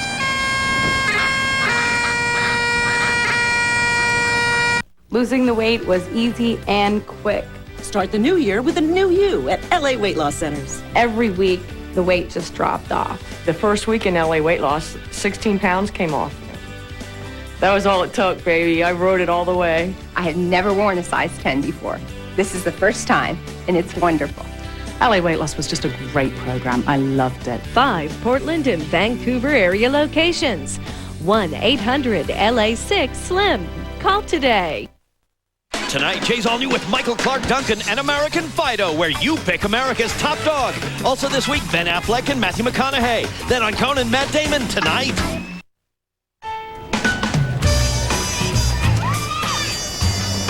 We're back at 8:30 on a Monday morning. It is the 10th day of February 2003. Kind of an overcast morning here in the Northeast. Al Roker says the snow is moving in, although we've got mild temperatures right now, so it's going to have to drop a little before the white stuff comes. And outside Studio 1A, I'm Matt Lauer, along with Katie Kirk and some dog lovers behind us. That's right. The Westminster Kennel Club dog show is in town. You look at me like, yeah, tell me why. It is. But you're going to be doing a little idol worship That's first, right. aren't you? The first 2 finalists have been announced. Oh, there's some of the dogs. Those are not them from American Idol. The first 2 finalists from American Idol have been announced. 50,000 people or something like that auditioned for a chance to take part in the show. Now they're starting to narrow it down to 32 finalists. Julia and Charles are the first 2. We're going to talk to them and find out and kind of handicap their chances in a few minutes. And as you mentioned, the Westminster Kennel Kennels Club annual dog show is in town. I know you think you're top dog around here, but these guys beg to differ, Matt. Before they head over to Madison Square Garden here in New York City, some of these well-groomed contestants will be here to give us a preview. That's a Australian Shepherd, or I think right there, yeah, Australian Shepherd. Yeah, Beautiful. Like in Babe? Maybe, yes. That's Yeah. an Australian Sheepdog Shepherd, same thing? I don't know. Mark Traub, our dog expert, looking at us like, I have no idea. Also coming up, we want to show you something. Here's a piece of tape from the 1960s. Take a look. A former beauty title holder, she creates beauty of her own on canvas. And as an accomplished artist and sculptress, we're delighted to welcome to the dating game, Farrah Fawcett. Hello, Farrah. How are you? Nice to see you. Will it be bachelor number 1, bachelor number 2, or bachelor number 3? Which one gets the dates? Number 2. Number 2! All right. I would have picked him too. You didn't like the little thing around the neck of number 3, whatever Not that was? Not particularly, but that guy was a real trendsetter. He had that Regis monochromatic shirt and tie look, didn't he? That's right. 1960s, Farrah Fawcett picking the winning bachelor on the dating game, and it's our way of saying, hey, this week, our Today Gets Personal series culminates with the dating game, and the original host of that show, Jim Lang, will stop by to lend us a hand. It'll be fun, don't you think? It should be fun, yeah. And we all get to go at the end. I can't wait for that. Anyway, but first, here's Al with the check of the weather. Where is he? Over here. Hey, Al. Over here. And some folks who were scared by Tim Russert and his chalkboard. Where are you guys from? Herndon, Virginia. All right, Virginia. Okay. And South Dakota. You kind of jumped in on their little thing. Very nice. Nicely done. Okay. And then these guys wanted to wish their mom, who's a birthday girl. What's your name? Louise. Louise. You're going to tell us how old? I'm 60. All right. You look great. All right.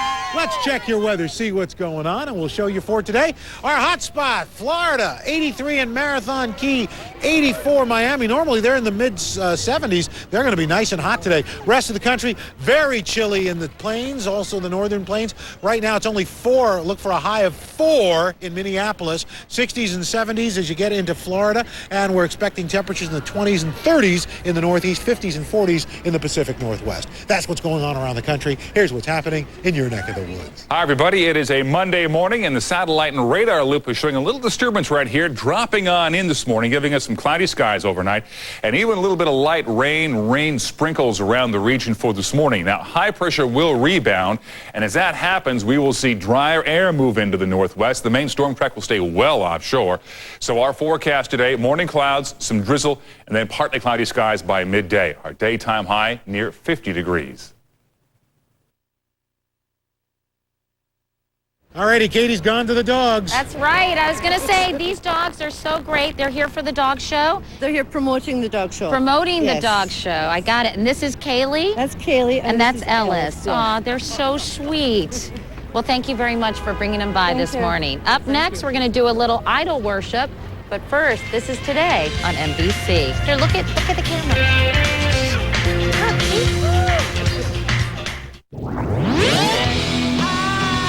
Men mean to say the right thing, just doesn't always come out the right way.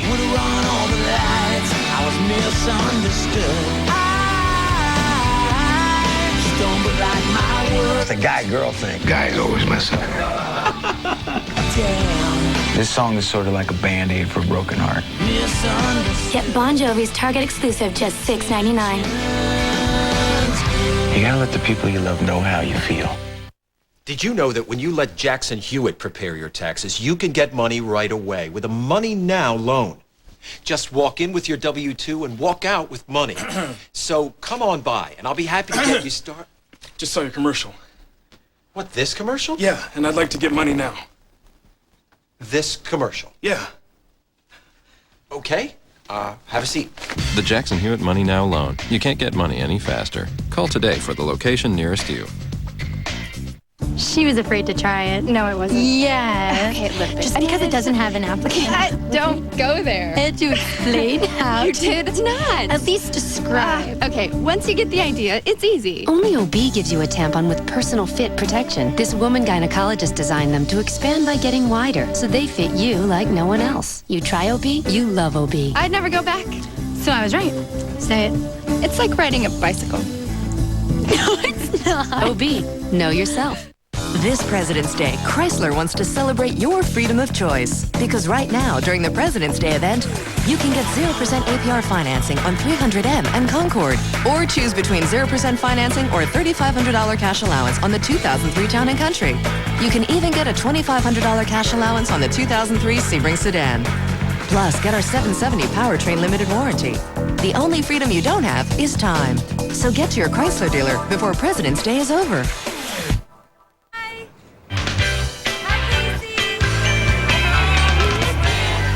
Well, the talent pool is shrinking on American Idol. 2 pop star wannabes have made the cut and are the first 2 finalists.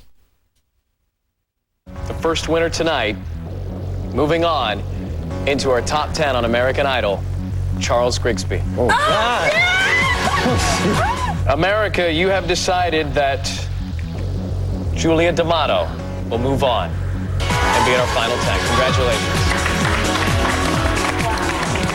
And Charles Grigsby and Julia D'Amato are here to give us a hint of their game plans for the coming weeks. Charles, Julia, good morning. Congratulations. Good morning. Nice to see you both. Thank you. So 50,000 people audition, trying to be a part of this show. You're down to starting to pick out the 32 finalists, and you're the first. How does this feel? Is it sunk in yet? No? Unbelievable. It's amazing. Unbelievable. What were your expectations going into the process? When you watched the first series? So you saw the level of talent that was present there. Yeah. How well did you think you do? How much confidence did you have, Julia? You know, I came into this with so much confidence. It just came over me when I saw Kelly won on the last show. I was like, I could do that. And I don't know. I mean, I felt like I could. I didn't know if I could. I didn't know if I would make it this far, but it's amazing to be here. Charles, what about you? You started this confident? Definitely. I felt the same way. I mean, this has been my dream since I can remember. And to actually live this is just incredible. I mean, it literally, every waking moment is just like mind-boggling. When you both saw the first series, did you watch the performers, Kelly and Justin and some of the other ones that got down to the end? Did you pick up anything in terms of game plan, the way you'd want to present yourself so that you'd have a better chance of being voted on by the viewers? You know, it looks so much easier when they were on and performing. And, you know, it's like, oh, I could do that. And then when you're there, it's like, it's so much harder, you know? So the performance part is a lot harder than I thought it would be. Let's take a look at your performance, all right? And then we'll take a look at a separate tape of where the judges talk about it. Here's Charles on the air.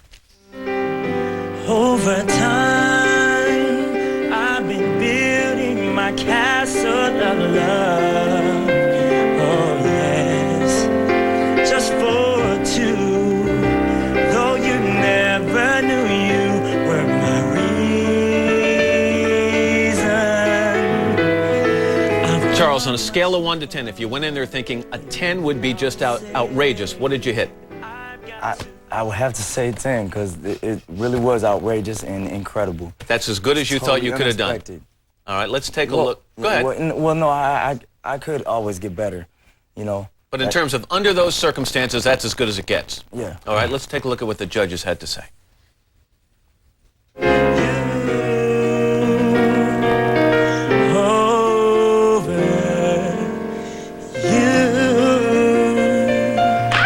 I liked it. It was good. I don't know if it was like unbelievable for me, but it was good. The tone of your voice is velvet, smooth, wonderful. I for once, agree with these 2. I think you did well. Wow. Some of the people. That's not bad. I mean, you know, Randy wasn't over the moon, but at least he thought the tone of your voice was good. Right, yes. So you were happy with their comments? Oh, definitely. All right, Julia, your turn. Let's take a look at your performance from the other night. Okay. Billy Ray was a preacher's son, and when his daddy would visit, he'd come along. When they gathered around and started talking, that's when Billy would take me walking. Through the backyard we go walking. Then he looked into my eyes. Lord knows to my surprise, the only one who could ever reach me was the son of a preacher man. The only boy who could ever teach me was the son of a preacher man. Yes, I wish you could see the squirming on the couch right now. Julia is not having a fun time watching this. What's the problem? It's just funny to see yourself, you know. Wow, yeah. I was nervous, and I think that my performance was, I was trying to act you know, like... So on a scale of 1 to 10, you thought I didn't think I did as good as I did in the auditions, which you'll see when the judges comment. But I think I could improve a lot better than that. Let's take a look at what the judges had to say. Yes, he was. Ooh, he was.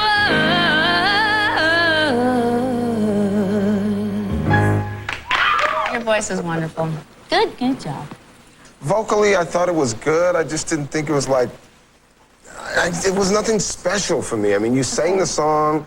I wasn't moved. I don't know. I do actually think you're one of the better contestants in this competition, though. And I would like to see you go through to the next round.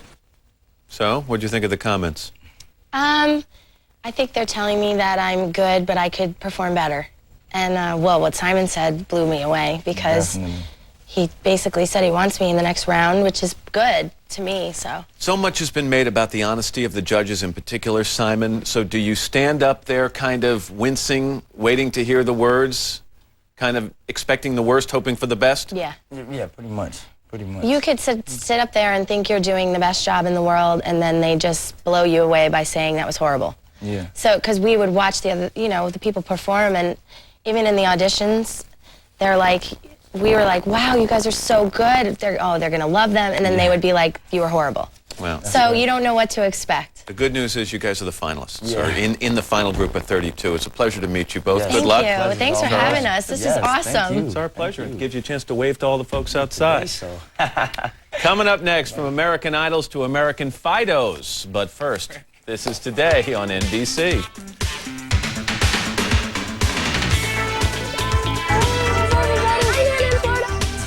Hi, I'd like to start getting home delivery of the Sunday New York Times. Now you can enjoy Sunday even more by getting the New York Times delivered to your home every weekend. And when you call now, you'll get 50% off the regular home delivery price. I enjoy waking up and having the Sunday New York Times waiting for me. I know it'll tell me things that I won't hear, read, or see anywhere else. I get international and cultural news, and I get a jump on the week ahead. Call now to order, and you'll get the book review, travel, arts and leisure, week in review, and the New York Times Magazine. On Sunday mornings, we catch up on what we really love.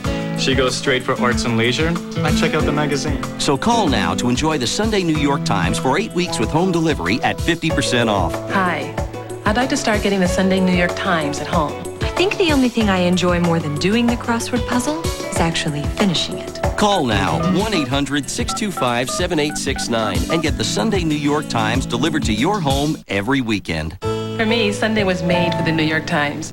Until I joined Jenny Craig, I never realized how important personal support was. Jenny Craig consultants like me customize a program to fit your personality and your individual needs. I had chocolate cake every day and still lost 50 pounds. We know how valuable personalization is. It makes all the difference. Lose all the weight you want in 2003 for just $49 plus the cost of food. Call 1-800-JENNY20 today.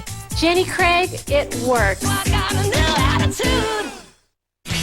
Check out the latest new release at the Walmart Home Entertainment Department. HBO Video presents... May I please date your daughter? No! The #1 romantic comedy of all time. Amy? Everyone, this is Ian. Why do you love me? Because I came alive when I met you. My Big Fat Greek Wedding. Available on DVD and video Tuesday, February 11th. The hottest movies at everyday low prices. Come to Walmart.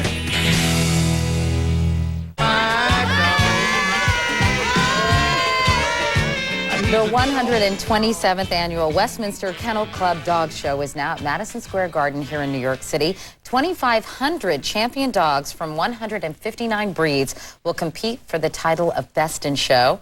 And for the 20th year, it's airing live on cable's USA Network. David Fry is the analyst for USA Network, and he's brought along some four-legged friends as usual. Hi, good morning. Hi, Katie. Nice to see you. Thank you. It's always nice to be back. So tell me what's in store. How does this year's show compare to ones before it? Well, it's the same. It gets more exciting every year because it takes less and less time for the entries to fill up, less than an hour, and everybody wants to be here and be out there on that green carpet at the end on USA Network. Not the red carpet, but the green carpet. Just green. You know, for somebody who might think their dog is worthy of this dog show, how do you go about entering it? Well, you have to be a champion, first of all. You know, you feed them some fewer biscuits.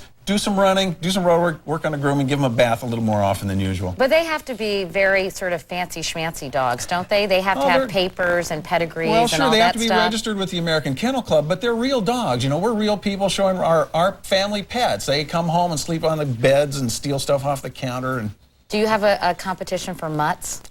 Not yet. Maybe you should do that. Wouldn't that be fun? Well, maybe eventually. Okay. I think we have everything we can handle right now. You sound like a dog snob to me. No, not at all. We love them all. All right, so let's talk about some of the entries. Let's bring our first one out here. Okay. This is Elka. This is a Greater Swiss Mountain Dog with Tony Kilpatrick from Mariposa, California. We have people from everywhere. How are you? Nice to see you. Hi, Elsa. The Swissies are draft dogs. They were made to pull carts. They were put out of work by the Industrial Revolution, but they're a general farm dog, a draft dog, a drover dog, moving animals around. Yeah. Protecting you at home. Now, what category will this dog be? Will she compete against light dogs? This is a working dog. Oh, all working dogs. There are seven different groups: working, terrier, toy, non-sporting on Monday night, and then on Tuesday, the sporting, the hound, and the herding. All right. And at the end, 7 group winners come together for best in show. Oh, terrific. Okay, So well, thank you very Elka. much. Thank you. The next dog up. We had McGee earlier. McGee, a Brussels Griffon. You remember the great movie As Good as It Gets with Jack Nicholson and Helen Hunt? Oh, that's right. That's where I've seen this dog before. People kind of feel like the dog should have won an Oscar. We need to get McGee looking at the camera.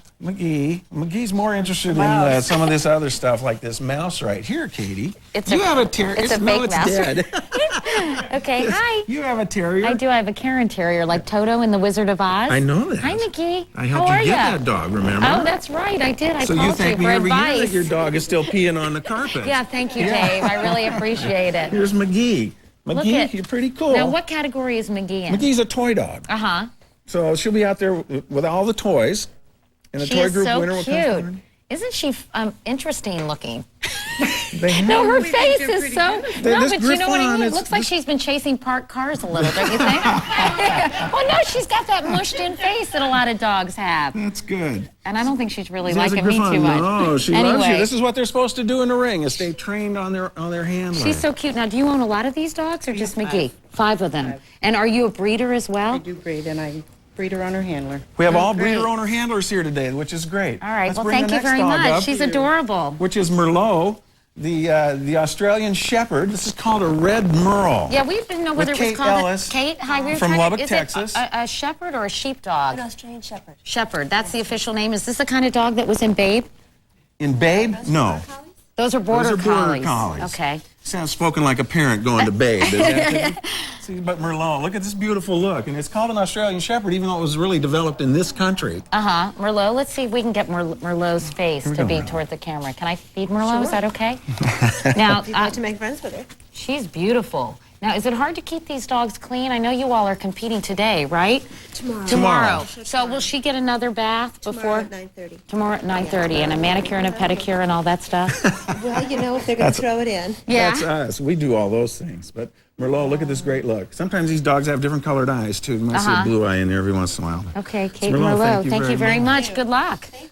All right. Oh, And I here love with Pat these Colombo, dogs. this is Rhiannon. Hi, Pat. Hi, Rhiannon. Hi. Pat, Rhiannon is a bearded collie, another herding dog. They have this great joie de vivre about them. They'll jump up at the least provocation. This is called a bearded collie? Bearded collie. Now, I obviously don't know that much about dogs. Is this the same as a sheepdog? No. No? This is, this dog has a tail, and a sheepdog doesn't, and they're smaller. It's the same general color and does the same work. Here, It's can I a pat sheepdog. over here? So Herds the sheep around. But look at this coat. This coat's a lot of work. It doesn't just happen. I was going to say, what happens when it gets all tangly? You just have to use conditioner, cream rinse, stuff like that? And brush it out once a week. Yeah. Aw. We have lots of great products that we use in our work, probably better than the stuff we use on our own hair. Yeah, probably. Okay, thank you so Okay, much. the next dog is Briggs. This is a field spaniel. You don't see one of these very often. Yeah. They're wonderful, affectionate family dogs. Sharon Deputy here with Briggs. Hi, Sharon. Now, how does this differ from a regular Cocker Spaniel? They're a little bit bigger. Uh-huh. They have a longer muzzle. Do you have a little biscuit Not or as much something? coat. Here, wait. Let's try to get her to look this way. Is this Briggs, a boy or girl? I can't tell. It's a boy. Uh-huh. So pretty. They're very loving, very affectionate of their people, but they're sporting dogs. You know, they're built to run through the field and push their way through the brush. Uh-huh. And again, this is in the sporting dog The sporting dog category, So that's what right. other sporting dogs might this one be competing against? Irish Setter, the English Setter, Labrador Retriever, the Golden Retriever. She goes very well with my outfit. She does. Hi. Oh, and Carol dress- likes you have to it dress too. Hi, how are you? Nice to see you. Our next Okay, dog up bye. is the Afghan Hound. This is the dog. These are the dogs that I bred for 30 years. This is Mozart with They are Lisa so Ashby Andrews wild. from Houston. Hi, how are you? Nice to see you. Hi, nice to see you. This is Here, Mozart. wait, let's get Mozart to look at the camera too. These are actually Hi, hunting Mozart. dogs. The hunting dogs of the royal family in Afghanistan. They would run down their prey. They're sight hounds. Very fast, like a greyhound, closely related to the greyhound. Underneath all this hair is a deep chest, and they run. I think they are so cool. And They I are just great it dogs. it looks like they have wigs on, doesn't it? And this coat must be very, very difficult to care for as well. This dog gets beauty treatment several times every day. Yeah, I like the sort of comb over thing you got going here as well. It's a very look. It's very glamorous, very Veronica Lake, you know? We say, And you know, we what's say this a lot dog's name again? Mozart. Mozart. Okay. And And this, in the hound group. those are great. Very nice, Mozart. Okay. Well, you all come on and bring everybody out. Thank Everybody you so out. much I for didn't coming mention by Lisa this morning. Strub, who's here with the Brussels. I think I got everybody else's name, didn't I? Did we get everybody? See, we're here from everywhere, all over You know, the and country. what's nice, This do is- they ever get into huge dog fights in the middle of the show? No, No, I'm serious, because that would be a nightmare, wouldn't it? Sometimes they establish their boundaries and say, this is my space, don't come in there. But the beautiful thing about all these dogs is they go to dog shows year-round and they understand what it's like to be Come social. on, get your dog in there. You can be aggressive. being You're in New shy? York. There's Alki. Anyway, well, Dave, thank you so much. Thank and so you, tomorrow Katie. you all are competing? Today, some today, A and couple of some them are tomorrow. today. But on USA Network, 8 o'clock, Monday and Tuesday night. Okay, well, as All right, always, Kate. thanks for coming Nice to see in, you. and have a Thank great you. time at the show, and welcome to New York. Nice to see you. And we'll be back in a moment. This is Today on NBC.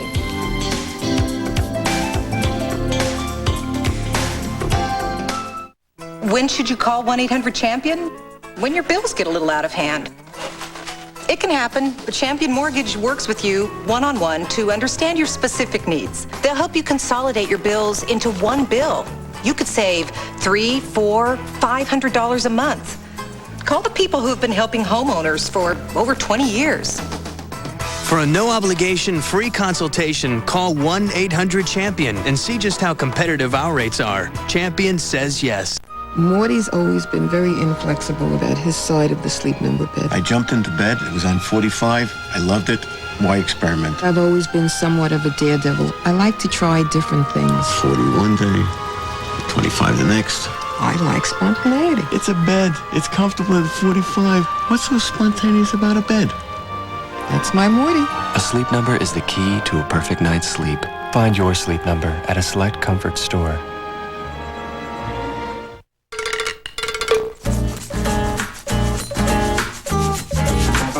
We knew we had to make the new Accord more comfortable and more stylish. Why else would you part with your old one? The all-new 2003 Accord from Honda. Now you can lease a 2003 Accord LX sedan for $239 a month for 36 months.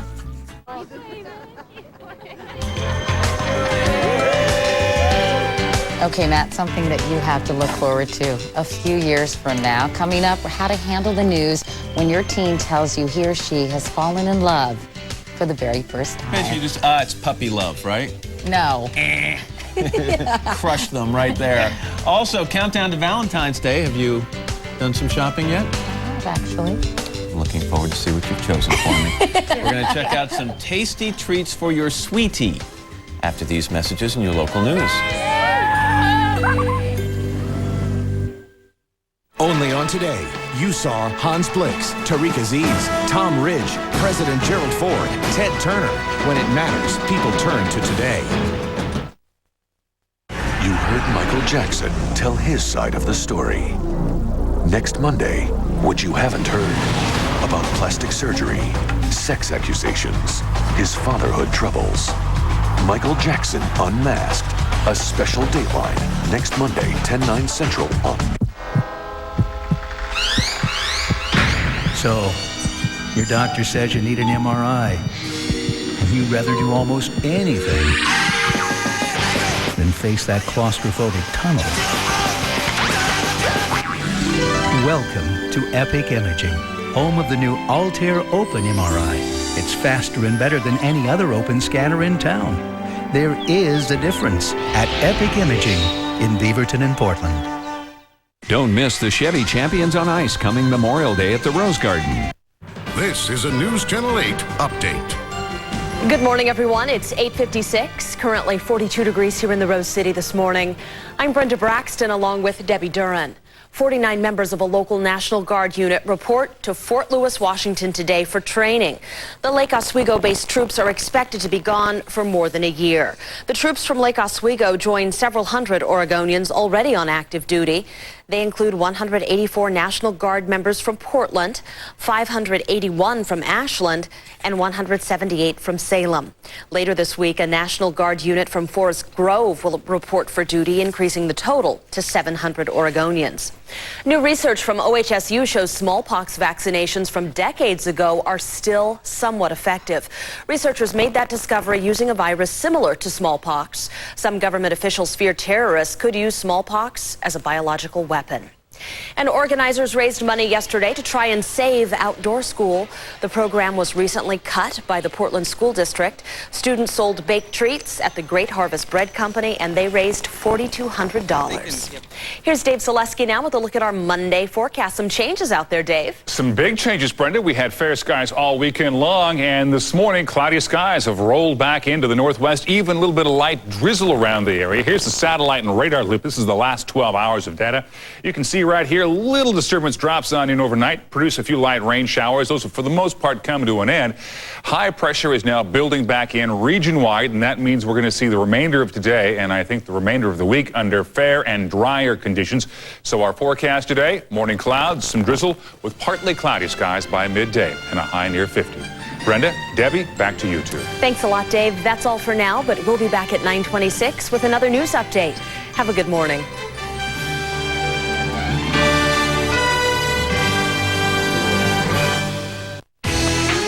Take a closer look at the SUV that was named a Consumer's Digest Best Buy.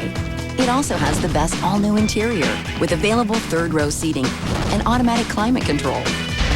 It also comes with America's #1 warranty. Introducing the 2003 XL7 from Suzuki. So get in and take a closer look at America's best value. Suzuki! Get both 0% financing and $1,000 customer cash. Hurry in. Cool.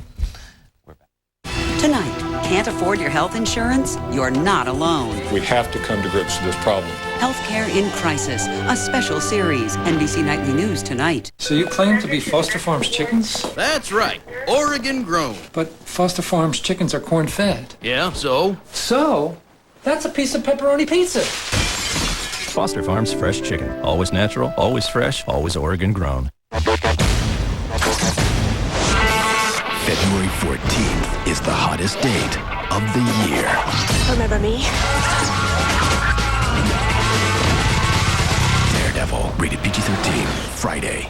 This is it. It's the final phase. The owners of Thomasville Home Furnishings are announcing the final phase of this unprecedented store closing liquidation. The situation has been surveyed and the time is here. Thomasville Home Furnishings has unloaded additional warehouses. Do not delay. If you've shopped our showroom during this liquidation, you owe it to yourself to return. The holes have been filled with fresh merchandise. We must sell now. This is that once-in-a-lifetime chance to buy fine furniture, bedding, and accessories at or near wholesale. It's the final phase of the store closing liquidation at Thomasville Home Furnishings in Lake Oswego.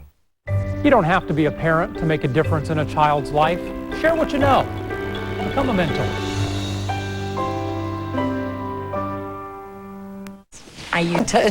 On Friday, and we're back on this Monday morning. It's February the 10th. I'm Katie Couric along with Matt Lauer and Al Roker. Ann is on assignment in Baghdad, and it's all about love this half hour, starting with puppy love. We're going to tell you how to handle your teenager's very first crush.